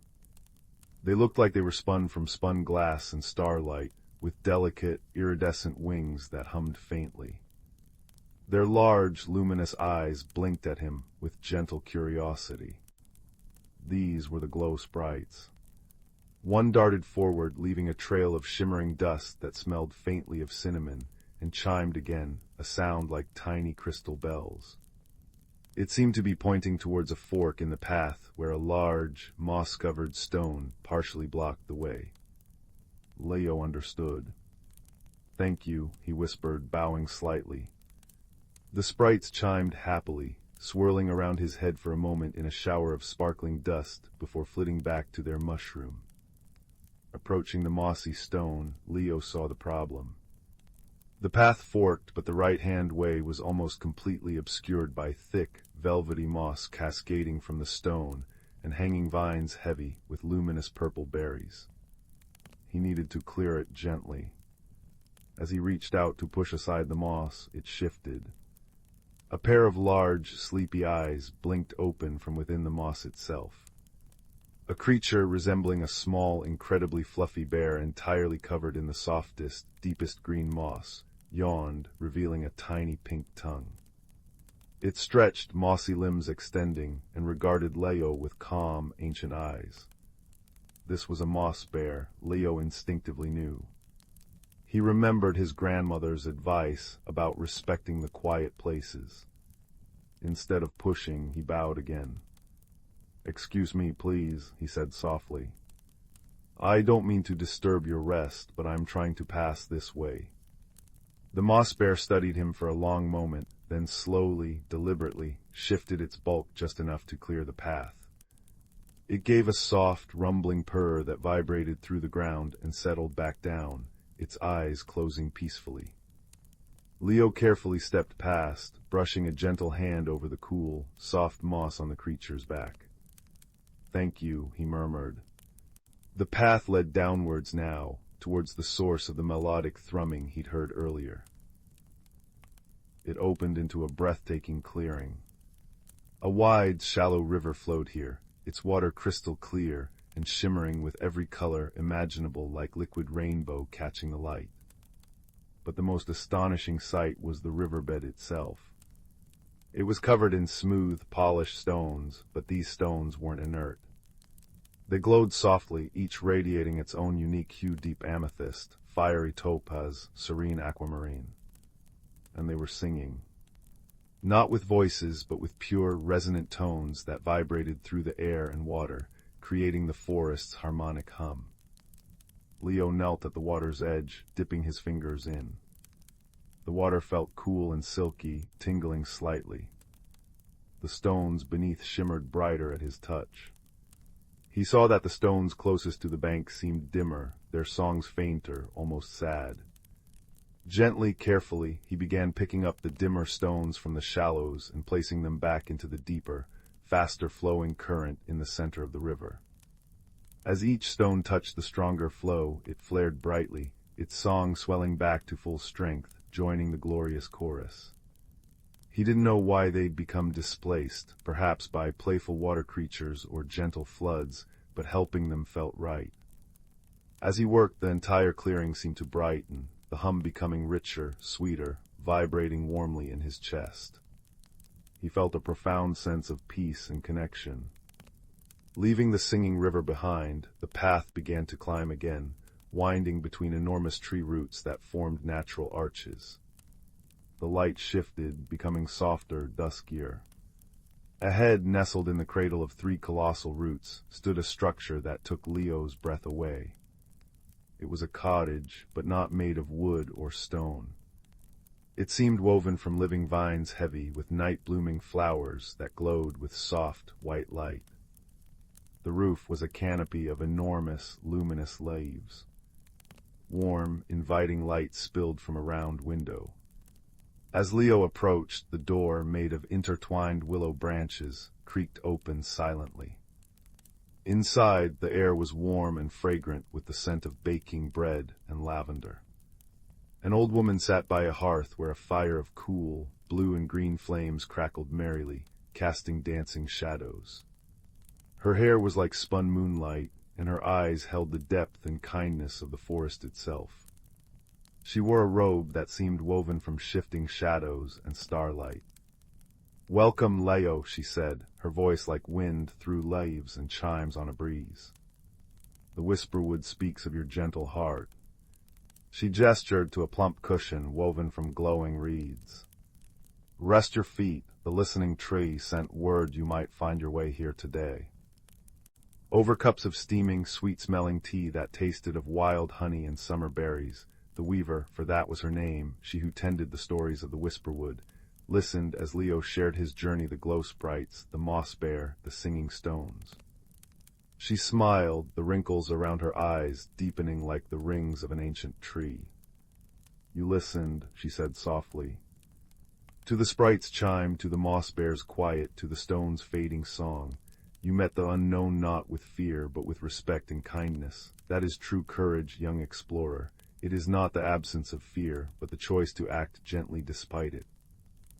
Leo felt a warmth spread through him that had nothing to do with the tea. He hadn't thought of himself as brave, he'd just been curious and careful. The weaver nodded as if hearing his thoughts. Curiosity guided you, kindness was your compass, and quiet courage cleared your path. Remember this feeling. She handed him a small, smooth stone from a bowl on her table. It was warm to the touch and pulsed with a soft, golden light, humming a single, pure note. A stone from the river singing its thanks, keep it close. It will remind you that even the smallest light can brighten the dark, and even the quietest step can lead to wonders. As the weaver's hearth fire burned low, casting long, comforting shadows, Leo felt a gentle tug, a sense of completion. He thanked the weaver, who simply smiled and gestured towards the door. The path home is always open to those who walk it with a light heart. Stepping outside, he saw the moon-pale path glowing softly before him, leading back the way he came. The Whisperwood seemed to sigh contentedly around him. The moss bear was still peacefully asleep, a soft green mound by the path. The glow sprites chimed a gentle farewell as he passed. The singing river's chorus swelled in a harmonious wave as he crossed a natural arch of glowing roots above it. Soon he stood before the shimmering light spilling from the listening tree's hollow. He stepped through the warm honey-gold radiance and found himself back in his grandmother's garden, the familiar scent of wood smoke and autumn apples washing over him. The sun was just dipping below the horizon, painting the sky in streaks of orange and purple. He looked down at his hand. The warm, golden, softly humming stone was still there, pulsing gently against his palm, a tangible piece of magic and a reminder of his quiet bravery. He heard his grandmother call from the kitchen door, her voice warm and familiar.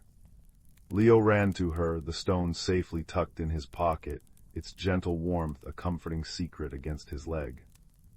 He flung his arms around her.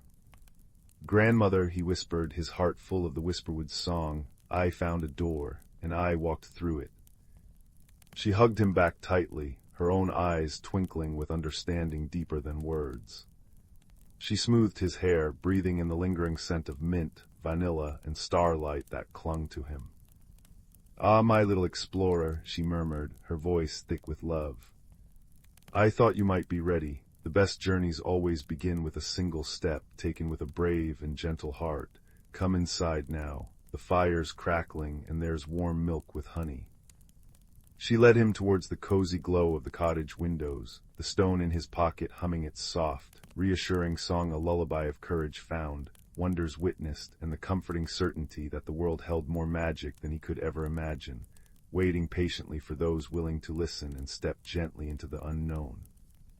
The scent of baking bread mingled with the wood smoke, wrapping around him like a warm blanket, and the gentle purr of the cat by the hearth seemed to echo the Whisperwood's own contented thrum, lulling him into a deep, peaceful sense of belonging, both here and in the memory of that enchanted place.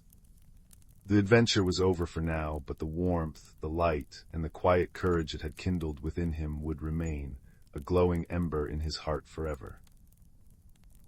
The village of Wicker Hollow was the sort of place where cobblestones held the warmth of the afternoon sun long into the evening, and the scent of baking bread and wood smoke wove through the air like invisible ribbons.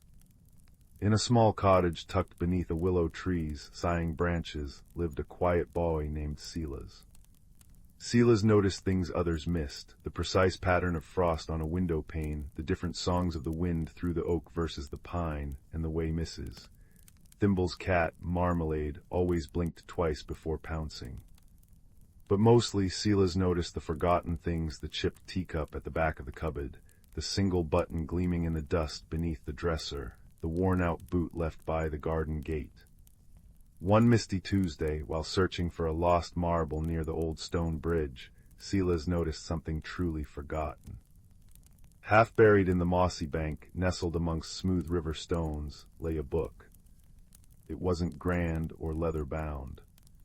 It was small, its cover faded to a soft, indeterminate gray, the edges worn smooth as sea glass.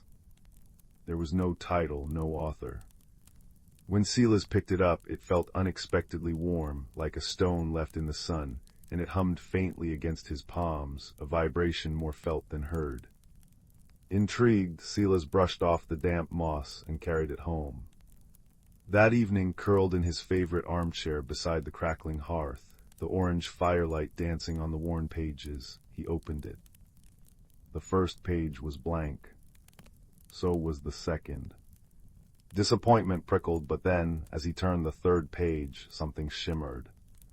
Not ink, but light. Delicate, silvery lines began to weave across the paper, forming not words, but pictures. They were fleeting, like reflections on water, a glimpse of a soaring bird, the curve of a winding path through tall grass, the wink of a distant star.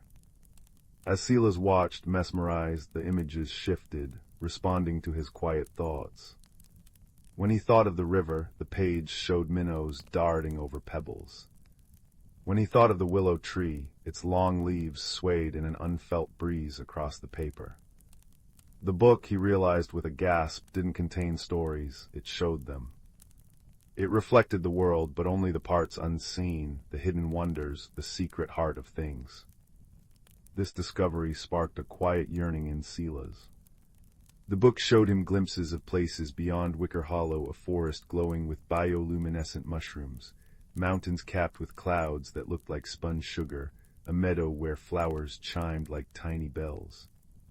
He longed to see these wonders himself, to understand the book's silent language. So one crisp morning, with the book tucked safely in his worn satchel, Silas set off, following the faint, shimmering path the book had shown him winding eastward from the village. His journey began gently, through sun-dappled woods. He hadn't gone far when he encountered his first helper. A large, rather drowsy badger named Barnaby was attempting to dig up a particularly stubborn truffle near the path. Barnaby had spectacles perched precariously on his snout and spoke in a slow, rumbling voice. Trouble with the subterranean aromatics, he grumbled, blinking at Silas. The scent is strong, but the earth, she clings. Can't quite triangulate the epicenter, you see. Silas, remembering the book, gently opened it. The page shimmered, showing not the truffle, but the intricate network of roots around it, and a single, bright earthworm wriggling near its location. Silas pointed. Barnaby adjusted his spectacles, squinted, then dug with renewed vigor. Ah, foundational disturbance, excellent cartography, young fellow. Barnaby, grateful for the help and intrigued by the shimmering book, decided Silas's quest sounded far more interesting than truffles. He became Silas's guide through the deeper woods, his knowledge of hidden trails and edible roots invaluable. Deeper into the ancient forest, where the trees grew tall and silent, they met Thistle. Thistle was a hedgehog, but unlike any Silas had seen. Her spines weren't just brown, they shimmered with tiny flecks of iridescent green and gold, like moss catching the light. She moved with surprising swiftness, darting between ferns. Thistle was incredibly observant, but terribly forgetful. "Oh, hello, lovely morning for the thing with the leaves," she'd chirp, then zoom off, only to circle back moments later. "Barnaby, Silas, have you seen the shiny pebble? No, oh well." She remembered every hidden spring, every patch of rare moon mint, and the exact location of the singing stones, which hummed when the wind blew just right, but couldn't recall what she'd had for breakfast. The book helped Silas understand her fragmented thoughts. It would show fleeting images of the things she'd forgotten: a blue pebble near the oak stump, a patch of clover she'd admired. Silas, with gentle patience, would help her find them, and Thistle, delighted, shared her knowledge of the forest's secret paths and moods in return. The trio traveled for days. The book showed them wonders: a waterfall where the water fell upwards into a cloud, a grove where trees whispered ancient secrets in rustling tongues only the book seemed to translate into shimmering images of long-gone travelers, and a lake so still it reflected not the sky, but a sky from another time, dotted with unfamiliar constellations. Silas felt himself changing. He grew braver navigating unknown paths, quieter in his observations, and kinder in understanding his companions' quirks. The world felt larger, yet more intimately connected, every rustle and scent holding potential magic revealed by his humble book. Their journey led them to the Whispering Peaks, jagged mountains veiled in perpetual mist. The book showed a path winding steeply upwards, towards a hidden valley where the most wondrous sight shimmered faintly. A tree made entirely of light, its branches holding tiny, pulsing stars. But the mist wasn't just mist. It was thick, swirling, and alive with confusion. It was the gray murk. As they entered its embrace, disorientation struck like a physical blow. Paths seemed to shift underfoot. Sounds became distorted echoes. Barnaby's usually precise directions faltered. East, or was it southwest, the olfactory markers are, scrambled. Thistle darted in frantic circles. My pebble, I mean the path, it was here, or was it there? Even the book flickered uncertainly, its images blurring and fading, reflecting only the swirling gray confusion surrounding them. Panic threatened to rise in Silas's chest. Force was useless against the formless murk. Shouting only made the echoes louder and more confusing. Pushing forward blindly led them in exhausting circles. Silas sat down on a cold rock, pulling the book close. He closed his eyes, ignoring the disorienting swirl. He thought not of the destination, but of his journey. He remembered the warm hum of the book in his hands that first day. He pictured Barnaby's earnest face as he studied his truffle maps, Thistle's spines shimmering like captured sunlight.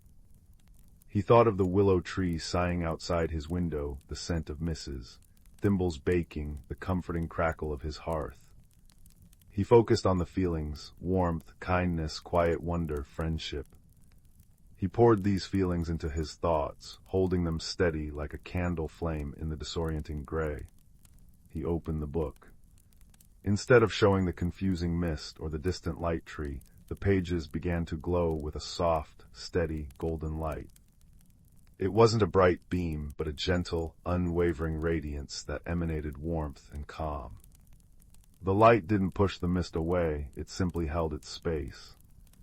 Barnaby stopped his frantic sniffing. Thistle stopped her dizzy circling. They both looked at the book, then at Silas, whose face was calm, reflecting the golden glow. The disorienting whispers of the mist seemed to soften, the swirling slowed. The golden light from the book acted like a beacon of clarity, not by fighting the confusion, but by offering a calm center. "Follow the warmth," Silas said softly, his voice steady amidst the muffled echoes. He didn't shout directions, he simply held the book aloft, its gentle light a focal point. Barnaby, taking a deep, calming breath, focused on the light. Thistle, her forgetfulness momentarily stilled by the calm, darted not randomly, but towards the warmest patches of light reflecting on the damp rocks. Step by deliberate step, focusing only on the calm, golden light and the feeling of quiet connection it represented, they moved through the murk. The path didn't magically appear.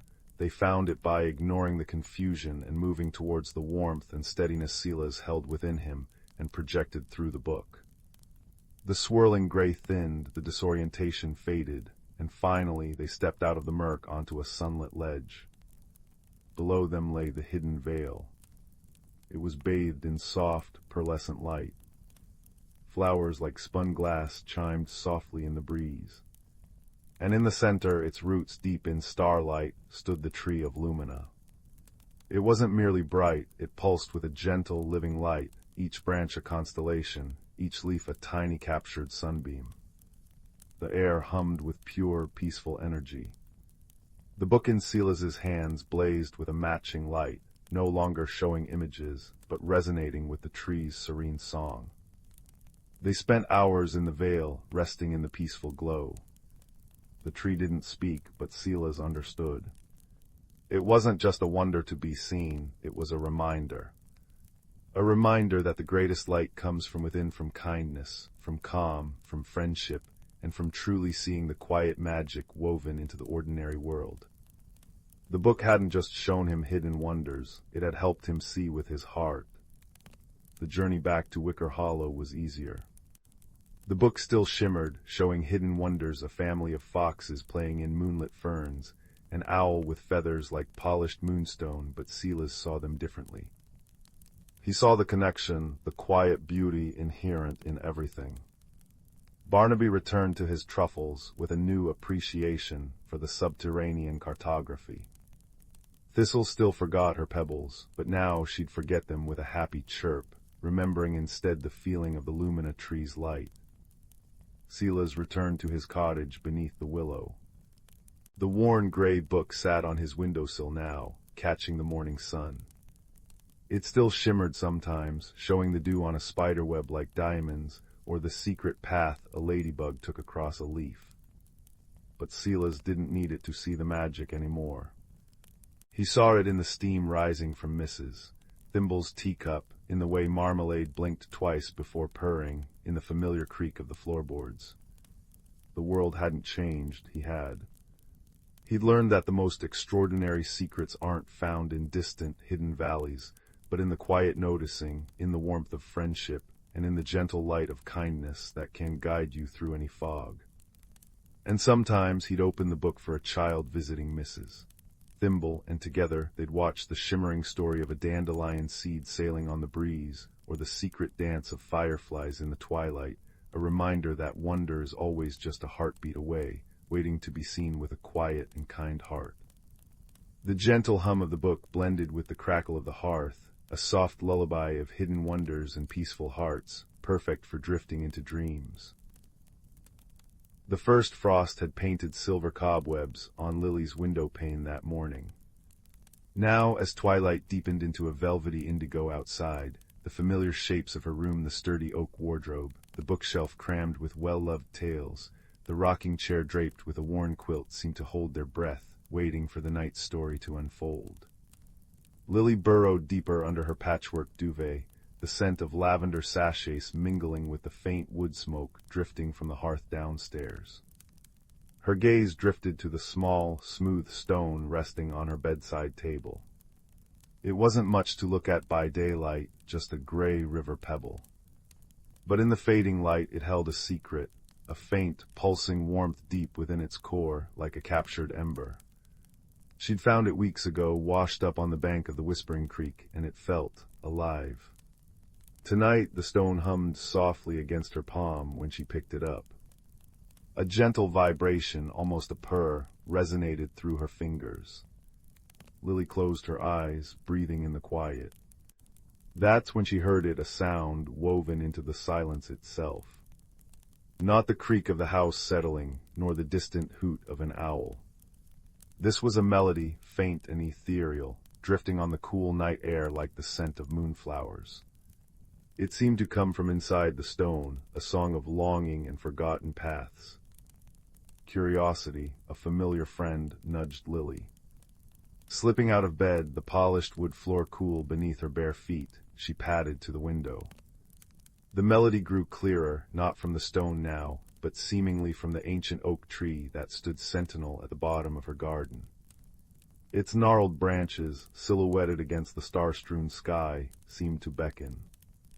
The stone pulsed warmly in her hand, its inner light flaring briefly, illuminating tiny veins of gold and amber within its gray surface. It felt like an answer, a key. Pulling on her thickest woolen socks and wrapping her faded dressing gown tightly around her, Lily slipped out of her room. The house was quiet, filled only with the rhythmic ticking of the grandfather clock in the hall. The cool night air kissed her face as she opened the back door, the scent of damp earth and decaying leaves sharp and inviting. Holding the glowing stone aloft like a tiny lantern, its soft amber light casting long, dancing shadows, she made her way down the dew-kissed garden path towards the old oak. As she approached, the melody swelled, no longer faint but rich and complex, the sound of wind through crystalline leaves, of water trickling over ancient stones, of laughter echoing down long corridors of time. It emanated from the massive, moss-covered roots that erupted from the earth like petrified serpents. Nestled between two particularly large roots, half hidden by curtains of ivy, Lily saw something she'd never noticed before, a gap. Not a crack, but an opening, dark and inviting, shaped like an arched doorway. The stone in her hand flared brightly, its warmth intensifying, pulling her gently forward.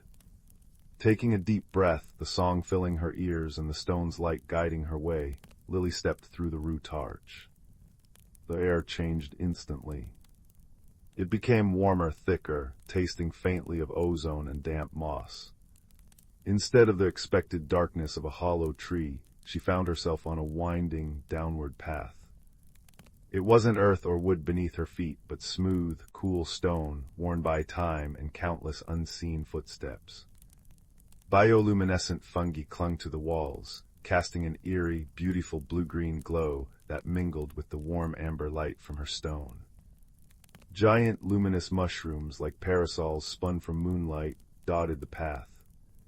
The air hummed with unseen life, a soft chorus of chirps and rustles accompanying the haunting melody. She had stepped into the gloaming. The path descended gently, spiraling deeper. Strange, luminous flowers unfurled petals like spun glass.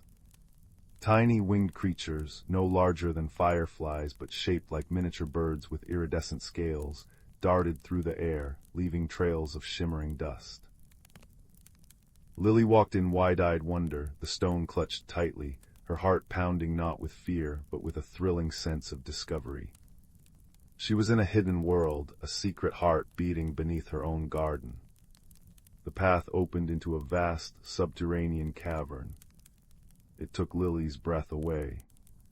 Above, the ceiling shimmered with constellations of embedded crystals, reflecting the soft light below. Below, a network of canals wound through the cavern floor, filled not with water, but with liquid light, a shimmering, golden substance that flowed silently, illuminating everything with a warm, buttery radiance. Buildings, if you could call them that, were carved directly into the cavern walls, or built from luminous fungi and woven vines. They looked like giant, intricate bird nests or clusters of glowing gourds. Bridges made of woven light spanned the canals, and everywhere moved the inhabitants of the gloaming.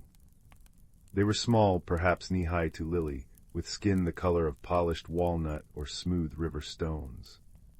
Large, luminous eyes, like pools of liquid moonlight, dominated their gentle faces.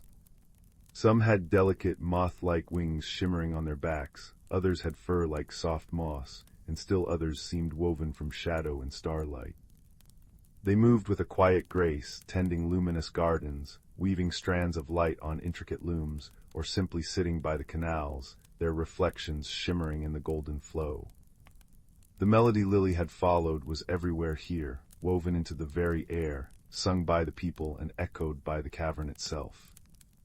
Lily stood frozen at the cavern's edge, a giant in this miniature world. Her presence hadn't gone unnoticed. The gentle activities ceased. Hundreds of luminous eyes turned towards her, wide with shock and Lily feared suspicion. A ripple of silence spread outwards from her. She felt enormous, clumsy, and utterly alien. Then a small figure detached itself from the shadows near a cluster of giant, glowing toadstools. It moved towards her with surprising speed, not flying, but skittering on quick, tiny legs. It was roughly the size of a hedgehog, covered in short, velvety fur the deep blue of twilight. Large, intelligent eyes, the color of periwinkles, regarded her intently from beneath tufted brows. Instead of wings, it had delicate, feathery antennae that twitched constantly. It stopped a few feet away, puffing itself up slightly, and let out a series of high-pitched chirps and clicks that sounded remarkably like a question. "Hello," Lily whispered, crouching down slowly, trying to make herself less imposing. "My name is Lily. I followed the song." The little creature tilted its head, antennae quivering. It took a cautious step closer, sniffing the air, its eyes fixed on the stone in Lily's hand. With another series of rapid clicks, it pointed a tiny, clawed finger at the stone, then at Lily, then back at the stone. You know this stone?" Lily asked, holding it out carefully.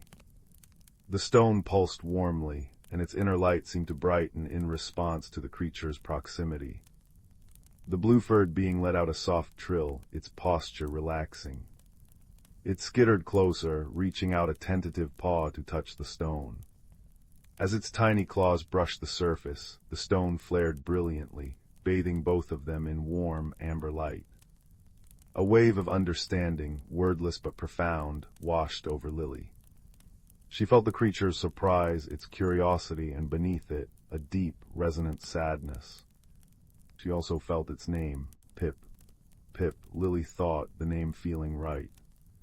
"You're Pip." Pip's large eyes widened further.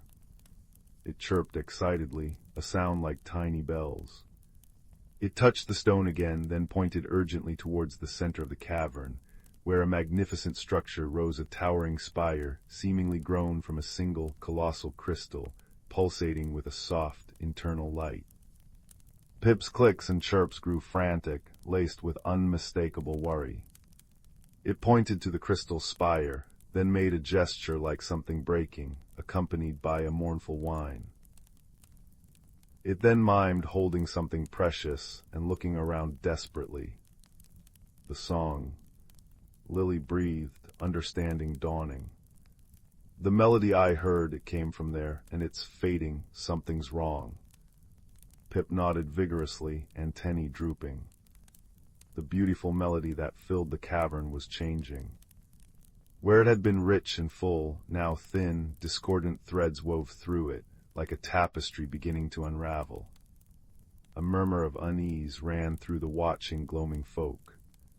Their luminous eyes were no longer fixed solely on Lily, but darted nervously towards the central spire. Pip tugged gently on the hem of Lily's dressing gown, chittering insistently. It pointed again towards the spire, then back at Lily's stone, its tiny face etched with desperate hope.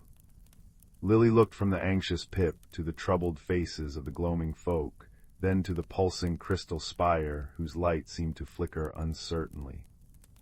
The humming stone in her hand felt like an anchor, its warmth spreading courage through her. This hidden world, this fragile, beautiful place beneath her feet, was in trouble. And somehow Pip believed her stone, and perhaps her, could help. "I don't know how," Lily whispered, more to herself than to Pip, "but we have to try." She straightened up, meeting Pip's determined gaze. "Lead the way, Pip." A collective sigh, like wind through reeds, seemed to ripple through the cavern. The suspicion in the luminous eyes softened into wary curiosity and a flicker of desperate hope. Pip gave a determined little chirp and scampered off along a path of smooth, glowing stones that wound towards the crystal spire. Lily followed, her bare feet silent on the cool surface, the stone held aloft like a beacon. The gloaming folk parted silently before her, their watchful gazes now carrying the weight of their world's fragile song. The path led to the base of the immense crystal spire. Close up, it was even more breathtaking. Veins of gold, silver, and deepest amethyst ran through its translucent heart, pulsing slowly with light that seemed to breathe. The discordant notes in the cavern's melody were stronger here, jarring against the spire's inherent harmony. At the spire's base was an arched opening, leading into its cool, shimmering interior. inside the air hummed with power. The walls glowed softly, casting shifting patterns of light on the smooth floor. In the very center of the chamber stood a pedestal carved from the same living crystal. Resting upon it wasn't a grand gem or a complex machine, but something surprisingly simple. A large, perfect seashell, spiraled like a unicorn's horn, crafted from mother-of-pearl that shimmered with all the colors of dawn and dusk. This, Lily understood instinctively, was the heart shell. It was the source of the gloaming's song, the focus of its harmony. But its light was dim, flickering erratically.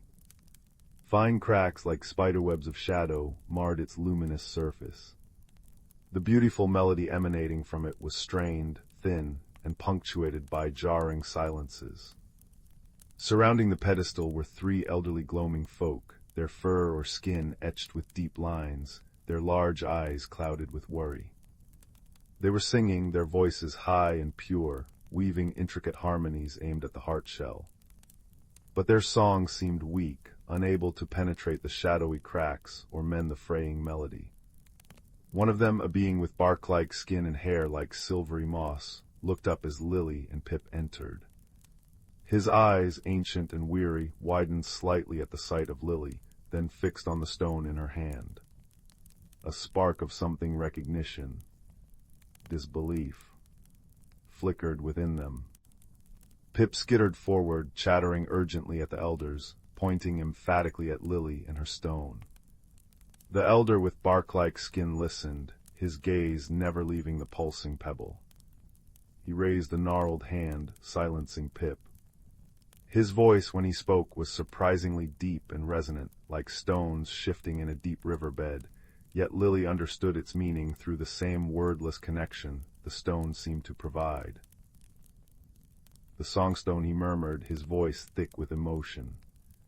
It returns after so many turnings of the great wheel. He stepped towards Lily, his movements slow and deliberate. Child of the surface, bearer of the sun's echo, you hold a fragment of the first light, a piece of the world heart that birthed both our realms. The heart shell weakens, the veil between worlds thins, and shadow seeps in, stealing our harmony. He gestured towards the cracked shell. Our song alone is not enough. The songstone, it remembers the first song. It can mend what is broken, but only if its light can reach the heart. Lily looked down at the warm stone in her hand, then at the faltering heart shell. The weight of responsibility settled on her small shoulders, but it felt less like a burden and more like a purpose. "What must I do?" she asked, her voice steady. "You must sing," the elder said simply. "Sing with your heart, let the songstone guide you. Its light carries the memory of the first song. Your voice, amplified by its power, might reach where ours cannot. Sing." Lily's heart fluttered nervously. She loved to hum to herself in the garden, but singing here, in front of these ancient beings, to save their world. The discordant notes from the heart shell seemed to mock her uncertainty. Pip nudged her ankle, chirping softly, its large eyes filled with unwavering trust. Lily looked at her small friend, then at the worried faces of the elders, and finally at the beautiful, suffering heart shell. This hidden world, discovered through wonder and a strange stone, needed her. Taking a deep breath, Lily stepped closer to the pedestal. The air vibrated with the strained song of the heart shell and the weakening harmonies of the elders. She closed her eyes, shutting out the enormity of the crystal chamber and the watchful eyes. She focused instead on the warm, pulsing stone in her hand. It felt like holding a tiny sun, a fragment of pure, ancient light. She remembered the melody that had drawn her here, the song of the gloaming, the song of the heart shell in its strength. It was a song of roots delving deep, of stars reflected in underground rivers, of quiet growth and enduring peace. She opened her mouth. No practiced melody came out, just a single, clear note. It was hesitant at first, thin as a spider's thread. But as the note hung in the air, the songstone in her hand flared.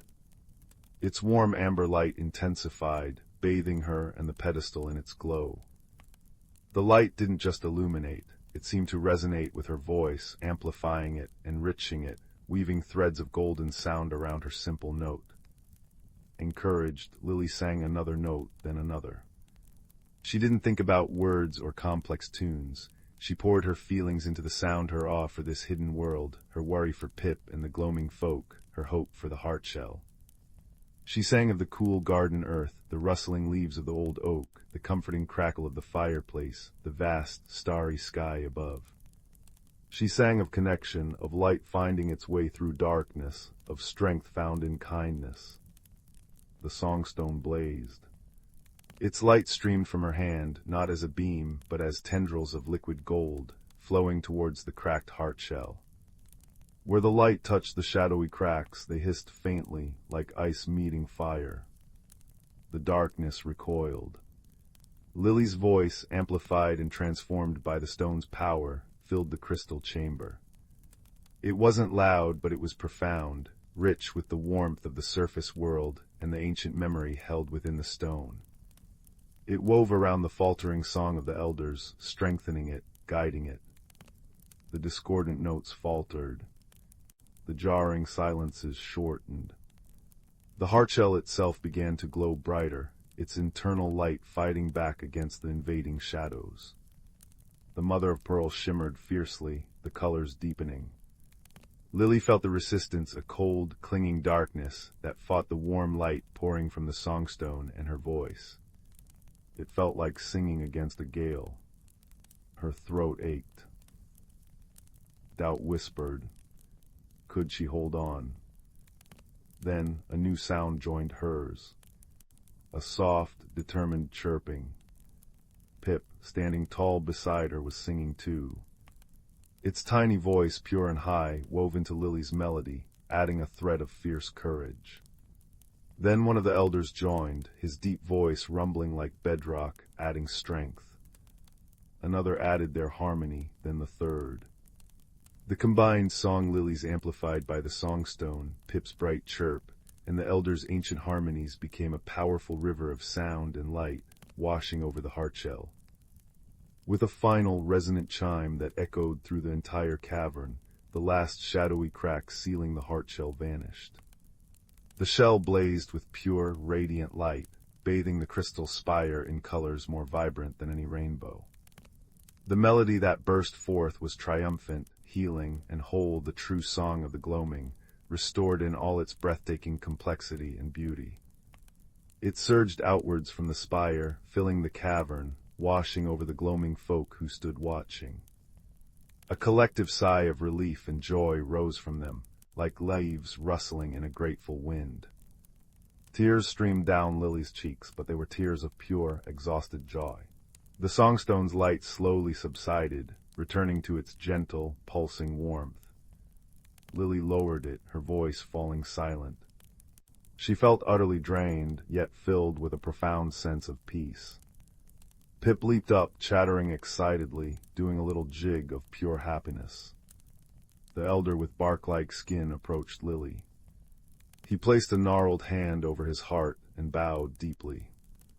"Bearer of the sun's echo," he said, his voice thick with gratitude, "you have restored the heart song. You have saved the gloaming. Our harmony is your harmony now. You will always find welcome here." Lily smiled, a tired but radiant smile. "I just sang," she whispered. "The stone and Pip and all of you, we did it together." She looked around the now brilliantly lit chamber, the restored heart-shell pulsing steadily. The fear and suspicion in the luminous eyes had vanished, replaced by warmth, gratitude, and wonder.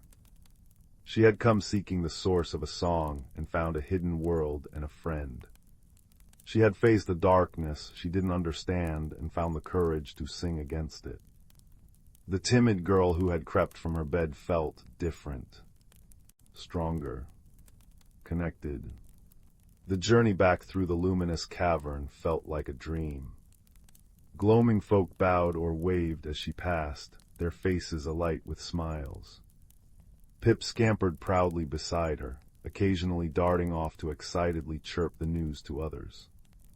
The path upwards, lit by the gentle glow of the fungi and her now softly humming stone, seemed shorter.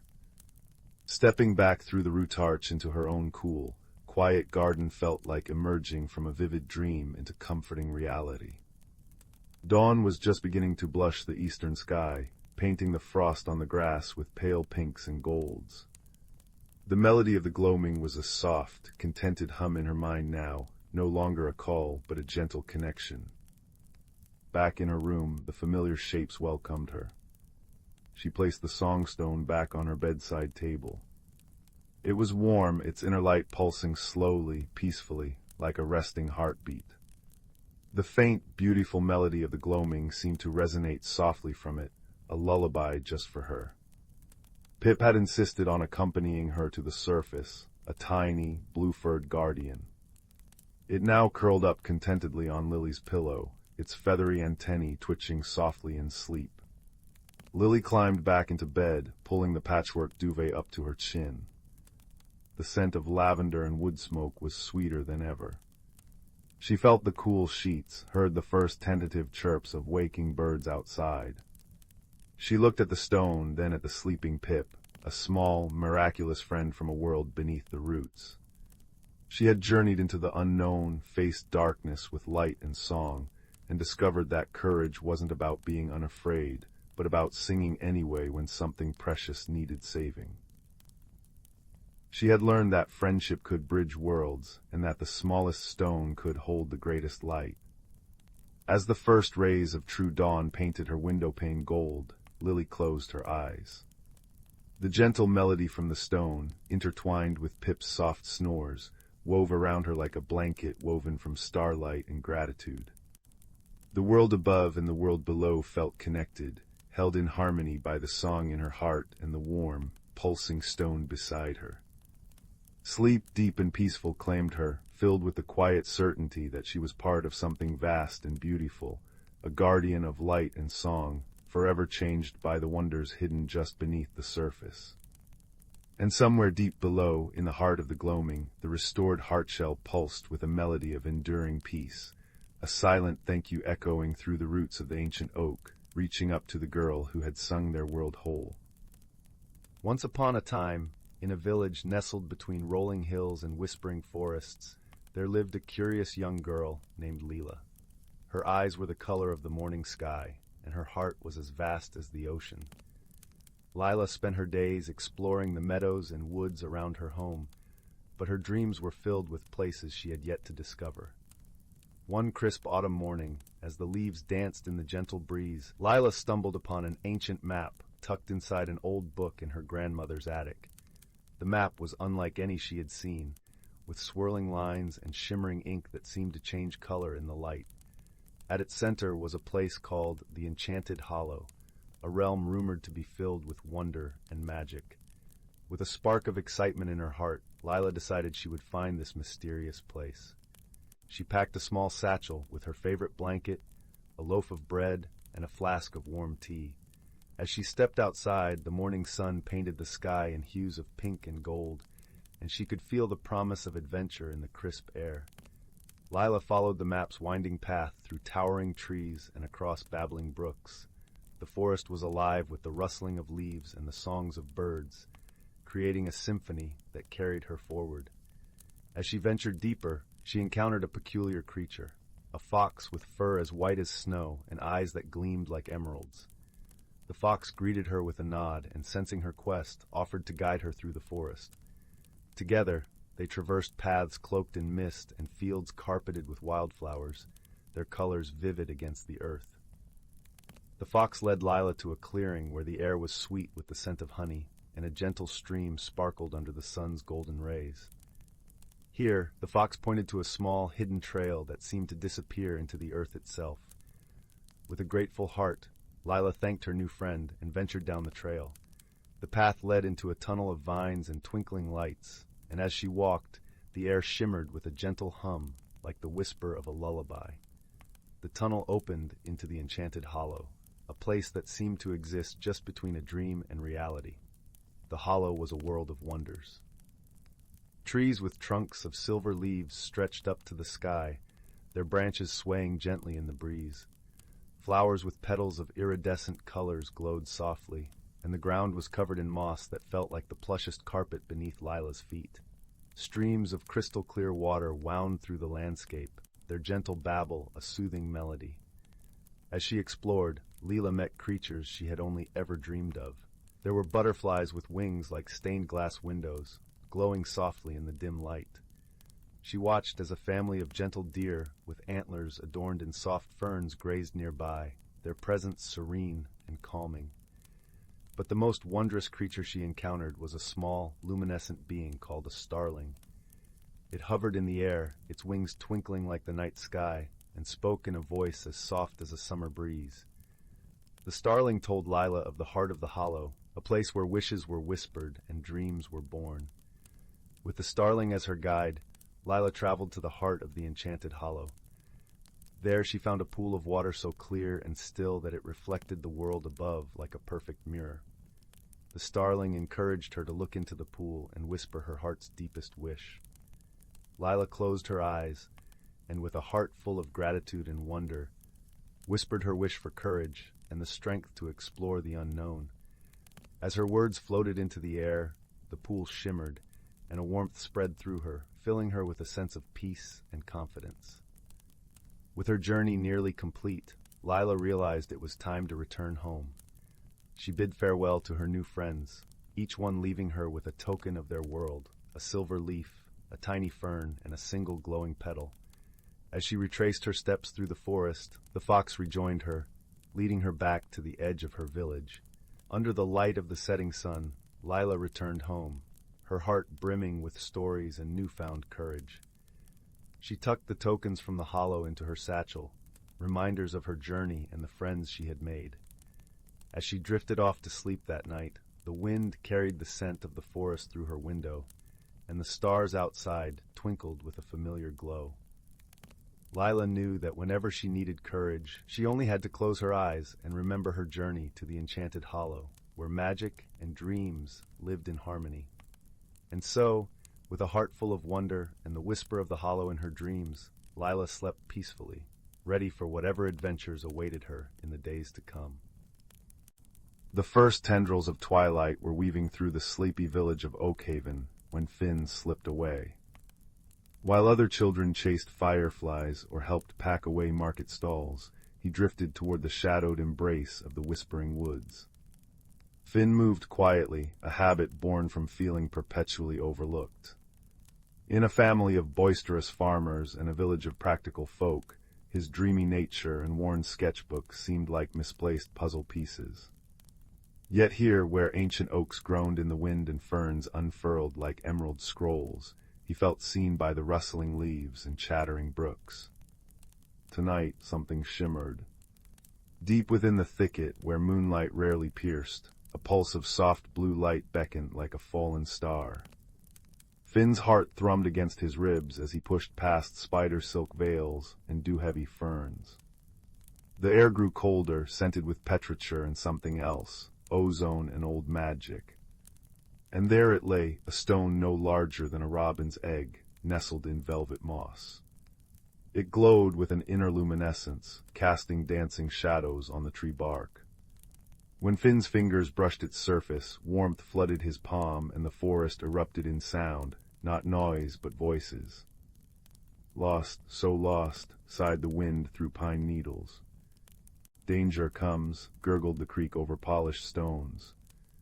And then a whimper, sharp and close. Finn whirled around to find a creature huddled beneath a toadstool. It resembled a cross between a hedgehog and a dandelion puff, tiny, quivering with fur like spun moonlight and eyes like liquid amber, wide with terror. You understand me," the creature whispered, its voice like chimes in a breeze. "The stone, you hold the glimmer stone." Finn knelt, the stone's heat pulsing against his skin. "I'm Finn, what's wrong?" "I am Tyndall," the creature quavered. "Guardian of the veil, the glimmerstone anchors the magic between your world and ours, the sylvan hollow, but it cracked when the shadow root poisoned the elder tree." Tyndall pointed a trembling paw toward the wood's heart. "Without its light the hollow fades, the whispers grow fearful, the moss grays, even the river's song weakens. Tears like dewdrops welled in Tyndall's eyes. If the stone isn't healed by the full moon's peak 3 nights hence, our world will vanish, and yours the blight will spread. Finn's breath caught. He saw it now, the sickly yellow tinge on nearby ferns, the brittle silence where crickets should sing. The glimmerstone in his hand flickered, a hairline fracture splitting its light. How do we heal it? Only the elder tree's roots can mend it, Tyndall said. But the way is perilous. Shadowroot's minions hunt the light, and... Tyndall shrank back. Your kind hasn't walked our paths for generations. They fear you. I fear. Finn's fingers tightened around the stone. Fear was familiar, but so was loneliness. He saw it mirrored in Tyndall's gaze. I'll help, he said softly. Show me the way. Their journey began at dawn. The whispering woods transformed. Sunlight filtered through a canopy of jewel-toned leaves, painted the path in dappled gold. Giant moths with stained glass wings fluttered past, and trees hummed with hidden life. Finn sketched furiously, a glowing mushroom ring, a family of moss-furred squirrels, while Tyndall perched on his shoulder whispering names. That's a lumen bloom. Those are bark scuttlers. Yet beneath the wonder, unease lingered. The air tasted metallic and distant howls echoed, thin, hungry sounds.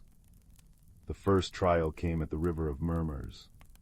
Its waters, usually clear as crystal, ran sluggish and murky. The bridge, a single moss-slicked log, was guarded. A troll, all knotted muscle and lichen-covered skin, blocked their path. He grumbled, shaking the ground with each step. No passage, stone feels wrong, water's sick. Finn's sketchbook fell open. Without thinking, he tore out a page, a detailed drawing of the troll himself, majestic against a backdrop of healthy, rushing water. For you, Finn offered, the river as it should be. The troll blinked, tracing a thick finger over the lines. A low rumble, like stones tumbling, escaped him. Pretty remembers. He stepped aside, his eyes unexpectedly soft. Hurry, dark things stir. They hurried, but the forest grew stranger. Mist coiled around their ankles in the hollow of echoes, thickening until shapes writhed. A towering figure with Finn's father's disappointed frown, voices sneering useless dreamer. Finn froze, the old ache of invisibility crushing him. The glimmerstone dimmed. No, Tyndall's voice pierced the fog, sharp as a bell. He pressed his small, warm body against Finn's cheek. You see what others miss. You drew the troll's loneliness. You found me. That is strength. Finn focused on Tyndall's amber eyes, the stone's faint pulse, his own sketches of beauty in the margins. The mist dissolved, revealing a path lit by bioluminescent flowers. Their respite was brief. Shadowroot's minions found them, creatures of knotted thorns and shifting darkness, drawn to the glimmerstone's waning light. Finn and Tyndall fled, crashing through thorny thickets until they tumbled into a cavern. Moonlight streamed through a crack above, illuminating a massive, ancient owl perched on a quartz column. Her feathers held the colors of twilight. Seekers of the glimmer, she hooted, her voice layered like wind through reeds. I am Orla, you bear the stone in its sorrow. She studied the fracture. The crack is not just in the stone, young ones. It mirrors a rift between worlds. Humans forgot the hollow. Fear became a wall. Shadowroot festers in that forgetting. Finn remembered the village warnings. Stay out of the whispering woods, cursed place. How do we heal the rift? He asked. By mending what was broken, Orla intoned. The elder tree requires a sacrifice, a treasure freely given from each world, woven into its roots with the stone, but choose wisely. The heart knows true value. Dawn of the third day found them at the forest's heart. The elder tree was a tragedy. Once a towering giant, its bark was now cracked and oozing black sap. Leaves, silver-edged and usually luminous, lay brittle on the ground. The air hung heavy and silent. At its base a hollow pulsed with faint, sickly light, the tree's wounded heart. Tyndall trembled. The stone, it's almost time. The glimmerstone's light was a feeble flicker, the cracks spiderwebbing dangerously. Finn opened his sketchbook, every page a testament to his journey. The troll's bridge, the glowing moths, Tyndall's hopeful eyes. His most precious possession. The record of a world he'd grown to love. He tore out the final, pristine page, a blank canvas for new wonders, and placed it gently beside the hollow. I offer my memories, he whispered. The beauty I witnessed, the hope that humans can remember. Tyndall gazed at him, then at his own shimmering fur, the essence of his spirit light. With a soft cry, he plucked a tuft from his chest. It glowed like captured starlight. I offer my light, he said, voice trembling but clear. A piece of my home, freely given. Together they placed the fractured glimmerstone, Finn's drawing, and Tyndall's glowing fur into the hollow. Finn pressed his hands against the sickly bark. We remember you, he whispered fiercely. We see you. The ground shuddered. A groan, deep and ancient, rolled through the woods. Light, pure, blinding, golden light, erupted from the hollow, shooting up the elder tree's trunk like liquid sun. The black sap evaporated. Bark knitted itself whole, stronger than before. Silver leaves burst forth, shimmering with renewed vigor. The light pulsed outward in waves, washing over the forest. Gray moss blushed vibrant green. Withered flowers bloomed in explosions of color. The river's song returned, loud and joyous. Above, the full moon seemed to blaze brighter. The sylvan hollow revealed itself in its true glory. Spirits like living starlight danced on the breeze. Trees walked on gnarled roots, nodding in gratitude. Luminescent butterflies formed constellations above their heads. Tyndall, though slightly dimmer, glowed with pure joy. You did it, Finn, you healed us all. Finn felt the change within himself, too, a quiet confidence, a sense of belonging that warmed him deeper than any fire. The glimmerstone, now whole and pulsing gently, lay cool in his hand. Its magic had shifted. It no longer translated voices, but hummed with the forest's peaceful song. We did it together, Tyndall. Returning to Oakhaven felt like stepping into a faded painting. The air smelled only of dust and livestock, not magic. But Finn carried the forest within him. He showed the villagers his sketches, not just the mundane market scenes, but the luminous moths, the wise owl, the majestic elder tree. He pointed to the woods, now visibly greener, vibrantly alive. It's not cursed, it's waiting. Old Granny Marn, the village storyteller, gasped, tracing a gnarled finger over his drawing of the glimmerstone. The heart of the woods from the old tales, I thought it just a story. Her voice, raspy with age, wove a forgotten legend for the gathered crowd, of friendship between humans and forest spirits, of shared magic, and a stone that bound them. Fear, faced with wonder and tangible proof, began to crumble. Finn became the bridge. He guided hesitant villagers to the wood's edge, where fireflies now danced in patterns, and the wind carried the scent of lumen blooms. Tyndall, visible only to those with open hearts, sometimes shimmered beside him, a silent testament to the mended bond. Children left honey cakes for the bark scuttlers. Farmers consulted the rustling leaves about the weather. The blight receded, replaced by abundant harvests and a newfound respect. One crisp autumn evening, Finn sat beneath the great oak at the village border, sketchbook open. Tyndall nestled in the crook of his arm, a warm, soft weight. The glimmerstone, now set in a simple leather cord around Finn's neck, pulsed softly, a steady, comforting rhythm. Below them, Oakhaven's lanterns twinkled like fallen stars. Above, the whispering woods rustled contentedly, a symphony of life restored. Finn sketched the peaceful scene, the village lights, the dark, friendly woods, the tiny, luminous spirit beside him. He no longer felt invisible. He felt woven into the fabric of both worlds, a quiet guardian of the mended veil. The fireflies danced, the wind sighed through silver leaves, and the deep, resonant peace of the forest settled over him like a warm blanket, whispering that all was truly, finally, well. The journey had changed the woods, the village, and the boy who dared to listen, proving that even the smallest spark of kindness, nurtured by friendship, could rekindle the light of worlds. And as the moon rose, full and benevolent, bathing everything in its silvery glow, Finn closed his sketchbook, leaned back against the ancient oak, and simply breathed in the perfect, quiet joy of belonging. The first crisp breath of autumn stirred the leaves of the whisperwood, painting the familiar green canopy in strokes of gold, russet, and flame. In a snug cottage nestled between ancient oaks lived a young gardener named Finn.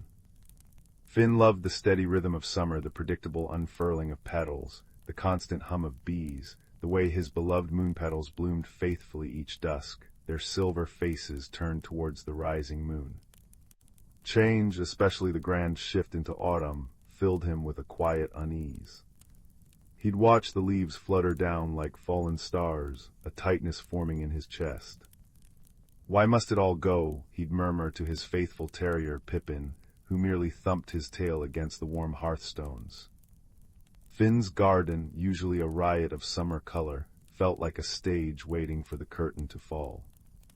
His prized moon petals, sensing the shortening days, began to droop, their luminous glow dimming. One evening, as a cider-scented breeze carried the first whispers of frost, Finn found a peculiar package on his moss-covered doorstep. It was wrapped in paper that shimmered like a dragonfly's wing, tied with a cord spun from dried lavender stalks.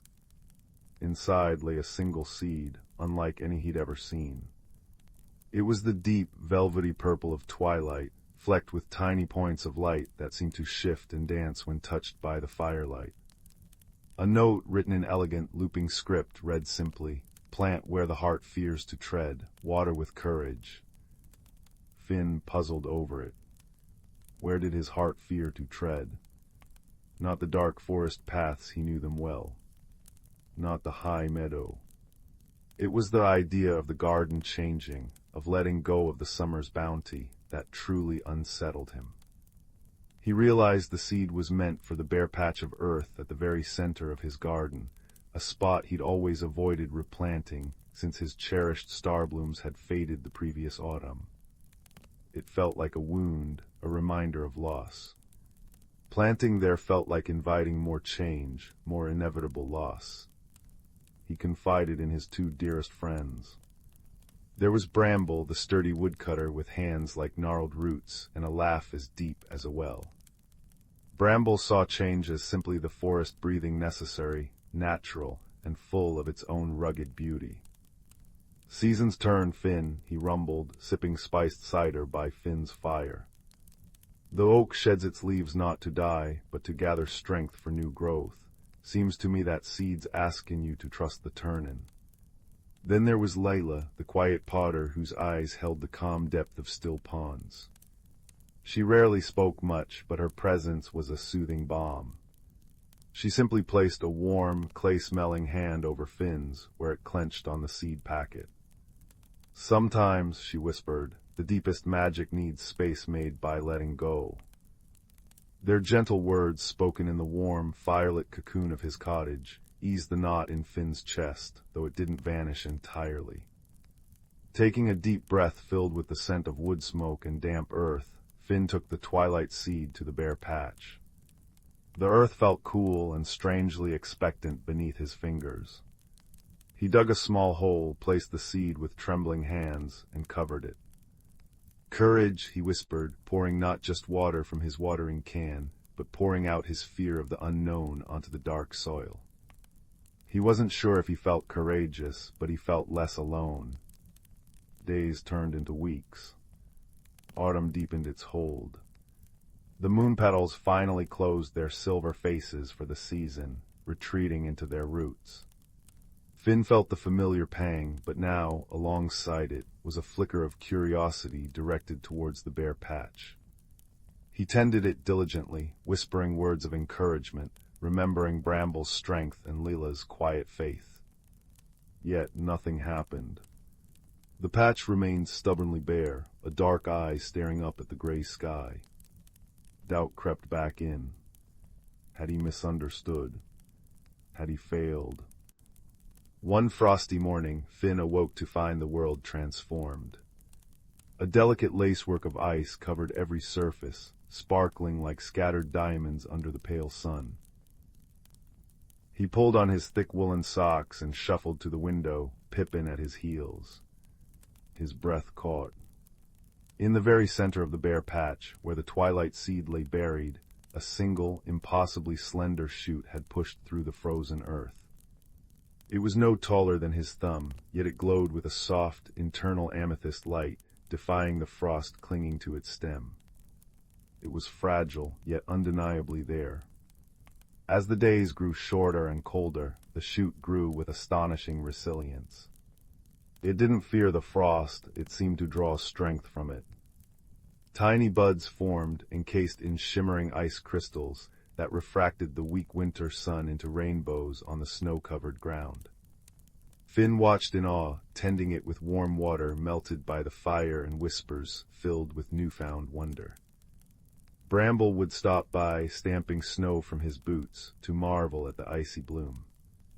"See, Finn, told ya, tough as old roots, that one." Leela would sit silently on the garden bench, her breath misting in the air, simply observing the plant's quiet defiance, a small, contented smile on her lips. The plant, which Finn began to call the frost bloom, didn't replace the moon petals. It existed alongside the sleeping garden, a testament to a different kind of beauty. Its blooms unfurled on the longest, coldest nights not petals, but intricate structures of living ice, shaped like crystalline stars and delicate snowflakes. They emitted a soft, chiming sound when the wind stirred them, like tiny bells, and a scent as clean and sharp as mountain air. The light they cast was cool and silvery, illuminating the dormant garden in an ethereal glow. Watching the frost bloom thrive, where he had feared only barrenness, taught Finn profound lessons. He saw that change wasn't an ending, but a transformation. The garden wasn't dying, it was resting, gathering strength, and within it, new, unexpected magic was waiting to emerge, magic that required the cold, the quiet, the letting go. He learned that courage wasn't the absence of fear, but the act of tending to something precious, even when fear whispered in his ear. Bramble's sturdy acceptance and Leela's quiet faith had been the water and sunlight for his own wilting spirit. One particularly clear, frost-laden night, with the stars blazing like icy pinpricks overhead, Finn stood beside the fully grown frost bloom. Its crystalline branches reached towards the moon, chiming softly. Pippin snuffled contentedly in the snow nearby. Finn no longer felt the tight dread of autumn's arrival. Instead, he felt a profound sense of peace, a deep belonging to the endless, beautiful cycle. He understood now that he was like the garden. His fear of change was the bare patch, the necessary space needing to be made. Planting the seed, tending it despite doubt, had been his own inner growth mirrored in the earth. The frost bloom's magic wasn't just in its icy beauty. It was the magic of resilience, of finding light in the dark, of discovering that within vulnerability lay the deepest strength. He looked back at his cottage, warm light spilling from the windows, where Bramble and Leela sat sharing stories by the fire, waiting for him. The scent of wood smoke mingled with the frost bloom's crisp perfume. The gentle chime of the icy blossoms was a lullaby for the sleeping earth. Finn smiled, a genuine, peaceful smile that started deep within his thawing heart. The seasons would keep turning, the garden would keep changing, and so would he. But now he knew he wasn't merely enduring the changes. He was growing alongside them, discovering new, unexpected blossoms within himself with every turn of the year. He bent down, touched a glowing crystalline petal, cool and vibrant under his fingertips and whispered into the hushed, starry night, "Thank you." The frost bloom chimed softly in reply, a sound like comfort itself, echoing through the peaceful, sleeping whisperwood. Deep in the heart of the whispering woods, where ancient oaks stretched gnarled fingers towards a sky perpetually dappled with twilight, lived a world unseen by hurried human eyes. Here, beneath a canopy woven from centuries of leaves, the boundaries between reality and magic were as thin and shimmering as a spider's web at dawn. Moss, thick and velvety emerald, carpeted the ground, muffling footsteps and holding the damp, earthy scent of life and decay in perfect balance. Sunlight filtered through the high leaves, fell in shifting golden pools, illuminating dust motes dancing like tiny, joyful spirits. This was the domain of Fern, a young squirrel with fur the color of sun-baked acorns and eyes that held the curiosity of the first spring bud. Fern's home was a cozy hollow high in the grandmother oak, a tree so old its bark resembled a map of forgotten mountains. From her doorway, Fern watched the intricate dance of the hidden folk. Glimmerwing moths, their wings dusted with moonlight, tended luminous night blooms that perfumed the air with vanilla and starlight. Tiny moss beetle, no taller than a pine cone, meticulously repaired dewdrop bridges strung between fern fronds. Old Bramble the badger, his fur striped with silver wisdom, would shuffle along well-worn paths, his low rumble a comforting counterpoint to the high, sweet songs of the sky-blue finches. Everything moved with a rhythm as old as the hills, a rhythm dictated by the turning wheel, the gentle, powerful cycle of seasons, woven with threads of subtle magic. One crisp autumn morning, as the air turned sharp with the scent of fallen leaves and ripe blackberries, Fern noticed something amiss. The crystal brook, a ribbon of water that usually sang with a pure, musical voice and shimmered with an inner light like captured moonlight, seemed dull. Its song was muted, a mere whisper, and its luminous glow had faded to a weary gray. The water plants lining its banks, usually vibrant with underwater rainbows, looked listless. A tremor of unease, cold as the first frost, prickled down Fern's spine.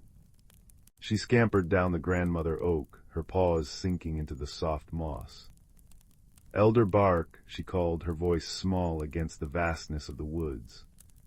She found the ancient tortoise basking in a rare shaft of sunlight near the brook, his shell etched with patterns like the rings of time itself. His eyes, deep and dark as forest pools, opened slowly. "Little Fern," he rasped, his voice like dry leaves rustling. "Your steps carry worry. What troubles the green heart?" "The brook, Elder," Fern said, her whiskers twitching anxiously.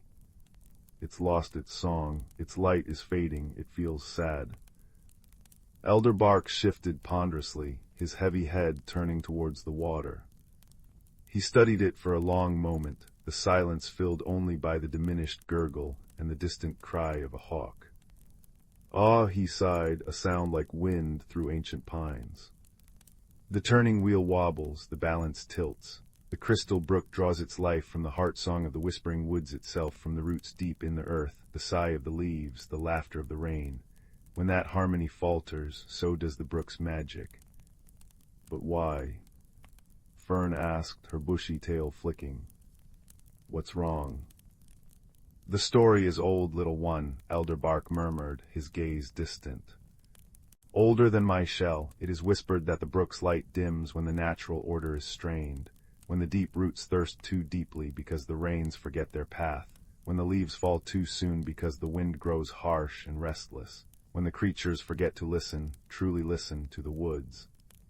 He nudged a small, perfectly smooth river stone with his nose. "See this? Once stones like these glowed softly in the brook, guiding the night fish. Now they sleep." Fern felt a profound sense of responsibility settle upon her small shoulders. The magic wasn't just a pretty shimmer, it was the lifeblood of her home. "What can we do, Elder? How do we mend the wheel?" The old tortoise blinked slowly. "The answer lies not in grand gestures, but in understanding the whispers. Seek the keeper of the veil. She watches the threads where weather and seasons meet magic. The keeper of the veil was Willow, a creature rarely sane but deeply felt. She was said to dwell where the mist clung longest, near the singing stones, ancient, moss-covered monoliths that hummed when the wind swept through them just right. Fern set off, her heart pounding like a woodpecker's drum. The journey took her deeper into the woods than she'd ever ventured. She passed through groves where autumn had painted the maples in fiery hues of crimson and gold, the leaves crunching softly underfoot, releasing a scent like spiced apples. She crossed meadows where late-blooming asters held up purple faces to the weakening sun, and butterflies, wings edged in frost, danced their final waltzes. The air grew cooler, damper, carrying the clean, sharp smell of impending rain and the distant ozone tang of magic. Finally, she reached the Valley of Mists. Gray tendrils curled around the bases of colossal ancient firs, their tops lost in the perpetual twilight haze. In the center stood the Singing Stones, 5 towering pillars of gray rock, veined with silver and draped in emerald moss. As Fern approached, a gentle breeze sighed through the valley. It touched the stones, and they began to hum a deep, resonant sound that vibrated in Fern's bones, a sound like the earth itself singing a lullaby. The mist swirled, coalescing near the largest stone. From the shifting vapor emerged a figure both strange and beautiful. Willow was tall and slender, seemingly woven from the mist itself, and the pale green light filtering through the canopy. Her hair flowed like liquid silver, catching the dim light, and her eyes were the shifting color of storm clouds, gray, blue, and sometimes touched with violet. She wore a cloak that seemed spun from spider silk and starlight, shimmering with every movement. She didn't speak aloud, but her voice resonated directly in Fern's mind, soft as falling snow and clear as mountain water. Little guardian, the voice echoed. You feel the discord. You seek the harmony. Images flashed in Fern's mind, parched earth cracking beneath thirsty roots, a nestling shivering under an unnaturally early frost, leaves shriveling before their time. The wheel turns heavy. The deep springs sleep too deeply. The sky forgets its gentle tears. The wind whispers harshly, not softly. The heart song weakens. What can be done? Fern thought back, pouring all her worry and hope into the silent question. Willow extended a hand that seemed made of condensed mist. A single perfect dewdrop balanced on her fingertip, catching the light and refracting it into a tiny rainbow. Harmony is a chorus, not a solo. The magic flows where life flows truly. Listen to the wind's true song. Feel the earth's deep thirst. Remember the old ways. Gather the voices. Rekindle the connection. She gestured towards the singing stones. The stones remember the ancient rains. Let them sing the sky back. Understanding, fragile but bright, blossomed in Fern. It wasn't about one grand spell, but about restoring the natural flow, the connection everyone had neglected. She needed to rally the creatures, remind them to truly be with the forest, to listen and respond to its needs. Fern raised back, her small form a blur of russet fur against the autumn tapestry. She found Bramble the badger, diligently turning the soil near his set. Bramble, the earth is thirsty. We must remember to dig the channels towards the deep roots after the rains, like the old stories say. Bramble paused, his dark eyes thoughtful, then gave a gruff nod, immediately starting to clear an old, silted channel leading towards the grandmother oak's roots. She found the sky-blue finches flitting nervously. Finches, the wind whispers harshly. We need your songs, the gentlest ones, to soothe it, to remind it of soft breezes. The finches, understanding the urgency in her chitter, gathered on the highest branches and began to sing not their usual territorial calls, but the soft, fluting melodies used to calm fledglings, a sound like liquid silver pouring through the leaves. She sought the moss people. The deep springs sleep, the stones need singing. The tiny folk, understanding the gravity, swarmed towards the valley of mists, carrying droplets of dew and fragments of luminous lichen. They climbed the singing stones, anointing them with moisture and light, their tiny voices adding a high, sweet counterpoint to the stone's deep hum. Fern herself climbed to the very top of the grandmother oak. She closed her eyes, feeling the rough bark beneath her paws, the cool autumn air ruffling her fur, the faint vibration of the distant singing stones through the ancient wood. She listened, truly listened. She heard the rasp of a beetle under bark, the distant gurgle of the sad brook, the sigh of the wind moving through countless leaves. She poured her own small heart song into the listening, a song of love for the moss, the acorns, the dappled light, the scent of damp earth. A song of hope for the brook's light. All across the whispering woods, the hidden folk focused. The badgers dug, remembering forgotten water paths. The finches sang lullabies to the wind. The moths tended their glowing blooms with extra care, their light a beacon in the gathering dusk. The moss people sang upon the stones. And high in the grandmother oak, Fern listened and sang with her whole being. As dusk deepened, painting the sky in lavender and rose, a change began. The wind, carrying the finches' gentle songs and the scent of turned earth, softened. It no longer snatched leaves harshly, but cradled them as they drifted down. It carried a new scent, the clean, wet promise of rain.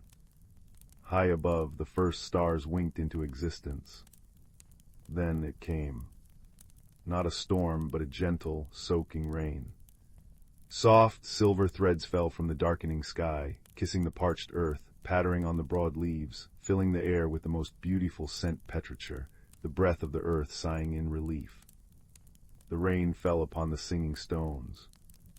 The deep hum grew louder, richer, resonating through the valley and beyond, vibrating through the roots of the trees, pulsing through the very air. Fern watched, breathless, as the raindrops hit the crystal brook.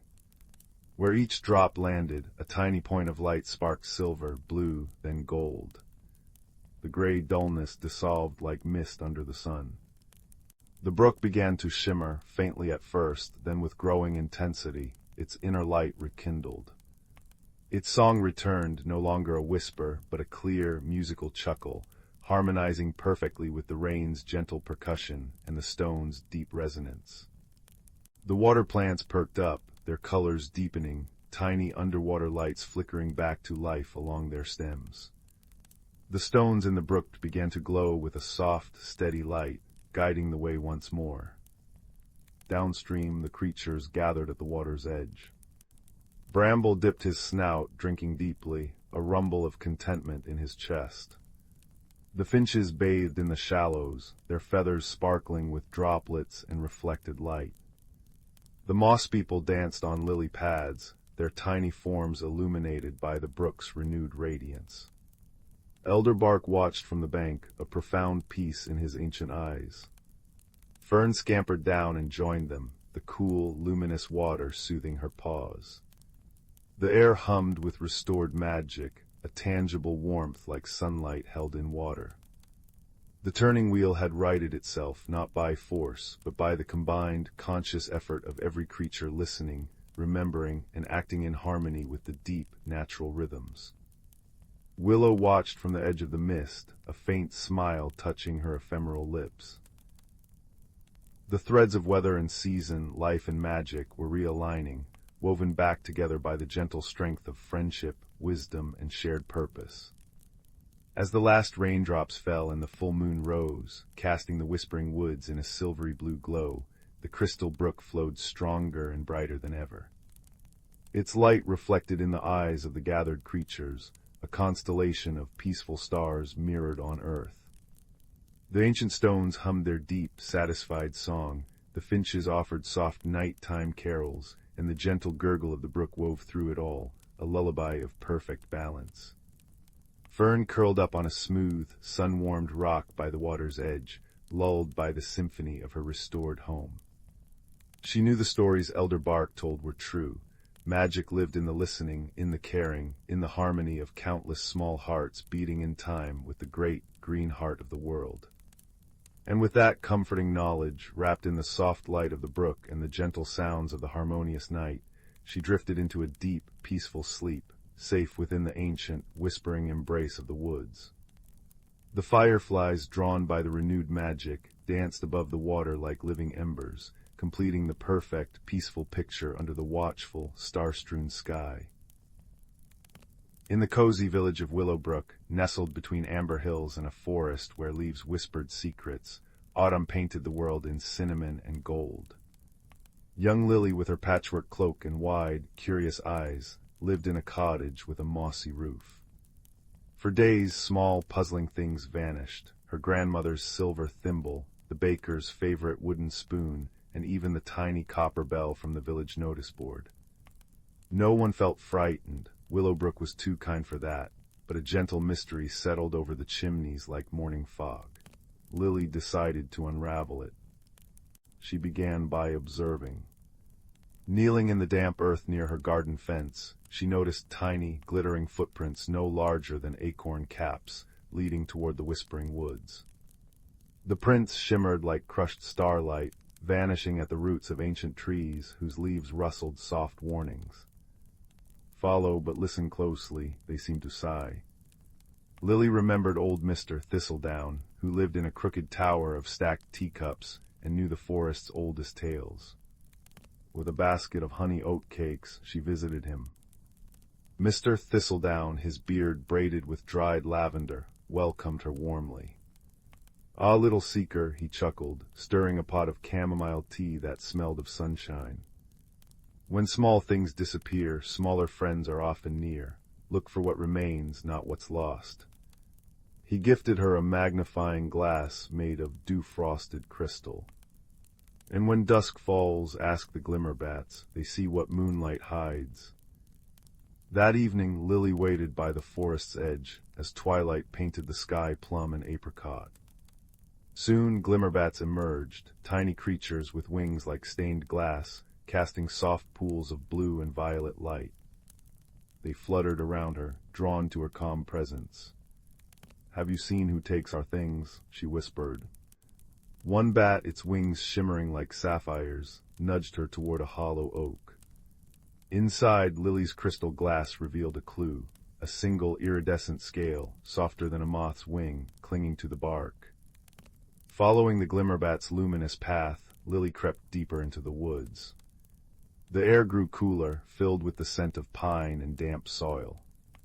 Under a canopy of moonlit branches, she heard faint, frantic chirping.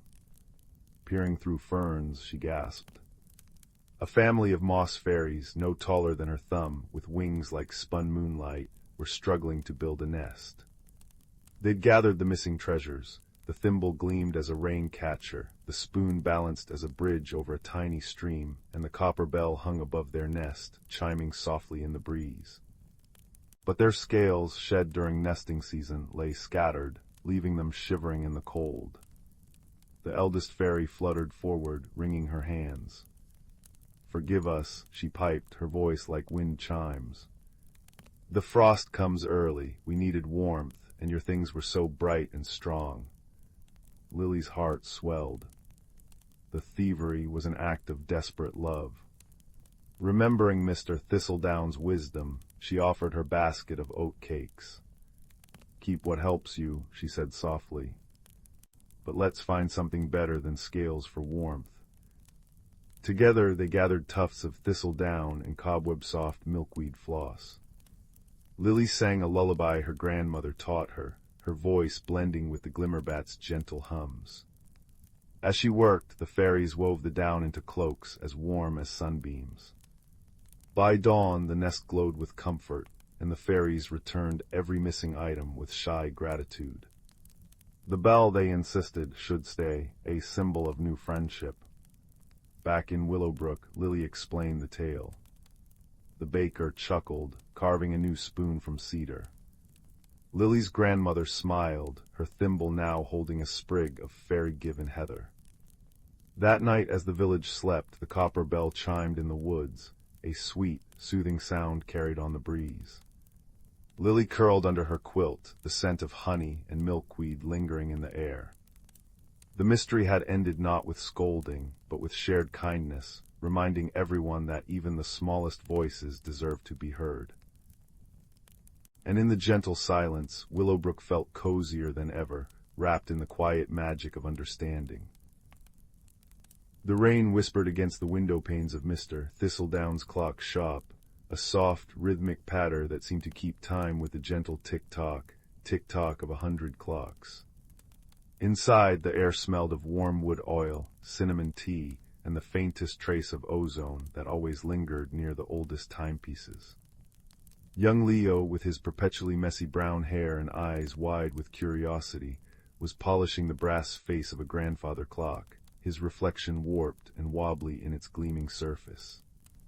He loved the shop, loved the comforting symphony of ticks and chimes, loved the way Mr. Thistledown's wrinkled hands moved with such certainty among the gears and springs. "Careful with that one, Leo," Mr. Thistledown murmured, his voice like rustling parchment. He was hunched over a delicate porcelain mantel clock, his magnifying glass perched precariously on his nose. "She's older than the cobblestones out front, sensitive soul." Leo nodded, buffing the brass with extra gentleness. His hand brushed against a small, dusty drawer tucked beneath the clock's pendulum case, a drawer he'd never noticed before. Intrigued, he eased it open. Inside, nestled on faded blue velvet, lay a pocket watch. It wasn't grand or jewel-encrusted. Its silver case was tarnished, its glass face scratched, and the chain was a simple, thin braid of metal. It looked utterly ordinary, forgotten. Curiosity prickling his fingertips, Leo picked it up. It felt cool and surprisingly heavy. He traced the worn etching on the back, a simple spiral like a coiled fern frond.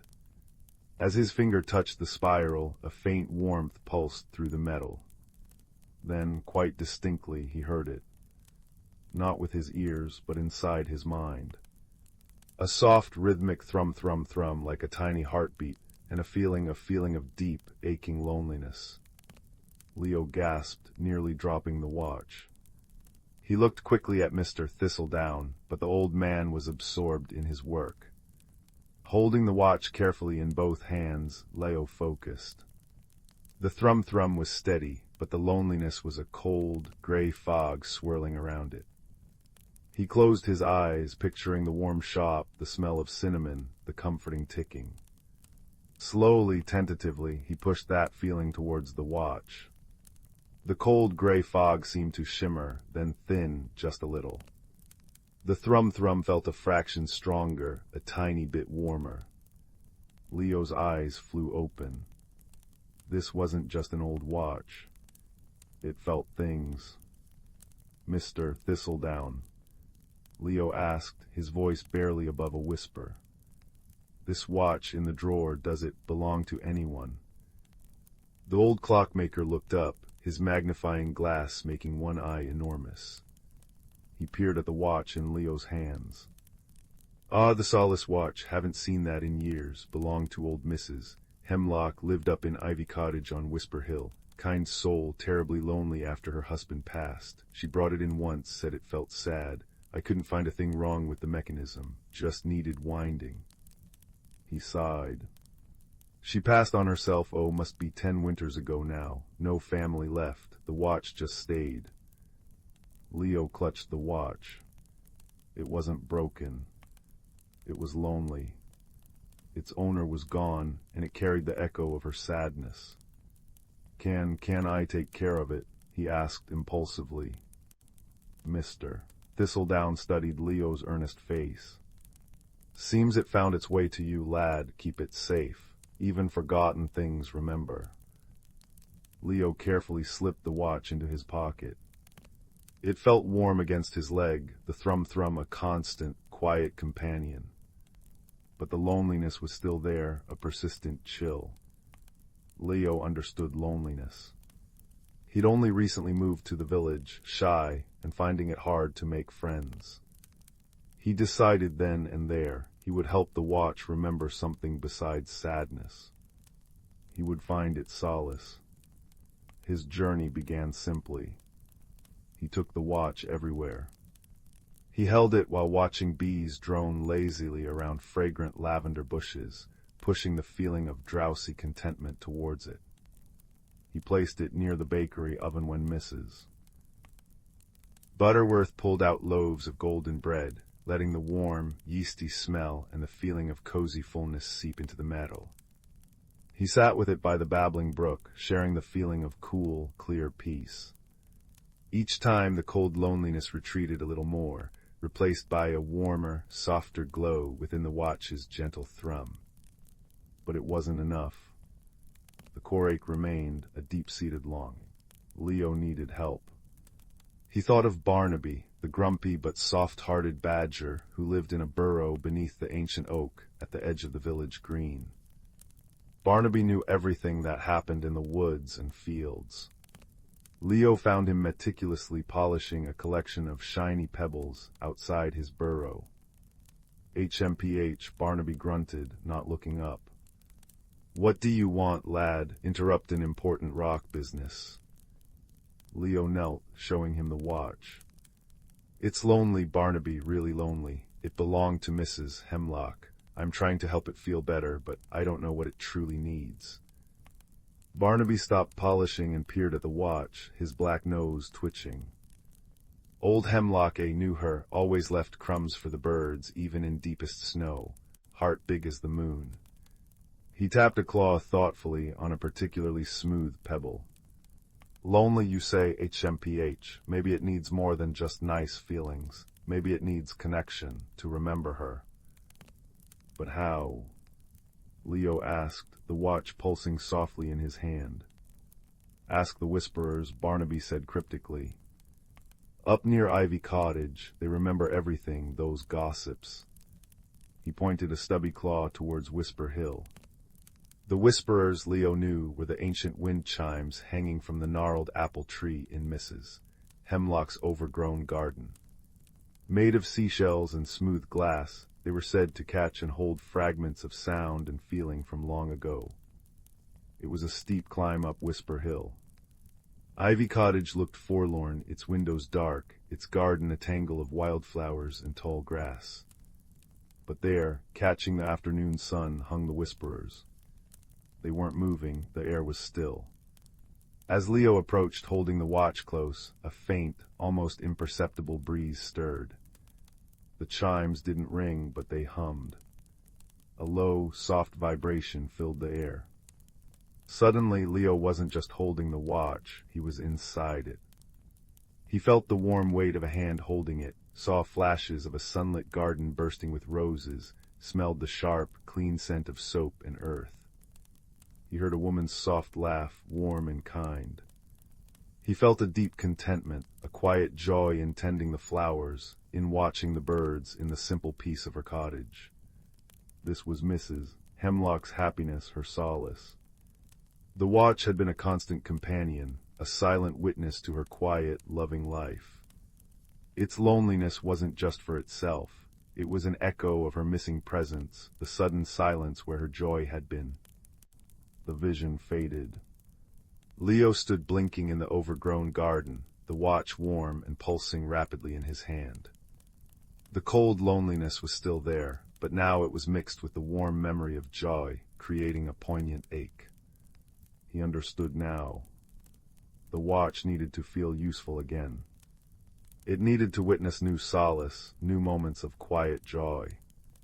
It needed to be held, not just carried. Back in the village, Leo found his next helper, Pip, a sparrow with feathers the color of storm clouds and eyes that missed nothing. Pip was fearless and chatty, flitting from rooftop to windowsill. "Lonely ticker, eh?" Pip chirped, landing on Leo's shoulder and cocking his head at the watch. "Seen sadness, needs busy work, needs purpose." He pecked gently at the watch chain. "Follow me." Pip led Leo not to grand places, but to small moments.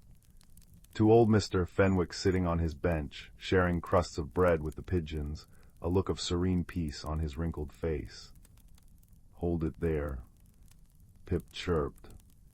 Leo sat beside Mr. Fenwick, the watch warm in his hand. He pushed the feeling of the old man's quiet contentment towards it. The watch pulsed, absorbing the gentle scene. Pip led him to the baker's daughter, Aurora, patiently teaching her little brother how to knead dough, their laughter light and flour dusting their noses. Here, here, Pip insisted. Leo stood nearby, sharing the watch's presence with the feeling of familial warmth and patient teaching. The watch glowed faintly. They went to the edge of the brook where sunlight dappled through leaves onto the water, creating shimmering patterns. Just quiet, Pip whispered, unusually subdued. Leo sat, the watch resting on his knee, both of them soaking in the pure, peaceful beauty. The watch's thrum became deep and steady, like the heartbeat of the earth itself. But the final challenge arose unexpectedly. A fierce storm rolled in one evening, howling winds rattling the shutters of Mr. Thistledown's shop. Leo was helping secure the windows when a frantic knocking came at the door. It was young Timothy, Mrs. Butterworth's son, tears streaking his face. "It's Whiskers," he sobbed. "My kitten, the wind blew the shed door open and she ran out. She's so scared of storms, I can't find her anywhere." Whiskers was tiny, a scrap of gray fluff easily lost and terrified. Searching in the howling dark and lashing rain seemed impossible. Fear clutched at Leo's heart. Then he felt the watch in his pocket. It wasn't pulsing its usual thrum-thrum. It felt focused, intent. And it was pulling him, a gentle, insistent tug towards the back door. Trusting the feeling, Leo grabbed a lantern. "Come on, Timothy, I think I know where to look." He dashed into the storm, the watch a warm beacon against the cold rain. It pulled him not towards the open fields, but along the stone wall bordering the village green, towards a dense thicket of hawthorn bushes. The wind screamed, the rain stung, and the lantern light flickered wildly. "Whiskers," Timothy cried, his voice thin against the gale.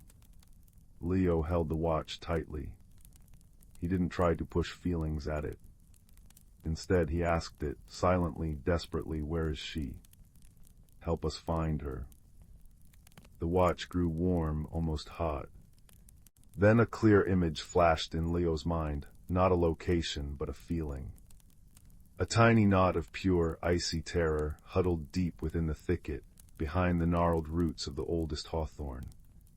It was so vivid, so precise. "She's here," Leo shouted over the wind, pointing towards the roots. Timothy scrambled forward, pushing aside wet branches. There, shivering violently, eyes wide with terror, was Whiskers. Timothy scooped her up, cradling the soaked, trembling kitten against his chest, murmuring soothing words. The relief that washed over Timothy was palpable, a warm wave of pure love and gratitude that cut through the storm's fury. Leo stood beside him, the rain plastering his hair to his forehead, the watch glowing with a soft, steady light in his hand. He let it feel Timothy's overwhelming relief and love for his found kitten. The watch didn't just absorb it, it seemed to resonate with it, its own lingering loneliness finally dissolving completely in the face of this powerful, selfless love and relief. The cold ache vanished, replaced by a deep, golden warmth that spread from the watch up Leo's arm, filling him with an incredible sense of peace and rightness. Back in the warm, dry shop, with Whiskers purring contentedly wrapped in a towel on Timothy's lap, Leo took out the watch. It gleamed softly in the firelight, the scratches on its glass face seeming less deep, the silver brighter. Its thrum-thrum was strong, steady, and radiated a gentle, comforting warmth, not just happiness, but deep contentment and purpose. It had witnessed fear, but also courage, love, and profound relief. It had been useful again. It had found solace not just in comfort, but in connection and the overcoming of adversity through kindness and care. Leo placed the solace watch on the mantelpiece above Mr. Thistledown's crackling fireplace. It didn't need to be carried anymore. Its journey was complete. Now its gentle thrum-thrum joined the symphony of the shop's clocks, a soft counterpoint that seemed to deepen the sense of peace.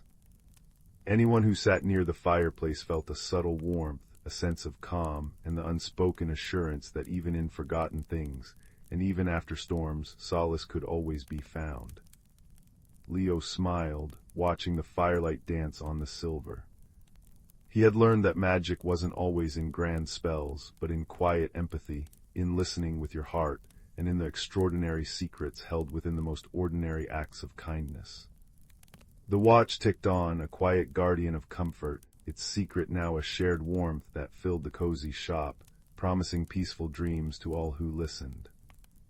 In a quaint village nestled at the foot of the Misty Wood Mountains, where the air was sweet with the scent of blooming lilacs, and the gentle murmur of the river lullaby could be heard on quiet evenings, there lived a young woman named Isla.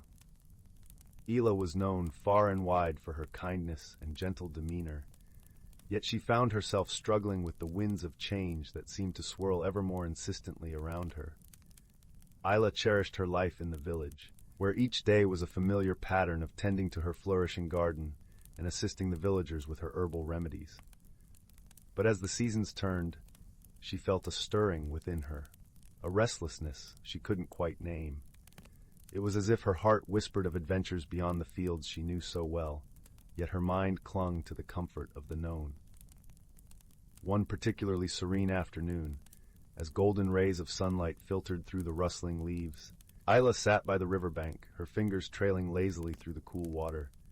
It was here she often found solace and clarity, and today was no different, for as she watched the play of light on the ripples, a curious thing happened. The water began to shimmer with an ethereal glow, and from its depths emerged a small, luminescent creature, a water sprite, no taller than a foot, with wings that glinted like moonlit dew. The sprite, whose name was Sylvie, was a guardian of the river, entrusted with maintaining its harmony. "Dear Isla," Sylvie chimed in a voice as melodic as a chime, "I sense your heart's yearning for something beyond. Change is a part of life's grand tapestry, and it need not be feared." Startled yet comforted by Sylvie's presence, Isla listened intently as the sprite continued.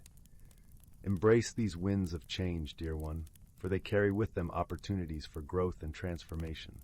Despite Sylvie's words, Isla felt a knot of uncertainty tighten within her. "But what if I'm not ready? What if I fail?" she murmured, gazing into the sprite's wise eyes.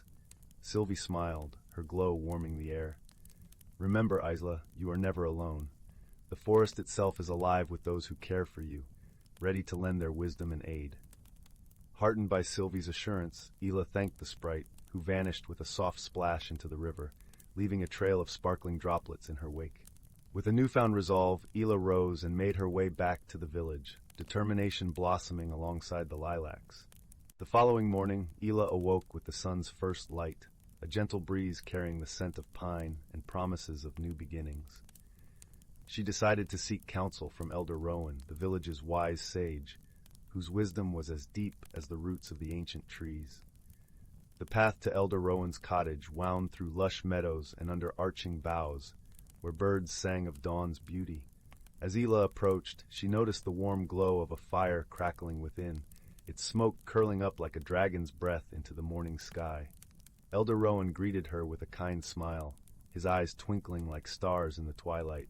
"Ah, Isla, I've been expecting you," he said, gesturing for her to sit beside the hearth. "The winds of change have whispered of your coming." Isla poured out her heart, speaking of her fears and the sprite's counsel. Elder Rowan listened with the patience of a timeless oak, nodding thoughtfully. "My dear, change is indeed daunting, but it is also a great teacher," he mused, his voice a soothing balm. "Consider the caterpillar, who must surrender its form to become a butterfly. It is through transformation that we discover our truest selves." Isla pondered his words, the flickering fire casting gentle shadows that danced across the walls. "But how do I find the courage to embrace it?" she asked softly. Elder Rowan handed her a small, intricately carved wooden box. "Within this box is a seed," he explained, Plant it in your garden, and let it be a symbol of your journey. Nurture it with care, and watch how it mirrors your own growth. Grateful for his guidance, Isla returned home with the seed, feeling a sense of purpose kindling within her. She chose a special spot in her garden, where the sun's warmth lingered longest, and gently pressed the seed into the earth. Days turned to weeks, and Isla tended to the seed with devotion, watering it with clear river water and surrounding it with the rich soil of the forest floor. As she cared for it, she found herself changing too, her heart opening to the possibilities that lay beyond her comfort zone. During this time, Ela often visited her dear friend Aiden, a gentle-hearted blacksmith whose laughter was as infectious as springtime. Aiden had faced his own fears of change when he took up his father's smithy, and he offered Isla his unwavering support. "You're stronger than you know, Isla," Aiden said one afternoon, the rhythmic clang of his hammer a steady backdrop. "Just as iron must be tempered by fire to become steel, so too must we face challenges to grow." As the village cycled through the seasons, Isla's seed began to sprout, its tender leaves unfurling toward the sky. With each new leaf, Isla felt her confidence bloom, and the knot of uncertainty within her began to loosen. One moonlit night, as Isla sat in her garden, the air heavy with the fragrance of night-blooming jasmine, she heard a soft rustle among the leaves. Sylvie, the water sprite, appeared once more, her wings casting a silvery glow. "Look at how you've grown, Isla," Sylvie remarked, her voice a gentle whisper. "Just like this plant, you've stretched beyond your limits, reaching for the light." Isla smiled, a quiet joy filling her heart. "I think I'm ready now," she said, her voice steady, ready to embrace whatever lies ahead. Sylvie nodded, her wings fluttering softly. "Remember, dear one, the journey is as important as the destination. Trust in yourself and in the friendships that support you." With those parting words, Sylvie vanished into the night, leaving behind a shimmering trail that lingered in the air like a promise. As dawn broke the next day, Ela awoke with a sense of peace and clarity. She knew she could face the unknown, for she had grown stronger and wiser through her journey. With her heart open to the possibilities of the world beyond the village, Isla embraced the winds of change, ready to spread her wings and soar. And so in the gentle embrace of the Mistywood Mountains, a young woman discovered the beauty of transformation, guided by wisdom, friendship, and the magic of her own heart. As she stepped into the world, she carried with her the lesson that change, though daunting, was the very essence of life's wondrous journey. In the velvet hush hour between twilight and true night, where fireflies scribble secrets across the air, there existed a village called Bramble Hollow. Its cobblestone streets wound like cinnamon threads between cottages with roofs of living time, windows glowing with lanterns shaped like tulip blossoms. Yet something peculiar had begun unfolding beneath the crescent moon's silver nail. Every morning, villagers awoke to find their doorknobs frosted with salt, their milk pitchers filled with lavender instead of cream, and their weather vanes pointing insistently toward whispering wood despite the absence of wind. Young Tansy, whose freckles held the exact pattern of the Orion constellation, first noticed the pattern. While her neighbors tutted about mischievous pixies, she observed the salt-formed tiny arrowheads pointing north, the lavender milk never soured, and the weather vanes trembled like compass needles near something magnetic.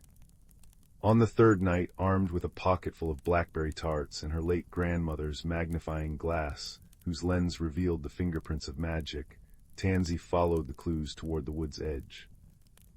Beneath ancient oaks wearing beards of lichen, she found a badger in a waistcoat pacing between toadstools. "Late," he muttered, polishing his monocle. "Dreadfully late." His name was Professor Thistledown, scholar of celestial mechanics and part-time keeper of twilight harmonies. When Tansy showed him the magnifying glass, its handle carved with the same spiral symbol on his pocket watch, the badger's whiskers quivered. "Ah, you're Matilda Weatherby's descendant. She and I once calibrated the village dream clock after the great snooze of 1723. The mystery deepened as Thistledown revealed the salt was stardust, the lavender a remedy for nightmares, and the weather vanes detecting a rip in the quiet fabric between realms. Together they trekked to the Chronoglade, a clearing where time pooled in amber puddles and fireflies carried tiny hourglasses in their tails. There they discovered the source, a young nightingale, her feathers shimmering with trapped starlight, caught in a web of fractured moments. She's a tempest singer, thistledown breathed. Her song stitched tomorrow to yesterday, but see how her wings are tangled in snapped timelines. Tansy, recalling her grandmother's stories, gathered four things: spider silk for mending, dewdrops from dawn's first hour for clarity, a thimble of shadow borrowed politely from a passing moth, and laughter stored in an acorn cap. As Thistledown conducted the moonbeams like golden violin strings, Tansy carefully wove the materials into a glimmering net. The nightingale's fearful chirps softened as the net lifted her gently, untangling the knotted hours. With a triumphant trill, she soared upward, trailing ribbons of mended time. The village awoke next morning to ordinary doorknobs and creamy milk, but also to something new. Every garden bore a night-blooming flower whose petals shifted colors like a twilight palette, and children found their dreams lightly embroidered with helpful clues for the day ahead. In the square, a sundial now graced the fountain, its shadow shaped like a bird in flight. Years later, when thunderstorms growled at the horizon, villagers would smile at the salt patterns appearing on their windowsills, not arrows now, but spirals, the ancient symbol of time's gentle unfolding. And if you walk through Whispering Wood when the clocks strike 13, you might hear two voices, one bright and curious, one gruff but kind, discussing the best way to brew starlight tea, or how to politely ask autumn to arrive a week early for the apple festival. But that, my dear listener, is a story woven from tomorrow's threads, and tonight's tale is complete. Let the scent of time and the hum of mended time carry you to dreams where badgers quote poetry and cookies never crumble. All is well in Bramble Hollow. Milo had always found comfort in the sameness of things. Each morning he'd rise with the first blush of dawn, pull on his worn green tunic, and pad quietly across the dew-kissed grass to the ancient oak tree at the edge of Whispering Woods. Its bark felt like a familiar friend beneath his small hands, rough, warm, and deeply grooved. He'd climb to his favorite branch, wide as a bench, and watch the village wake, smoke curling from chimneys like sleepy thoughts, the baker's son whistling as he swept his step, the distant chime of the blacksmith's hammer. This routine was his anchor, a shield against the swirling currents of a world that felt too big, too loud, too eager for change. Especially now, as his 10th birthday neared, whispers of growing up made his stomach flutter like trapped moths. Lately, though, his oak seemed restless. Its leaves, usually a vibrant tapestry of emerald through summer, were turning brittle and gold far too early, drifting to the mossy carpet below like fallen stars. A strange chill clung to its trunk, even on warm afternoons. Milo pressed his palm against the wood one misty morning, frowning. "What's wrong?" he whispered. The wind sighed through the canopy, carrying the scent of damp earth and distant wood smoke, but no answer came. Only a single perfect acorn dropped into his lap, cold as river stone. He tucked it into his pocket, a knot of worry tightening in his chest. That afternoon, seeking solace, Milo wandered deeper into Whispering Woods than usual. Sunlight filtered through the high canopy in dusty gold shafts, illuminating fluttering moths and painting patterns on the fern-covered floor. The air hummed with the drowsy song of crickets and the soft gurgle of a hidden stream. It was here he met Pip, a plump squirrel with fur the color of toasted hazelnuts and eyes like polished obsidian. Pip was chattering excitedly, trying to dislodge a particularly stubborn walnut wedged in the crook of a birch tree. "Blasted thing," Pip squeaked, tugging with all his might. Stuck tighter than Old Man Hemlock's frown. Milo, without thinking, reached up and gently wiggled the walnut free. It tumbled into Pip's waiting paws. "Oh." Pip blinked, startled. "Well, aren't you a useful sort? Thank you, little sapling." He tilted his head, studying Milo's troubled face. You look like you've lost your favorite acorn. What's nibbling at you? Milo sighed, sinking onto a mossy log. He told Pip about his oak tree, the early fading, the unnatural chill, his own unease about birthdays and growing taller and the world shifting around him.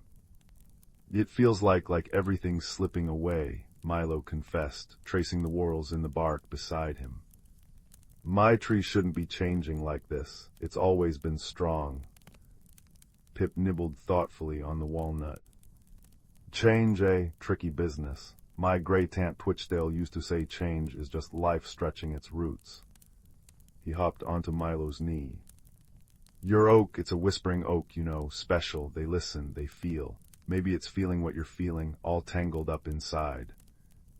Milo's eyes widened.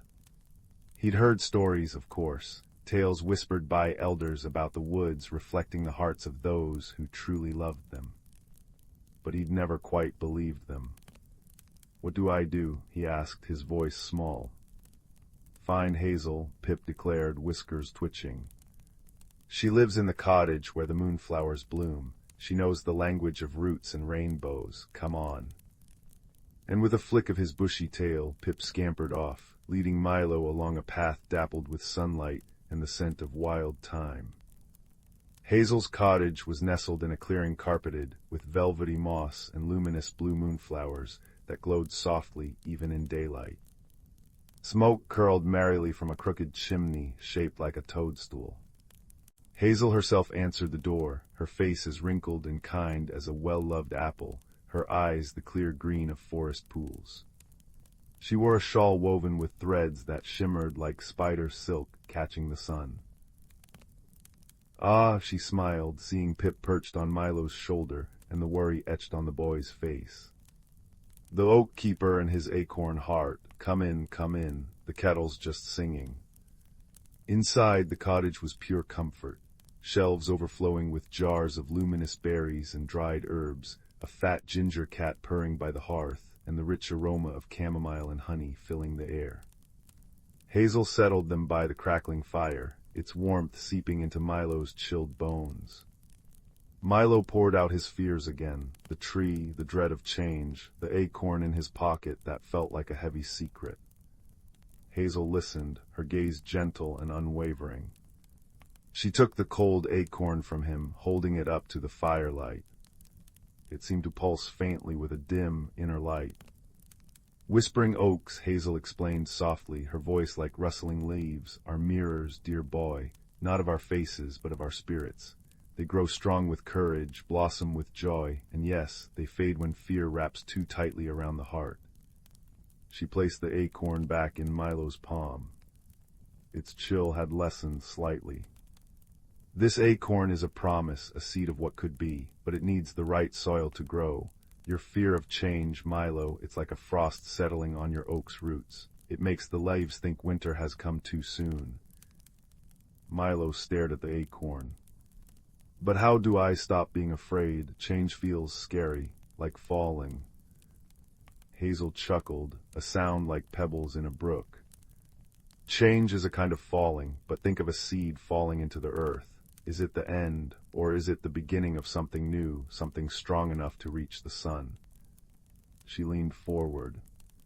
Instead of fearing the fall, Milo, learn to trust the ground that catches you. Trust the friends who walk beside you. Trust the strength growing inside you, even if you can't see it yet. Over the next days and weeks, guided by Hazel's gentle wisdom and Pip's cheerful encouragement, Milo began a quiet journey of discovery. He still visited his oak every morning, but instead of just sitting, he tended. He cleared fallen twigs from its base, singing simple songs Pip taught him, songs about brave little acorns and patient roots. He talked to the tree not just about his worries, but about small, new things. The vibrant orange of a sunset he'd never really noticed before, the funny way the blacksmith's daughter could whistle like a bird, the exciting flutter in his chest when he learned to whittle a simple bird from a piece of driftwood Hazel gave him. He helped Pip gather nuts, marveling at the squirrel's fearless leaps between branches. He helped Hazel in her moonlit garden, learning how delicate seedlings needed both shelter and space to stretch towards the light. He noticed the woods changing around him, the shift from summer's lush green to autumn's fiery gold and crimson, and instead of dread, he began to see a breathtaking kind of magic in the transformation. The air grew crisper, smelling of wood smoke and ripe apples, and the rustle of leaves sounded less like a sigh of loss and more like a contented whisper. One blustery evening, a storm swept in from the mountains. Wind howled like a lost wolf, and rain lashed the village. Milo lay in his bed, heart pounding, thinking of his oak standing alone in the fury. The fear surged back, cold and sharp. It's changing too fast. It might break. But then he remembered Hazel's words, trust the ground that catches you. He remembered Pip's fearless leaps. He remembered the warmth of the fire in Hazel's cottage, a symbol of constant comfort amidst change. Driven by a newfound courage, Milo pulled on his boots and cloak and ran out into the storm. Rain stung his face, and the wind tried to push him back. He stumbled through the muddy path to the oak. In the flashes of lightning it looked terrifying, branches whipping like angry arms, leaves ripped away. He pressed himself against its massive trunk, feeling the ancient wood vibrate with the storm's power. It wasn't the same sturdy anchor. It was alive, wrestling with the wind, bending but not breaking. "It's okay," Milo shouted over the roar, his voice thin but steady. He poured all his newfound understanding into his words. "It's just a storm, it's just change. You're strong, we can bend together, just like Pip leaps, just like seeds grow." He held the acorn, now warm in his hand, tight against the rough bark. As suddenly as it began, the wind lessened. The rain softened to a gentle patter. The clouds parted, revealing a sky dusted with stars, impossibly bright after the tempest. Exhausted, Milo slid down the trunk, sitting on the sodden moss. He looked up. Where storm-tossed branches had been, the moonlight now revealed something astonishing. Tiny buds, glowing with a soft, silvery light, were unfurling along every branch. Not ordinary leaves, but luminous, shimmering silver foliage that caught the starlight and reflected it like liquid mercury. The air filled with a sweet, clean scent, like rain-washed air and blooming jasmine. The unnatural chill was gone, replaced by a gentle, comforting warmth radiating from the tree itself. Pip scampered down from a higher branch, his fur plastered down but his eyes shining. "See, told you, it just needed to remember it could shine." Hazel appeared at the edge of the clearing, her shawl shimmering in the moonlight. She didn't speak, just smiled, her eyes reflecting the silver glow of Milo's transformed oak. Milo touched one of the radiant leaves. It felt smooth and cool, humming with a quiet energy. He looked at the acorn in his palm. It was no longer cold stone, but warm wood, and a tiny, determined silver shoot had cracked its shell and was reaching upwards, fragile but unafraid. A deep sense of peace washed over him, warm as the hearth fire, steady as the ancient roots beneath him. He wasn't afraid of growing taller, of the world changing around him. He understood now. Change wasn't an ending, it was the soil where new wonders took root. It was the storm that revealed hidden strength. It was the quiet unfurling of a silver leaf in the moonlight. He was changing just like his beloved oak, and instead of a cold dread, he felt only a gentle, awe-filled curiosity for the person and the magic he was becoming. He nestled the sprouting acorn carefully into the soft earth at the base of the glowing tree, a promise to the future, and leaned back against the warm, radiant trunk, listening to the peaceful whisper of silver leaves in the starlit night. The world was changing, and he was ready to grow with it, one shimmering leaf at a time. Deep within the whisperwood, where ancient oaks stretched moss-draped arms toward a sky stitched with starlight, lived a realm unseen by human eyes. Here the boundaries between earth and enchantment dissolved like mist at dawn.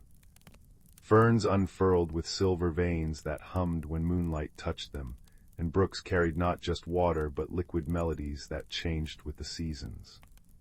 In this hidden world, a young squirrel named Pip dwelled among the roots of Grandmother Willow, whose bark held the wrinkles of centuries, and whose leaves whispered forgotten tales with every breeze.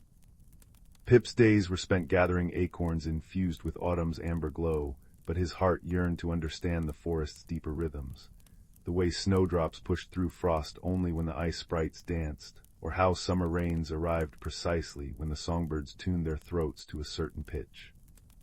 "Balance," Grandmother Willow would murmur, her voice like rustling parchment. "The forest breathes as one, disturb its breath and the magic phrase." She spoke of the weave, an invisible tapestry connecting root, rain, and creature, maintained by generations of guardians. Pip listened, his nose twitching at the scent of damp soil and pine resin, his paws sinking into velvety moss that muffled his steps. One crisp spring morning, Pip noticed something amiss. The brook of whispers ran sluggish and murky, its usual crystalline song reduced to a gurgle. Bluebells along its banks hung limp, petals edged with brown. Worse still, the frost petals, delicate flowers that bloomed only during the moon's coldest phase to feed the dream moths, remained stubbornly closed. Without their nectar, the moths couldn't weave their silken cocoons, and without cocoons, the midsummer starlight would dim, for the moths carried stardust in their wings. A ripple of unease spread through the forest. Bees buzzed anxiously, badgers sniffed the air, sensing a sourness beneath the honeysuckle. Pip scurried to seek counsel from Elder Hemlock, an owl whose feathers held the gray of storm clouds and wisdom. Perched in a hollow etched by lightning, Hemlock's eyes glowed like liquid amber. "The weave is torn," he hooted softly, the sound blending with the wind. "Deep in the northern thicket, a rockslide has choked the heartspring, the source that feeds our brook. The spring sprites who tend it are overwhelmed. Without its flow, the forest's pulse weakens." Pip's whiskers trembled. He remembered Grandmother Willow's words, "When harmony frays, many paws must mend it." Determined, Pip rallied his friends. Bramble, a stout badger with fur like twilight shadows, offered to dig through the rubble. Luna, a doe whose coat shimmered with dewdrops, promised to calm the panicked sprites with her gentle presence. Even the shy folk, a family of field mice who spoke in hushed squeaks, volunteered to gather healing herbs, moon-kissed lichen and thistledown. Together they journeyed north, where the air grew sharp with the tang of disturbed stone. Pip marveled at how the forest supported them. Vines lowered themselves as bridges, glowworms lit their path like living lanterns, and the wind carried the scent of snowmelt from distant peaks, urging them onward. At the heartspring, chaos reigned. Crystal waters pooled stagnant behind a jagged wall of boulders, while tiny spring sprites, translucent as raindrops, flitted in distress, their light flickering erratically. "The stones are too heavy," wept the eldest sprite, her voice like icicles chiming. "We cannot lift them alone." Bramble immediately set to work, his powerful claws scraping at earth and shale. Luna knelt, humming a lullaby older than the oaks, and the sprites settled on her antlers, their panic easing. Pip and the shy folk scurried up crevices, packing cracks with lichen to soften the stone's edges. Hours passed, the sun dappling the forest floor in gold and emerald.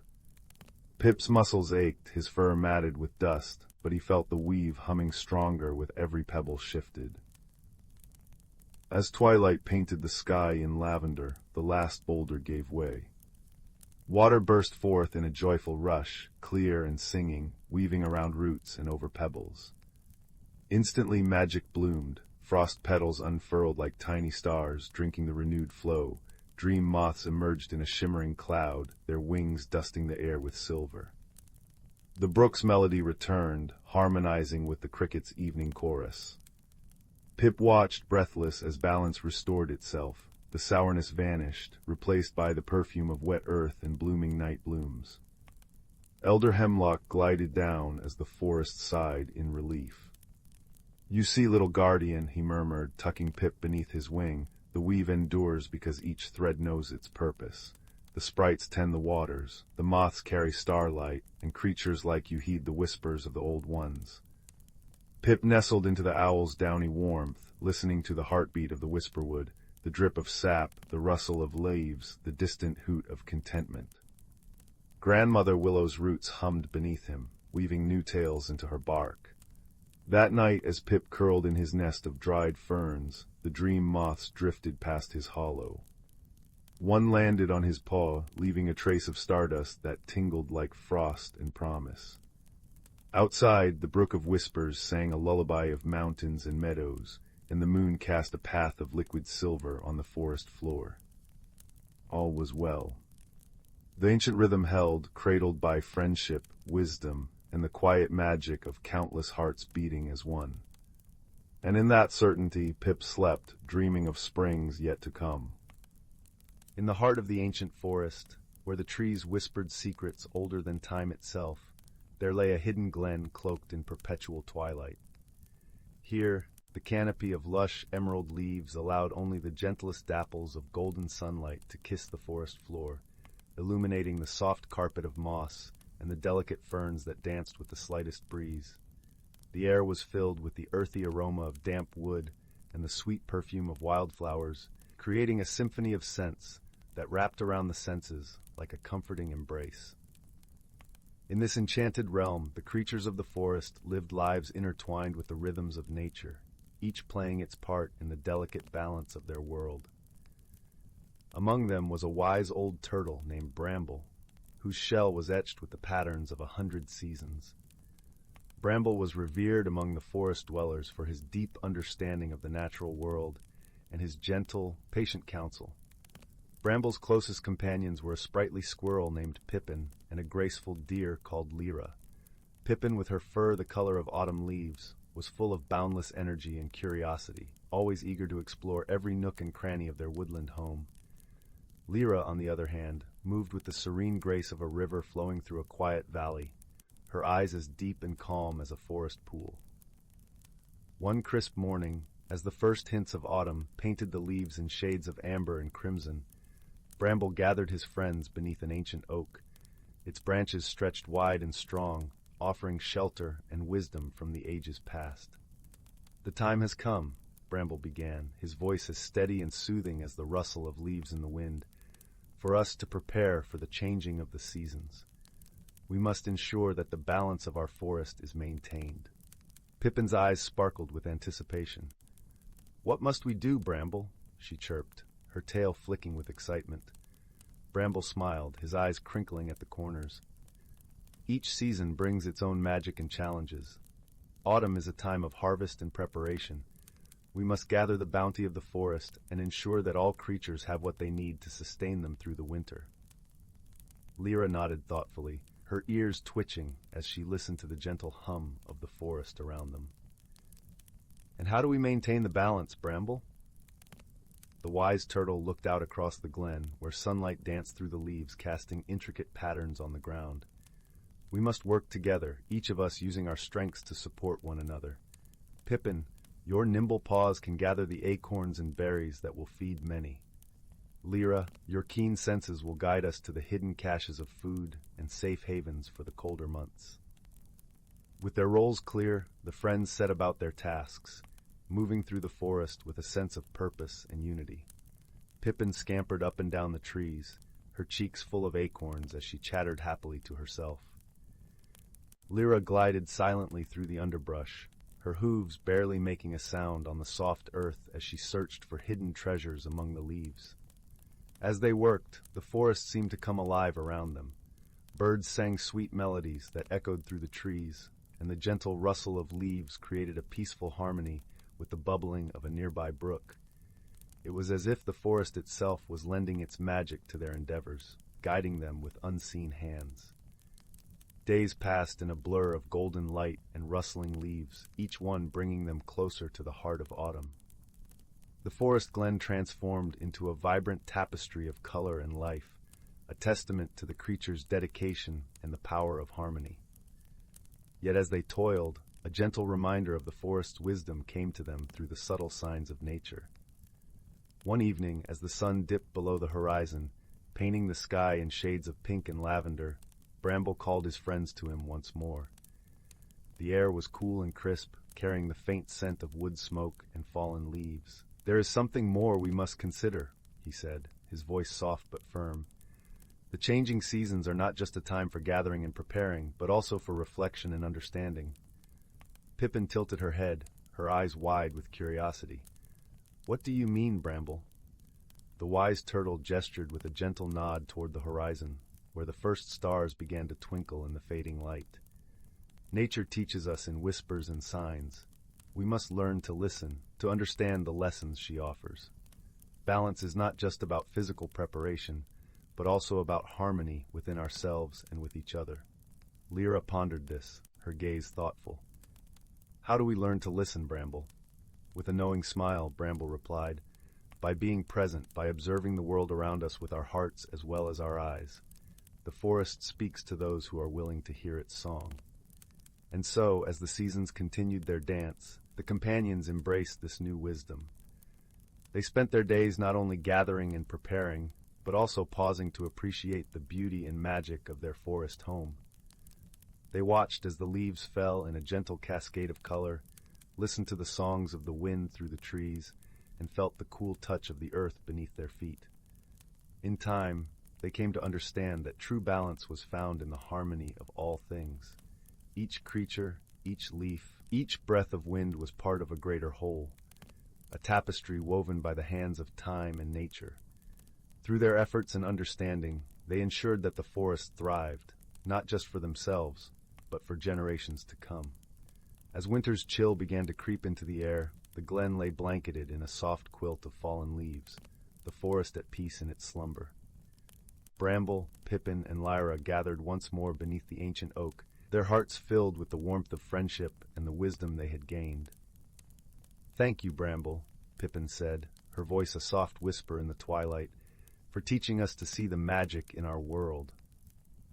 Lyra nodded, her eyes reflecting the soft glow of the setting sun, and for showing us that we are part of something much greater than ourselves.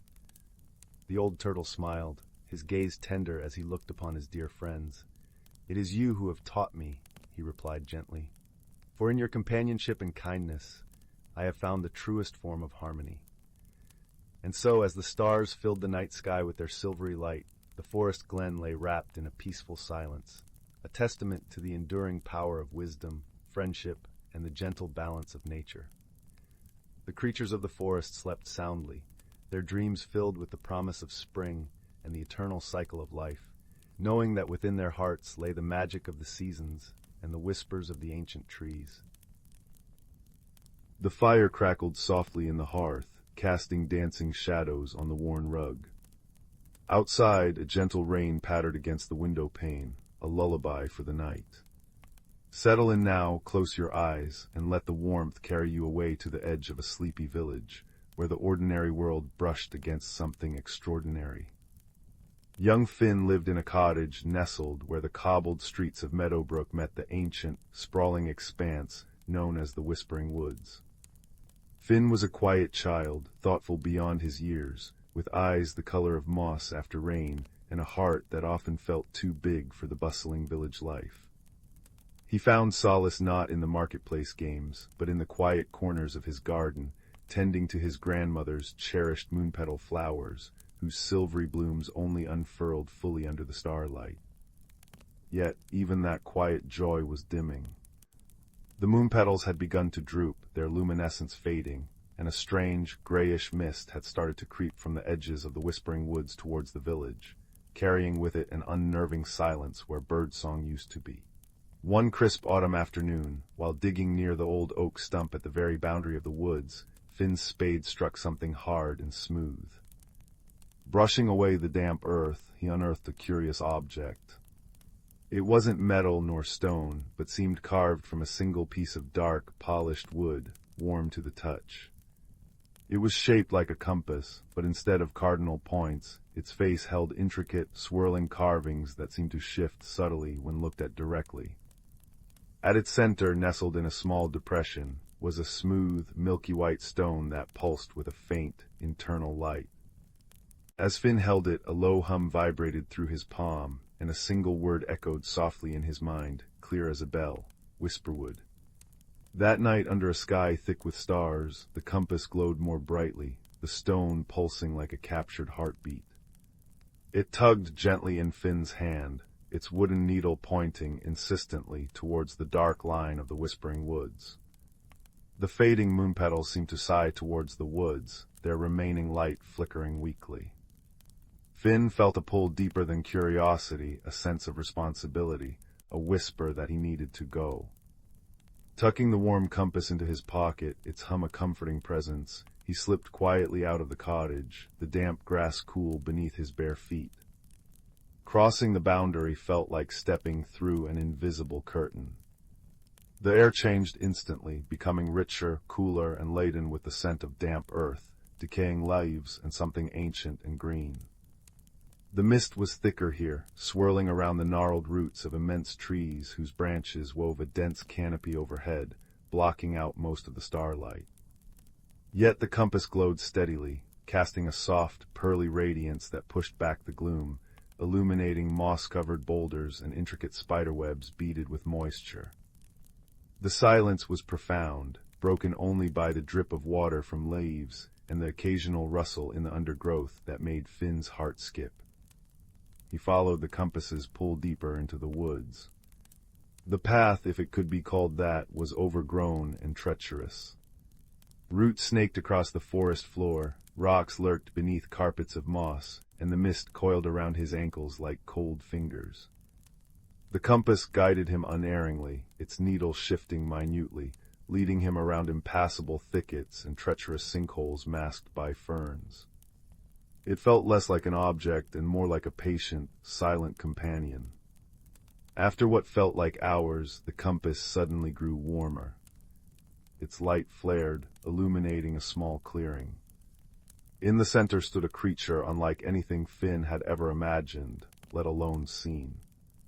It was roughly the size of a large badger, but covered in short, dense fur, the color of storm clouds shot through with streaks of iridescent blue. It had large, round eyes like polished amber, currently wide with surprise and suspicion, and long, tufted ears that twitched nervously. Its most striking feature was a pair of large, delicate wings, like those of a dragonfly but shimmering with the same iridescent blue as its fur, currently folded tightly against its back. It was perched on a toadstool, nibbling mournfully on a gray, withered mushroom. The creature froze, its amber eyes locking onto Finn and the glowing compass. A low growl rumbled in its chest. "HSSSD, what are you doing here, soft skin? Trespassing, thieving." Its voice was surprisingly deep and gravelly for its size, like stones tumbling in a brook. Finn stopped, holding up his hands slowly, the compass pulsing warmly in one palm. I didn't mean to trespass. My name is Finn. I found this compass. It led me here." He gestured with the glowing object. "The woods, they feel sick, and the mist is spreading to my village. My moon petals are dying." The creature's ears flattened against its head. "Sick HMPH, the woods are grieving, and why shouldn't they? Forgotten, abandoned, choked by silence and shadow." It puffed out its chest.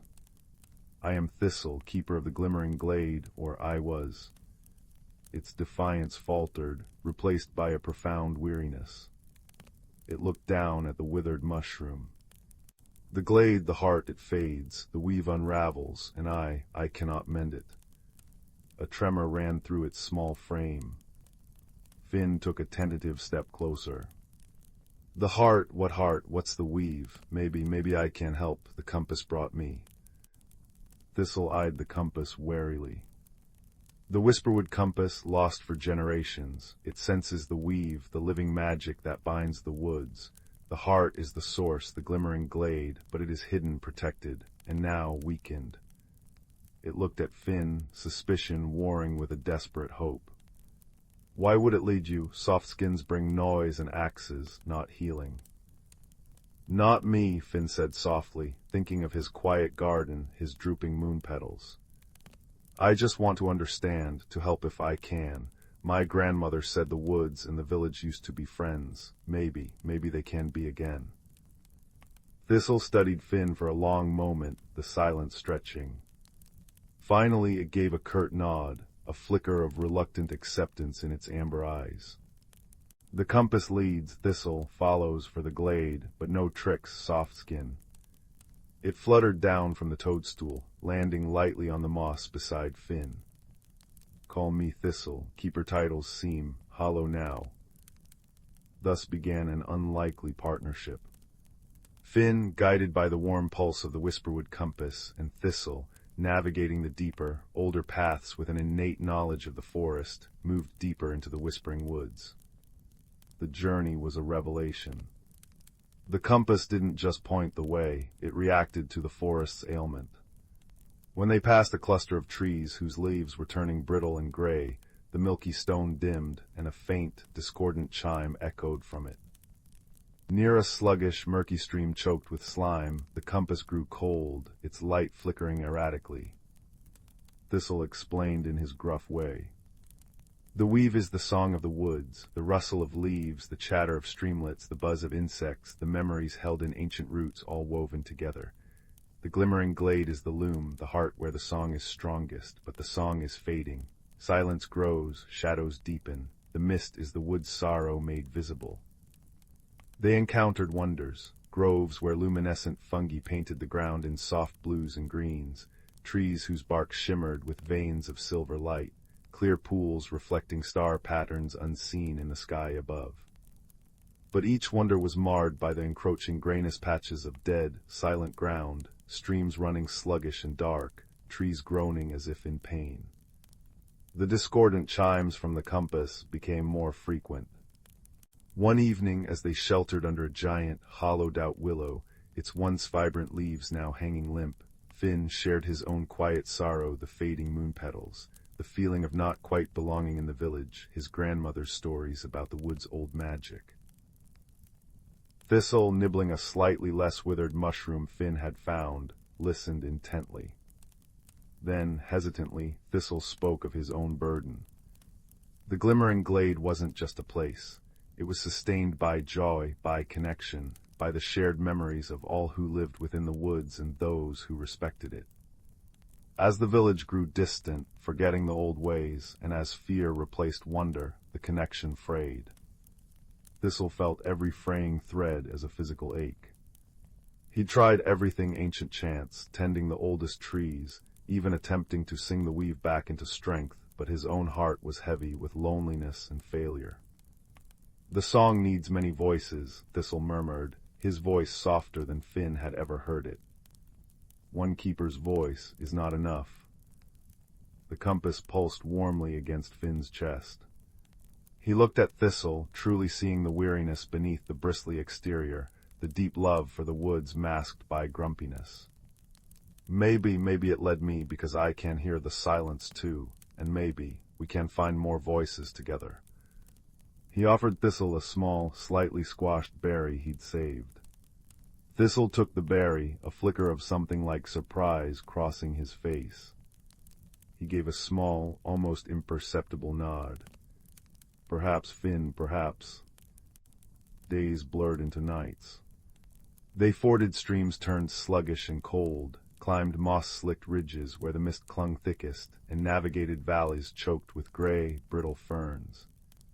The compass guided them through illusion's paths that doubled back, walls of thorn that seemed solid until the compass light touched them, revealing an opening. Thistle's knowledge saved them from hidden sinkholes and patches of quicksand, disguised as ordinary moss.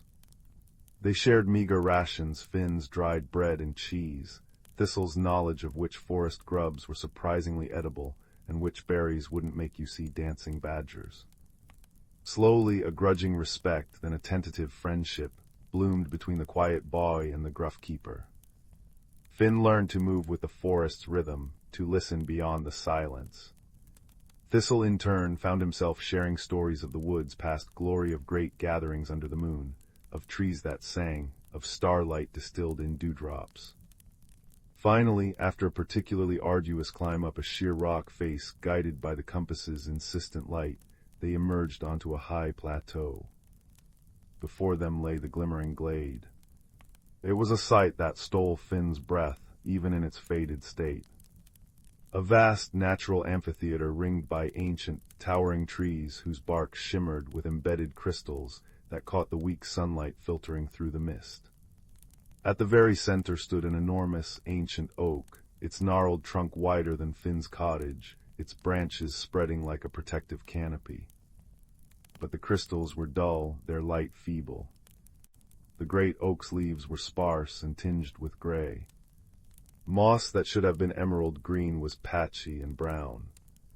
A shallow pool at the oak's base, which Thistle called the memory pool, was murky and still, reflecting only the oppressive gray sky. The air hummed not with vibrant life, but with a low, discordant thrum that vibrated in Finn's bones, the sound of the weave unraveling. The mist here was thickest, swirling like smoke. "The heart," Thistle whispered, his voice thick with despair. He fluttered weakly to the base of the great oak, landing on a root. "See, the loom tree weakens, the pool remembers only sorrow, the song, it's almost gone." He slumped, his iridescent wings drooping.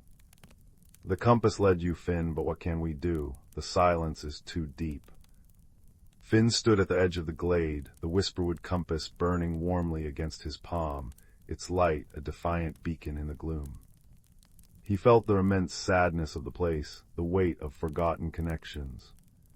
He thought of his drooping moon petals, of the village elders dismissing the mist as just weather, of Thistle's loneliness. He thought of his grandmother's stories filled with laughter shared under these very trees, of offerings of song and gratitude, of the woods and village woven together. Suddenly, the compass pulsed intensely. Its light flared not outwards but inwards, bathing Finn in its pearly radiance. An image filled his mind, not a spell or a chant, but a feeling. A memory. The pure, simple joy he felt when his moon petals bloomed under the stars, the connection he felt to the tiny plants. He remembered Thistle's face when he'd accepted the berry, the flicker of surprise and connection. The answer wasn't force.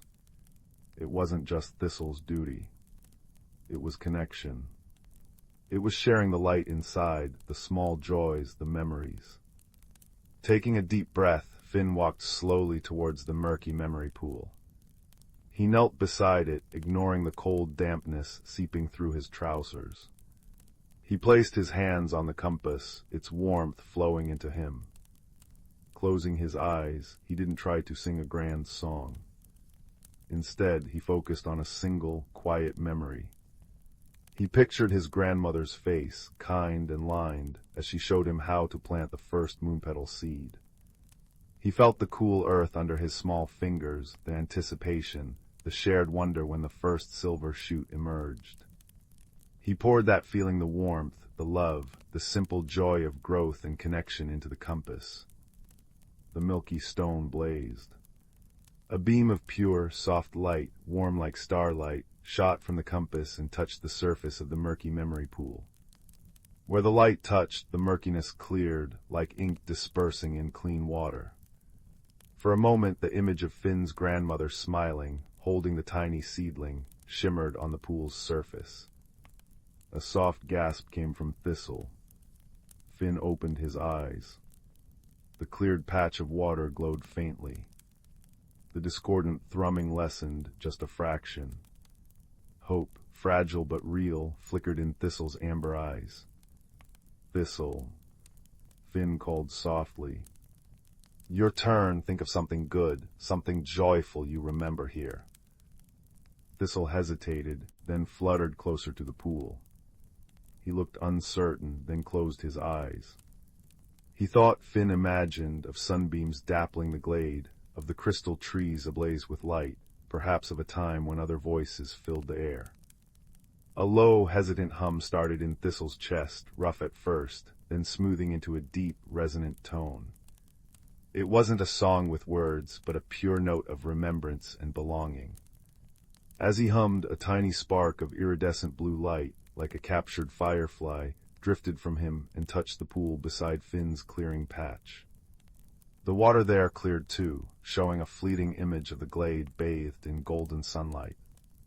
Encouraged, Finn focused again. He thought of the first time he saw a shooting star, the awe that filled him. Another beam of light, another patch of the pool cleared, shimmering with starry reflections. Thistle, gaining confidence, hummed louder, recalling the scent of rain on hot earth in the glade, releasing another spark of blue light. Finn remembered the taste of wild strawberries Thistle had shown him, the burst of sweetness. Light. Thistle remembered the feeling of the wind under his wings on a clear day. Light. They worked together, boy and keeper, kneeling by the pool. Finn shared quiet human joys, the comfort of a warm hearth on a rainy night, the smell of baking bread, the sound of his grandmother's laughter. Thistle poured in the deep, ancient joys of the forest, the unfurling of a fern, the chatter of squirrels at dawn, the silent strength of the oldest trees. Each memory, each spark of joy, each moment of connection, channeled through the whisperwood compass, became a beam of light or a spark of blue energy that touched the memory pool, clearing the murkiness patch by patch. The discordant thrumming faded, replaced by a soft, harmonious hum that rose from the pool itself, weaving together their disparate melodies. As the pool cleared, reflecting not sorrow but the shared tapestry of their memories and joys, the change rippled outward. The crystals embedded in the surrounding trees began to glow brighter, their light pulsing in time with the hum. The gray tinge receded from the loom tree's leaves, replaced by a vibrant, healthy green. The moss at its base turned emerald and plush. The mist within the glade didn't vanish, but it thinned dramatically, becoming a soft, luminous haze that diffused the growing light beautifully.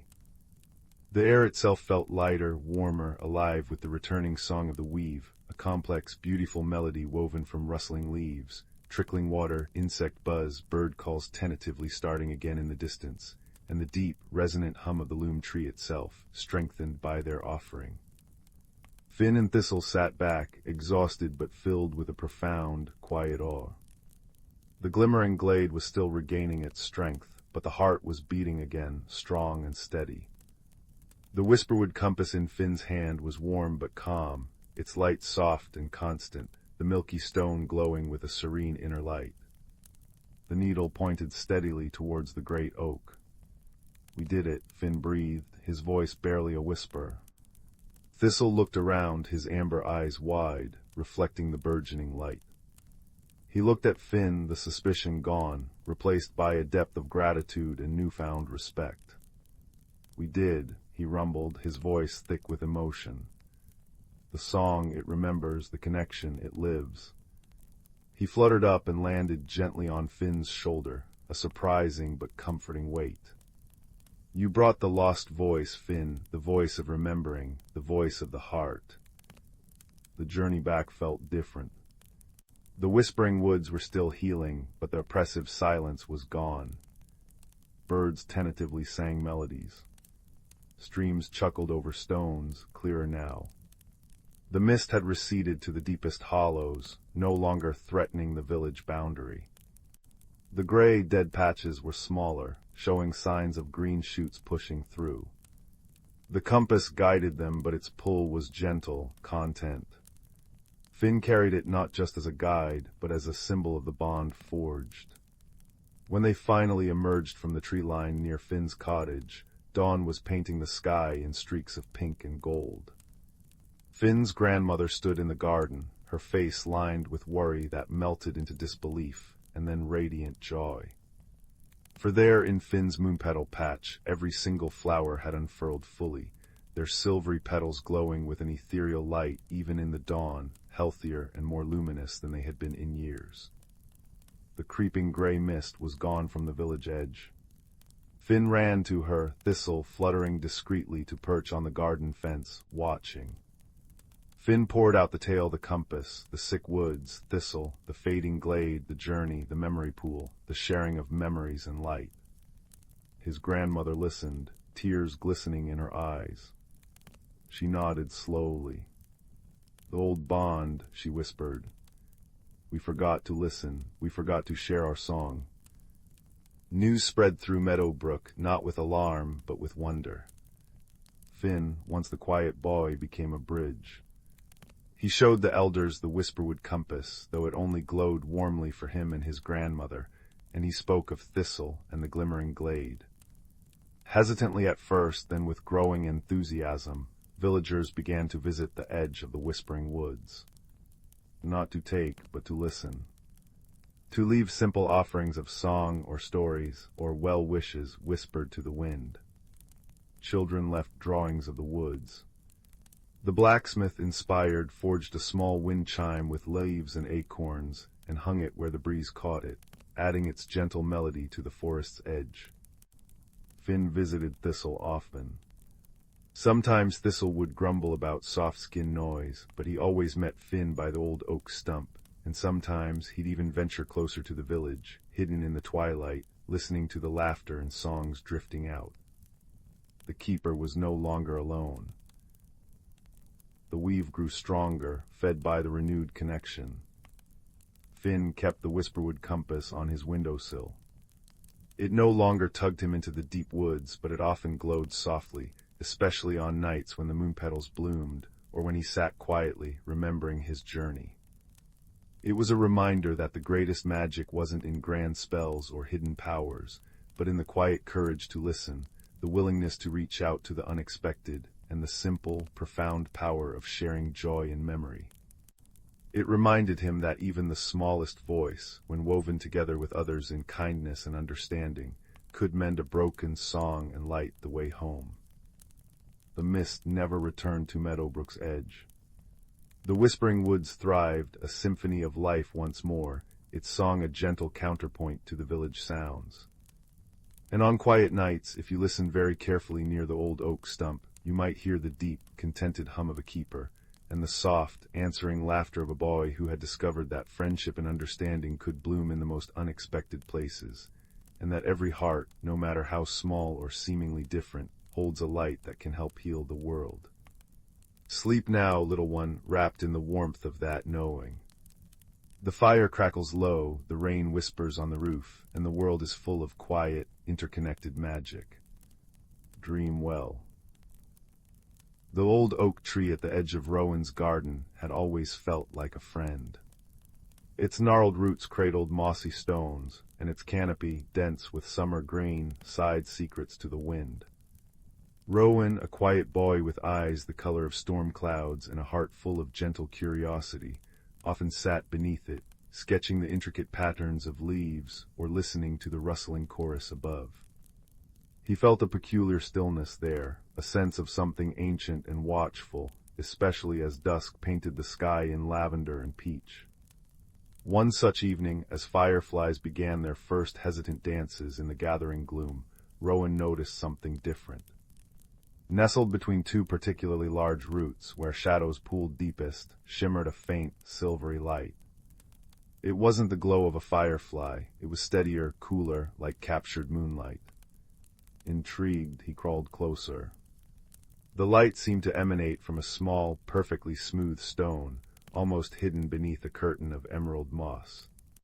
It felt warm against his palm, humming with a soft, resonant energy that vibrated up his arm. He tucked it carefully into his pocket, a secret treasure, unaware that its touch had already begun to weave a subtle change within him. That night, sleep was elusive. The stone pulsed gently on his bedside table, casting shifting moonbeams across the ceiling. As the grandfather clock in the hall chimed midnight, a peculiar melody drifted through his slightly open window, not the wind, but a high, sweet piping, like a bird song woven with starlight. Drawn by an irresistible pull, Rowan slipped from his bed, the warm stone clasped tightly. He padded silently downstairs and out into the moon-washed garden. The piping led him unerringly back to the old oak. To his astonishment, the space between the roots where he'd found the stone was no longer dark earth. Instead, shimmering like heat haze, stood an archway woven from living willow branches and threaded with strands of pure, cool light. The piping seemed to beckon from within. Taking a deep breath of the night air, heavy with the scent of honeysuckle and damp earth, Rowan stepped through the shimmering portal. He emerged not into darkness, but into a world bathed in perpetual twilight.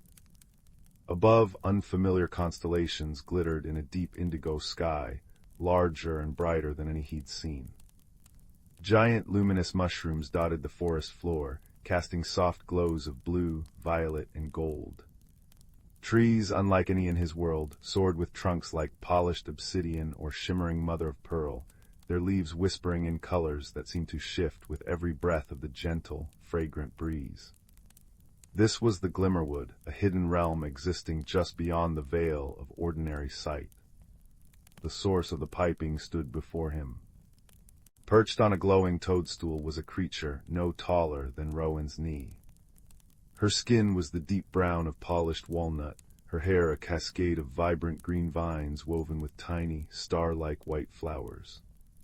Large, luminous eyes, the color of new spring leaves, regarded him with wary curiosity. Delicate, iridescent wings, like a dragonfly's but more graceful, hummed faintly at her back. In her hands she held a flute carved from a single, pale reed. "Hello," Rowan whispered, his voice sounding loud in the profound quiet. "Did you call me?" The tiny being tilted her head.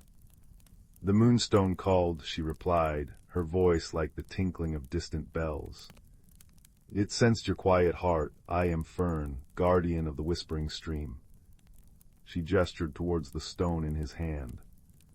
"That is a heartstone. It resonates with the lifeblood of the Glimmerwood. Few humans feel its call. Fewer still answer."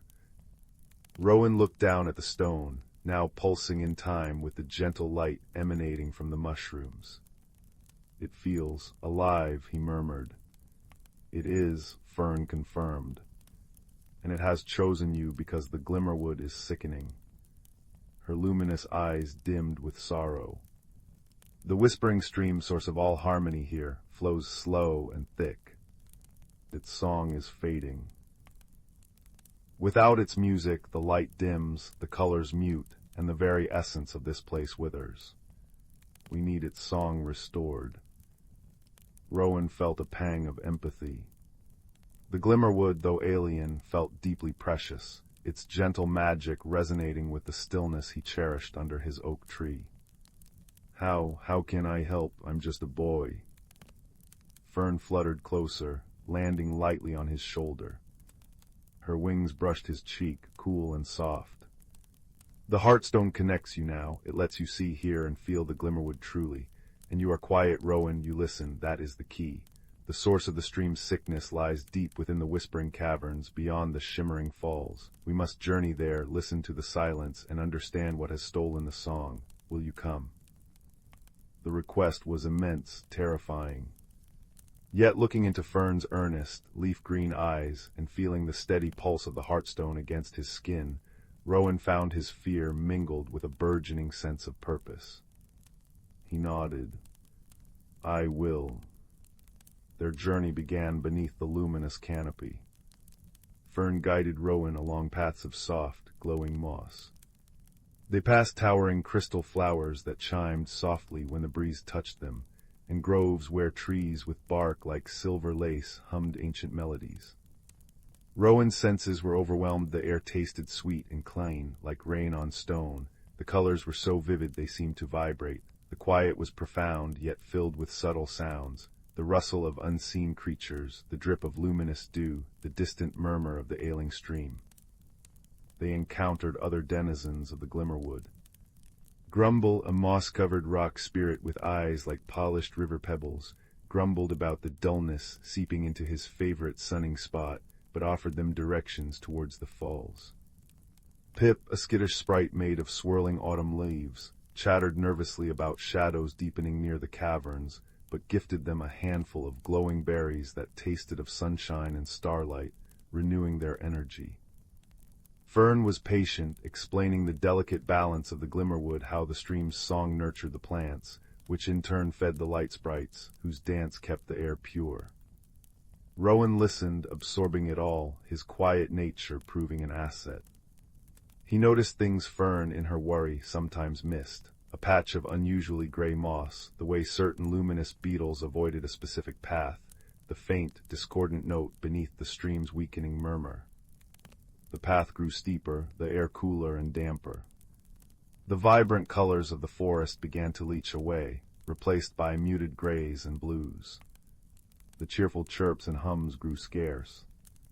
The sound of rushing water grew louder, but it was a harsh, grating roar, not the harmonious melody Fern described.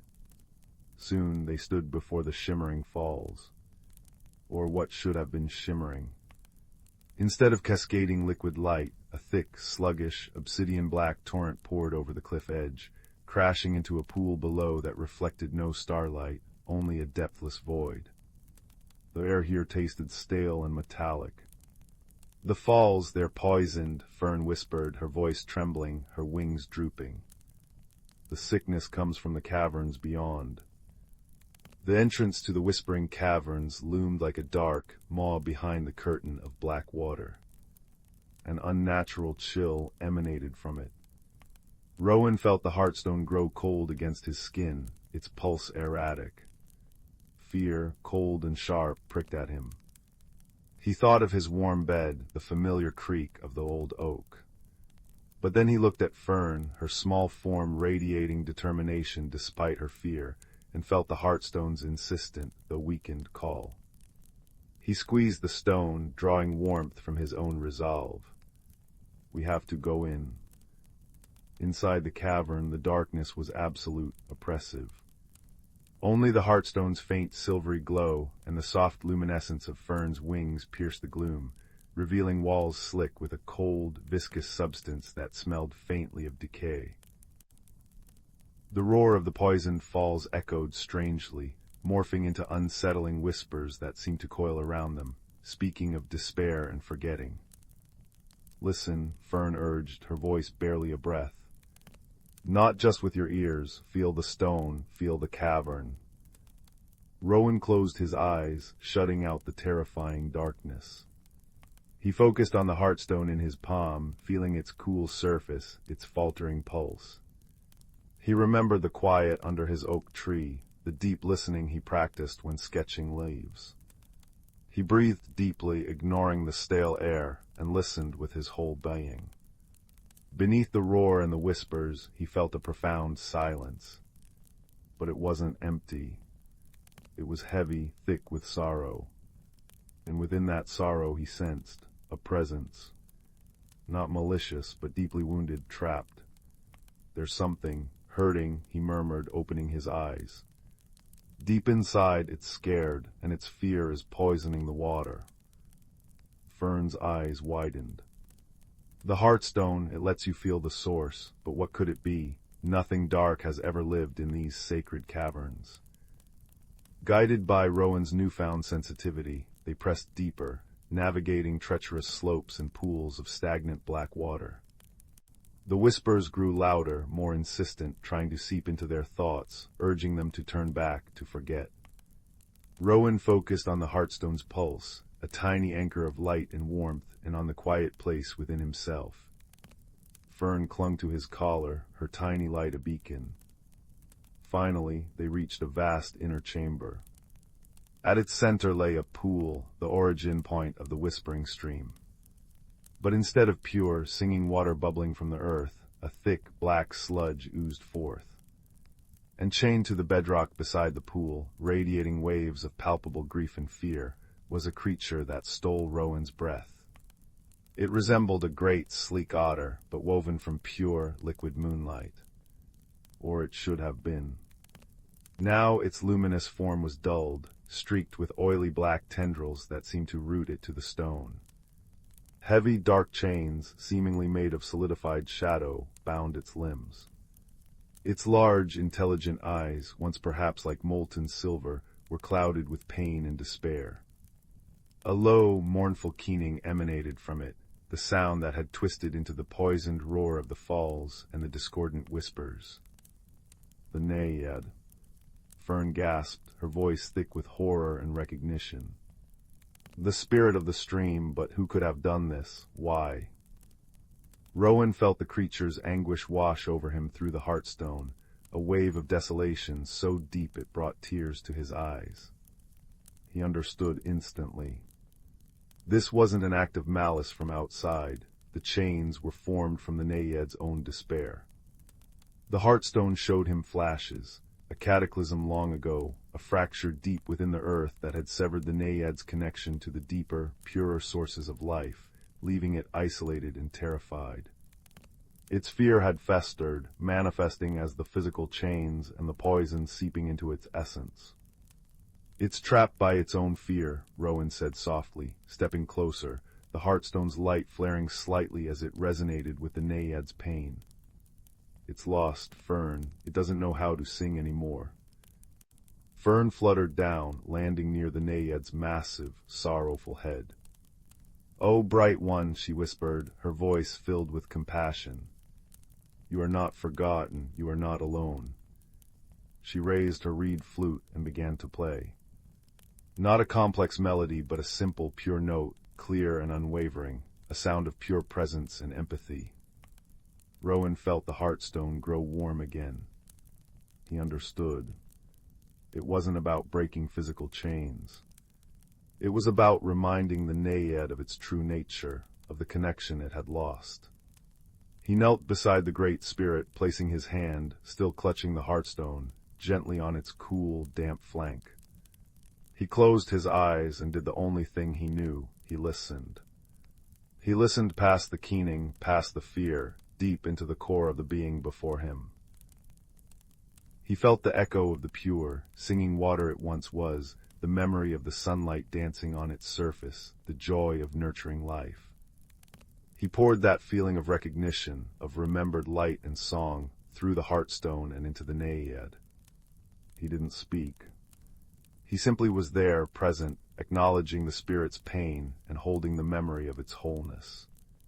Fern's pure note wove around Rowan's quiet presence, a gentle counterpoint to the Naiad's sorrow. The heartstone pulsed brighter, its silvery light mingling with Fern's soft glow, bathing the chained spirit. A tremor ran through the Naiad. The keening faltered.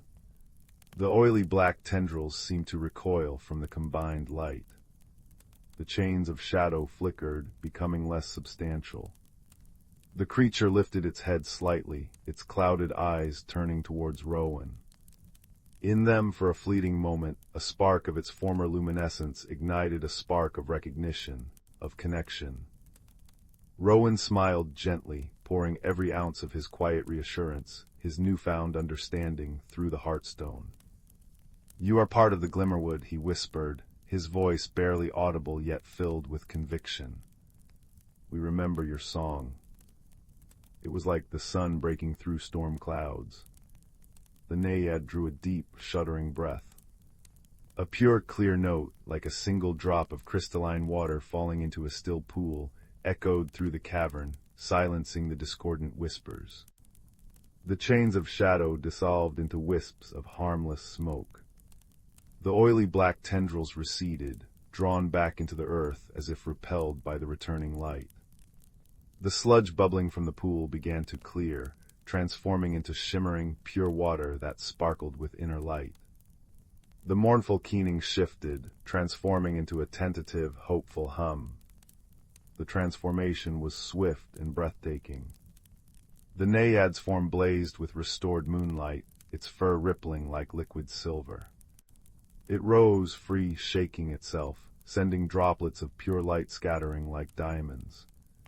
It dipped its head, nuzzling Rowan's hand with cool, damp gratitude, then touched Fern gently with its nose.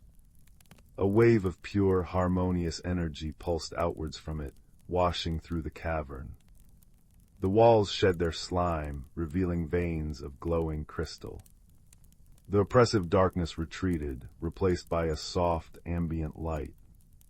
The whispering stream began to sing again.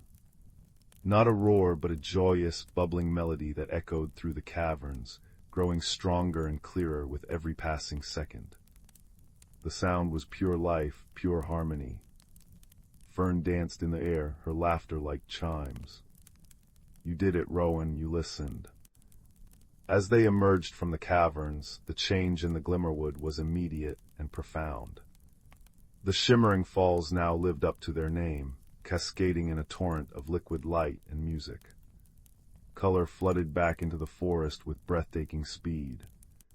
The gray moss turned vibrant green, the luminous mushrooms blazed with renewed intensity, the obsidian trees gleamed, and the mother-of-pearl trunks shimmered with rainbows.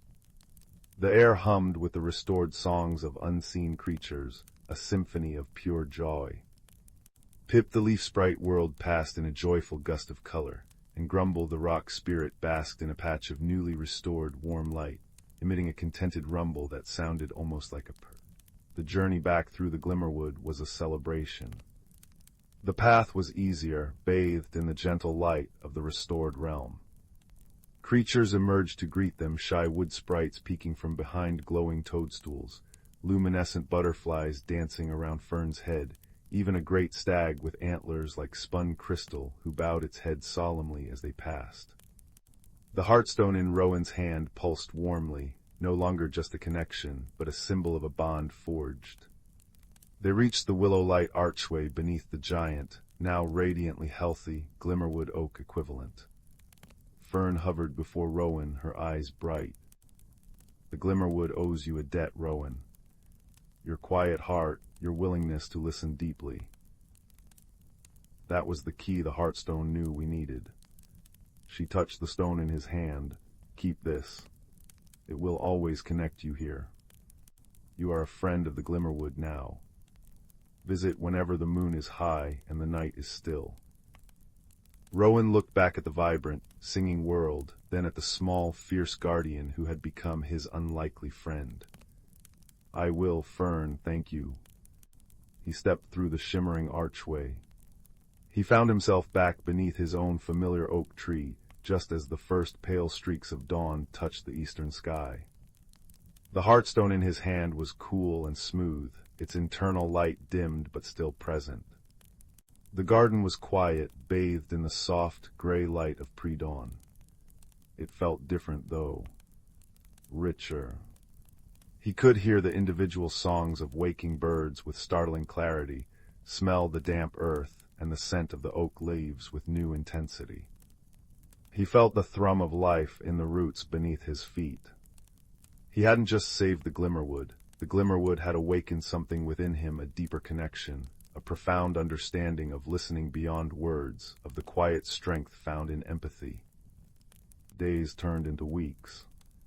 Rowan kept the Heartstone safe, a secret warmth in his pocket. He spent even more time beneath the old oak, sketching not just the leaves, but the intricate dance of light and shadow, the hidden patterns he now knew existed just beneath the surface.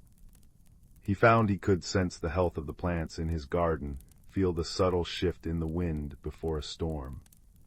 He truly listened to the world around him, the rustle of the leaves, the murmur of the nearby brook, the quiet conversations of squirrels. He found patience where there was frustration, understanding where there was confusion.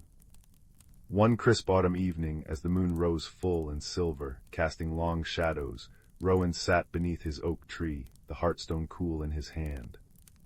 He closed his eyes, listening to the night. Beyond the chirping crickets and the sighing wind, he could just faintly perceive it, the distant, harmonious melody of the whispering stream, flowing strong and pure. He smiled. He knew Fern was out there, tending her realm. He knew the naiad sang its joyful song. He knew that sometimes the greatest adventures and the most profound changes begin with quiet curiosity, a step into the unknown guided by a gentle heart and the courage to truly listen. And as the cool night air wrapped around him like a familiar blanket, the scent of wood smoke drifting from distant chimneys, Rowan felt a deep sense of peace, a quiet joy humming in tune with the secret song of the hidden world and the gentle pulse of the stone in his hand, a reminder that magic, friendship, and transformation are always closer than they seem, waiting just beyond the veil of the everyday for those who know how to listen. The old oak creaked softly above him, a comforting sound, an old friend keeping watch as the moon climbed higher, painting the world in silver, and Rowan, his heart full of quiet wonder and newfound wisdom, drifted towards sleep, cradled by the enduring magic of listening. The floorboards in the old house creaked a familiar lullaby, but Liam couldn't sleep. A strange, soft light, like captured moonlight, flickered at the edge of his window. Curiosity, a tiny, persistent spark, nudged him out of bed. Peering out, he saw not the familiar moonlit garden, but a shimmering path winding into the woods behind his home, a path he'd never noticed before. It pulsed gently, invitingly.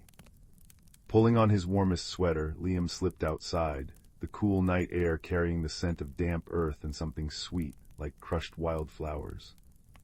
The path wasn't made of dirt or stone, but of woven light, cool and soft beneath his bare feet. It led him deeper into the woods than he'd ever ventured. Ancient trees, their bark etched with silver swirls, leaned in, their leaves whispering secrets in a language of rustles and sighs. Fireflies, larger and brighter than any Liam had seen, darted like living emeralds and sapphires through the air, leaving trails of sparkling dust. He followed the glowing path until the trees parted, revealing a sight that stole his breath. He stood on the edge of Moonpetal Glade. The ground was carpeted in velvety moss that glowed with a soft, blue-green luminescence. Scattered throughout were enormous flowers, their petals like spun moonlight, unfurling to reveal centers that pulsed with gentle, golden light. A shallow stream meandered through the glade, its water not clear, but shimmering like liquid starlight, reflecting the glowing flora above. The air hummed softly, a harmonious blend of cricket song and the gentle chime of unseen bells. It felt like stepping into a dream woven from starlight and dew. Liam's first encounter was with the mosskin. Tiny creatures, no taller than his hand, emerged from beneath glowing toadstools. They resembled bundles of soft moss given life, with eyes like polished obsidian and twig-like limbs. On their heads they wore caps fashioned from acorn cups or tiny, luminous petals. They didn't speak but communicated through soft clicks, whistles, and gestures. One brave mosskin approached, holding out a tiny, perfectly round pebble that glowed faintly purple. Liam knelt, accepting the gift with a smile. The pebble felt warm and smooth in his palm. The mosskin chittered happily and gestured for him to follow. They led him towards the singing stream. As he neared, he saw the water wasn't just shimmering. It was filled with tiny, darting shapes like living pieces of rainbow glass shimmerlings. They leaped from the water, not splashing, but creating perfect, momentary rings of iridescent light that floated upwards before dissolving. One particularly bold shimmerling leaped high, arcing over Liam's head and leaving a trail of rainbow mist that smelled faintly of rainbows and peppermint. The mosskin chittered encouragingly, pointing towards a bridge made of smooth, white stones that arched over the stream. The bridge, however, presented Liam's first gentle challenge. As he stepped onto the first stone, it began to softly sing a low, resonant hum. The next stone joined in a higher note, and the next higher still. The bridge wasn't just a crossing, it was an instrument. The stones only remained stable and quiet if stepped on with perfect balance and gentle, unhurried movements. If he rushed or stepped heavily, the stones would wobble and sing loudly out of tune, sending shivers through the structure. Liam took a deep breath, remembering his mother's words about patience. He focused, placing each foot carefully, finding his center of gravity. He moved slowly, deliberately, listening to the harmonious melody. His careful steps created a gentle lullaby of stone. The mosskin watched, their obsidian eyes wide with approval, and the shimmerlings danced below, reflecting the bridge song in their colorful leaps. On the other side of the bridge, the air grew cooler, and the glowing moss gave way to patches of soft, dark earth. Here, Liam encountered the will-o'-wisps. They weren't creatures of flesh, but gentle spirits of light, shaped like softly glowing orbs with trailing, wispy tendrils. They floated silently among the weeping branches of ancient willow trees, whose leaves dripped liquid silver light. The wisps moved in slow, graceful patterns, weaving intricate, temporary constellations in the air. one wisp drifted closer, its light pulsing softly. It didn't speak words, but a feeling washed over Liam, a gentle inquiry, a touch of melancholy. He felt the wisp was lost, separated from its constellation. Looking around, Liam noticed patterns etched faintly in the bark of the willows, patterns that mirrored the constellations the wisps were trying to form. The challenge wasn't physical strength, but observation and gentle guidance. Remembering the patterns he'd seen the wisps attempt, Liam carefully pointed towards a willow whose bark swirled in a particular spiral pattern. He moved slowly, deliberately, mimicking the slow drift of the wisp. He didn't grab or push, he simply guided its attention. The wisp pulsed brighter, then drifted towards the tree he indicated. Its light seemed to resonate with the pattern on the bark. Other wisps noticed, drifting closer. Slowly, patiently, Liam helped guide several wisps to their corresponding trees. As each wisp found its pattern, its light flared warmly, and the tendrils of light wove together with the silver drips from the willow leaves, forming a breathtaking, stable constellation that hung in the air, filling the space with a profound sense of peace and belonging. The melancholy feeling lifted, replaced by a warm hum of contentment that vibrated through the clearing.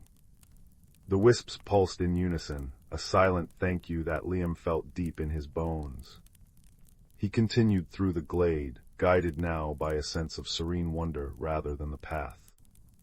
He encountered a grove where the wind played melodies on crystal leaves, and shy, furry creatures with eyes like molten amber peeked from hollow logs, offering him berries that tasted like sunshine. Each encounter required a little courage, the courage to approach the unknown, to be patient, to observe carefully, and to offer kindness without expectation. He learned that bravery here wasn't about roaring or fighting, but about quiet curiosity, gentle steps, and listening with his heart. Finally, the glowing path led him to the heart of Moonpetal Glade, a small, crystal-clear pool reflecting the star-strewn sky above and the glowing glade below. Sitting serenely on a mossy stone beside it was the oldest, wisest-looking mosskin Liam had seen yet. Its moss was silvery gray, and its eyes held the depth of the night sky. In its twiggy hands it held a single, perfect moonpetal bloom, its light pure and steady. It gestured for Liam to sit. No words were spoken, but understanding flowed between them, as clear as the starlight on the water. The elder mosskin conveyed the gentle truth of the glade. It revealed itself only to those with open hearts and quiet courage. The challenges weren't tests, but invitations to discover the strength already within the strength of patience, observation, kindness, and the simple bravery to explore the unknown. The moonpetal bloom wasn't just a flower, it was a reminder. As the first hints of dawn began to blush the eastern sky, turning the liquid starlight stream to molten silver, Liam knew it was time to return. The elder mosskin placed the glowing moonpetal gently into his hands. It felt cool and comforting, radiating a soft, steady light. The shimmering path reappeared, leading back the way he came. The mosskin chittered a soft farewell, the shimmerlings leaped in a final, dazzling display, and the willow-wisps pulsed their constellation light in a gentle rhythm that felt like a lullaby. Walking back along the woven light path, the woods transformed back into their familiar daytime shapes. The glowing moss faded, the singing stones fell silent, and the air lost its sweet, magical hum. Liam emerged from the trees just as the sun peeked over the horizon, painting the sky in soft pinks and golds. He stood in his own garden, the ordinary grass cool under his feet, the familiar scent of roses in the air. In his hand, the moonpetal bloom still glowed softly, a tangible piece of enchantment. He slipped back inside, the house still quiet. Placing the glowing flower in a small jar of water by his window, he climbed back into bed. The tiny, steady light pulsed gently, casting soft shadows on the wall. As Liam drifted off to sleep, the creaking floorboards sounded like the singing bridge, the rustling leaves outside like the whispering trees of the glade. He felt a warmth spread through him, not just from the blankets, but from a quiet, newfound understanding. The world was vast and full of wonders, seen and unseen. True courage wasn't the absence of fear, but the choice to step forward with kindness and curiosity, even when the path glowed mysteriously in the moonlight. He had ventured into the unknown, faced gentle challenges not with force, but with patience and a listening heart, and returned carrying not just a glowing flower, but the comforting knowledge that bravery, friendship, and wonder could be found in the quietest steps and the softest glows. The gentle pulse of the moon petal was the last thing he saw before sleep claimed him, a lullaby of light assuring him that magic and courage were always closer than he dreamed. Deep within the whispering woods, where ancient oaks wore beards of moss and sunlight dappled the forest floor like scattered gold coins, lived Fern, a young rabbit with fur the color of twilight shadows. This forest wasn't just trees and earth, it was alive with quiet magic, a place where the boundaries between creature and spirit, reality and dream, shimmered like heat haze on a summer's day. Fern knew the hidden pathways, the taste of dew-kissed clover at dawn, and the comforting scent of damp earth after a gentle rain. He knew, too, the secret lives that pulsed beneath the surface. The whispering woods thrived on a delicate, ancient harmony. The Badger clan, deep in their set, carefully turned the soil, ensuring seeds slept well. The Squirrel Council, high in the canopy, managed the dispersal of nuts and berries, their bushy tails flicking with purpose. Glimmerflies, tiny creatures woven from starlight and pollen, tended the night-blooming flowers, their soft hum a lullaby for the woods. An old grandfather mossback, a turtle whose shell was etched with centuries of growth rings, was the keeper of the tides, sensing the subtle shifts in the forest's deep magic tied to the seasons and the weather itself. Fern's favorite time was the amber season, when autumn painted the leaves in fiery hues. The air grew crisp, carrying the scent of wood smoke from unseen hearths and the sweet decay of fallen apples. One evening, as the setting sun stained the sky lavender and peach, Fern noticed something amiss. The gentle giggle of Crystal Brook, usually a constant companion near his burrow, had faded to a troubled gurgle. The glimmerflies, usually flitting like scattered embers near the water's edge, hovered anxiously, their light dimmer than usual. Even the leaves seemed to whisper with a note of worry, rustling secrets Fern couldn't quite grasp. Seeking wisdom, Fern hopped along the familiar, root-ribboned path to the mossy stone, where Grandfather Mossback basked in the last warm rays. The ancient turtle's eyes, deep pools of moss-green wisdom, opened slowly as Fern approached. Grandfather Mossback, Fern began, his nose twitching with concern. Crystal Brook sounds sick, the glimmerflies are sad, the air feels heavy, like before a storm that never comes. Mossback took a slow, deliberate breath, the scent of damp earth and ancient stone clinging to him. He extended his neck, tasting the air. Ah, young Fern, your senses are keen, the balance shifts, the amber season's magic is waning, but this is different, a blockage, a knot in the forest's flow. He tapped his claw thoughtfully on the stone. The rains were heavy last moon, perhaps the great roots of the sentinel oak shifted, or stones tumbled where they shouldn't. Crystal Brook cannot sing if her throat is choked. Fern's heart fluttered. What can we do? The forest feels wrong. Patience, little one, Mossback rumbled, his voice like stones grinding softly together. Harmony isn't a stillness, but a constant dance. The forest remembers its steps. We must find the source gently, wisely. Go to Willow at the bend where the ferns grow thick. She listens to the water's song like no other. Following the troubled brook upstream, Fern felt the unease deepen. The usual comforting scent of wet stone and watercress was tinged with stagnation. The playful sparkle on the water's surface was dulled.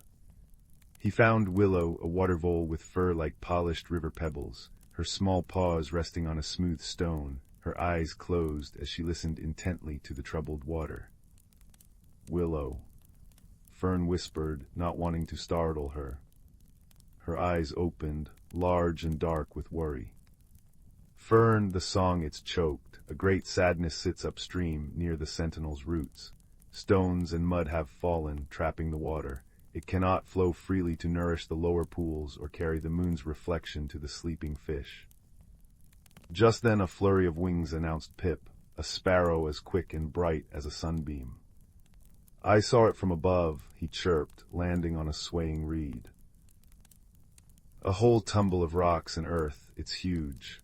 The waters backed up, making a muddy pool where the forget-me-nots bloomed. Fern felt a pang of sorrow for the drowned flowers. Grandfather Mossback said we need to help, but how? It looks too big. Willow patted the water gently. Strength comes not from size alone, Fern, but from working together, like the roots beneath our feet. She looked at Pip. Can you summon the Badger clan? Their strong paws are needed for moving the largest stones. Pip bobbed his head. On my way. He shot into the air, a brown dart against the deepening twilight. And Fern, Willow continued, find the Squirrel Council. Their clever paws and strong teeth can weave roots and vines to hold the bank steady once the blockage is cleared. Fern raced through the gathering dusk, the scent of pine needles sharp in the cooling air. He found the Squirrel Council holding a hushed conference in the hollow of a venerable beech tree. Their leader, a gray squirrel named Acorn with a tail like a silvery plume, listened intently. A blockage at the sentinel, that explains the restless whispers in the roots, Acorn mused, tapping a claw. The waters feed the deep magic. If it stagnates, the amber season's gentle release into frost's embrace will falter. The glimmerfly's light dims already. We will come. Our young ones are swift. They will gather the strongest vines. By the time Fern returned to the blocked stream, guided by the worried hum of the gathered glimmerflies casting a soft, ethereal light, the Badger clan had arrived. Bracken, the largest, with powerful shoulders and claws like polished ebony, was already testing the largest boulder. His low grunts mingled with the gurgle of trapped water. Smaller badgers worked alongside, shifting smaller rocks and clumps of earth. Careful now, rumbled Bracken, his voice thick with effort. Don't let the mudslide downstream, steady. The Squirrel Council arrived in a rustle of leaves and chattering instructions.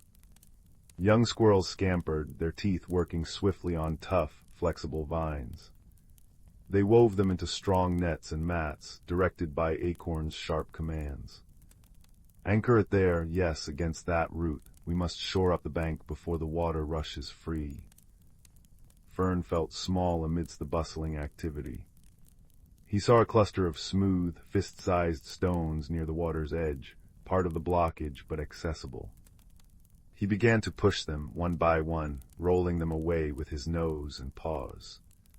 The mud was cool and slick between his toes, smelling deeply of the forest's hidden depths.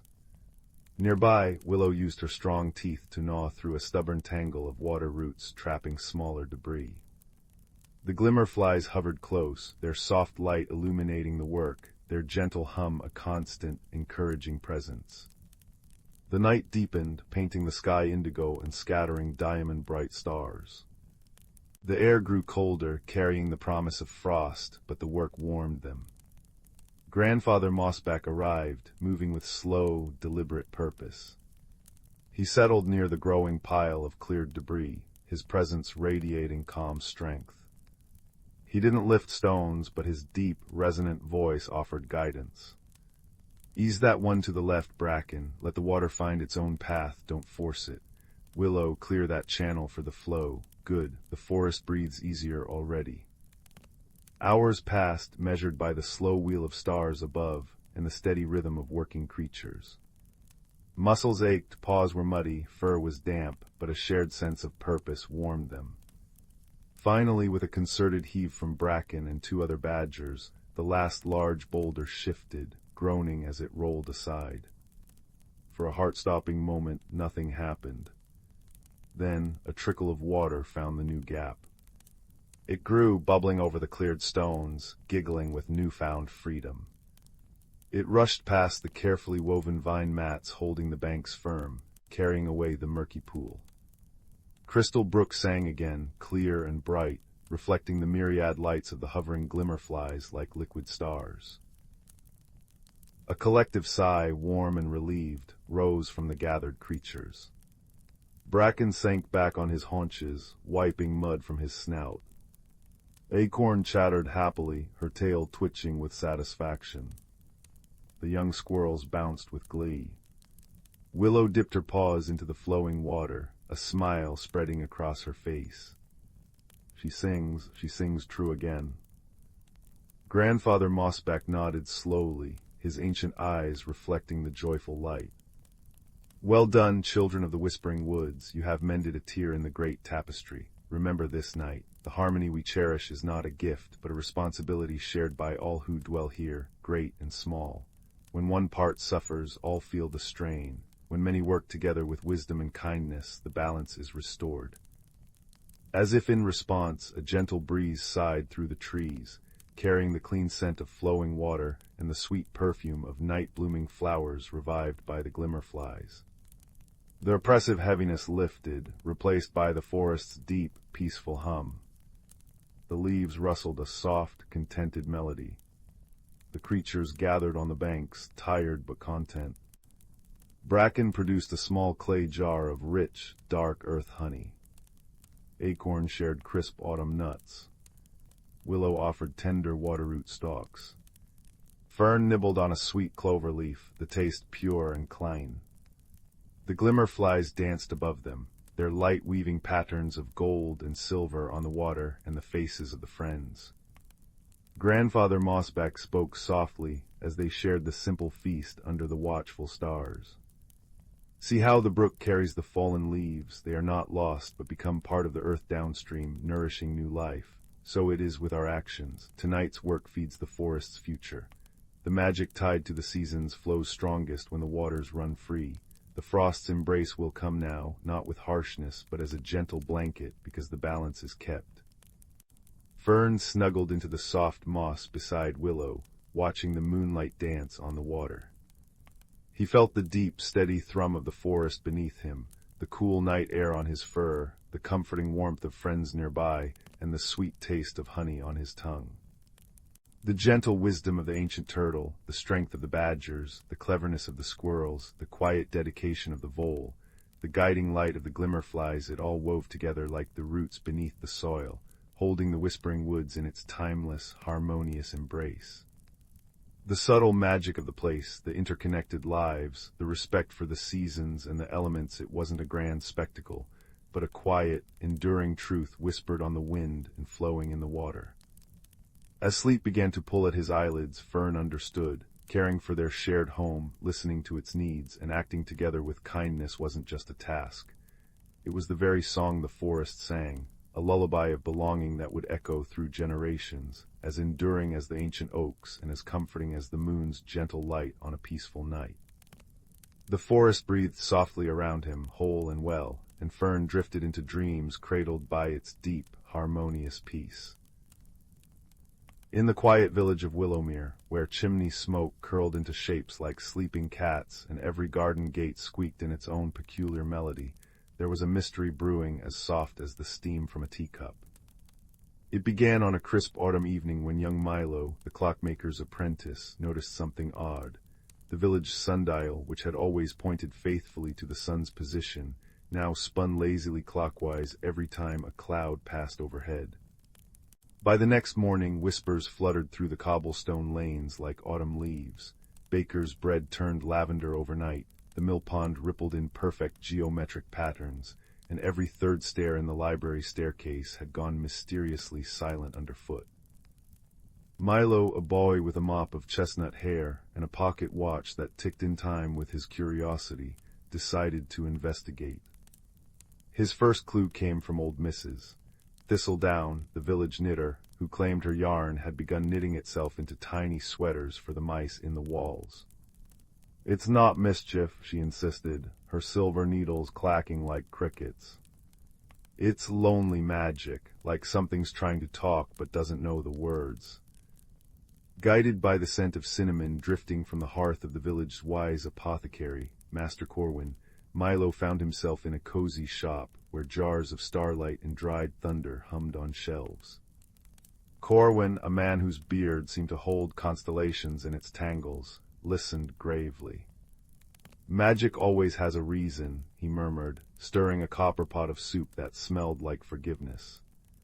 "Look for patterns, lad. Even whispers leave footprints." The next day Milo noticed the anomalies followed a rhythm. The sundial spun fastest at noon, the bread turned lavender only when the wind blew east, and the library's silent stairs formed a perfect spiral. That night, under a moon the color of buttercream, he followed the trail of a glowing moth, a creature with wings like stained glass, to the edge of the whispering wood. There, beneath an ancient oak with roots like knuckles, he found a small, shivering creature, a dust hare, a rare magical being made of powdered starlight and autumn thistledown. Its ears drooped like wilted petals, and its eyes held the ache of 1,000 unsung songs. "I didn't mean to cause trouble," it hiccuped, voice like a rustling diary. "I was looking for a home. My old burrow was washed away by rains, and when I'm sad, my magic leaks." It gestured weakly to the air, where motes of its stardust swirled into shapes, a spinning sundial, a lavender loaf, a silent stare. "I just wanted someone to notice." Milo's heart folded like a well-loved letter. With Corwin's guidance, the village rallied. Children gathered acorn caps to catch the dust hare's runaway magic, weavers spun a nest from thistle silk, and the baker crafted a honeycake steeped in welcome. On the night of the harvest moon, the dust hare, now named Pippin, burrowed into its new home beneath the oak, its magic settling into gentle hums that made the sundial chime at noon and the library stairs sing lullabies. Years later, travelers would remark on Willowmere's enchantments, clocks that ticked in haiku, bread that tasted like cherished memories, and stairs that carried tired feet like a mother's arms. But the villagers simply smiled, sipping cider by firesides, and said, "The best magic isn't in the wonders you see, it's in the listening." And in the heart of the whispering wood, under an oak tree that glowed softly on lonely nights, a little creature who'd once been lost sighed contentedly, its stardust weaving dreams for every soul who'd learned to hear the world's quietest, kindest whispers.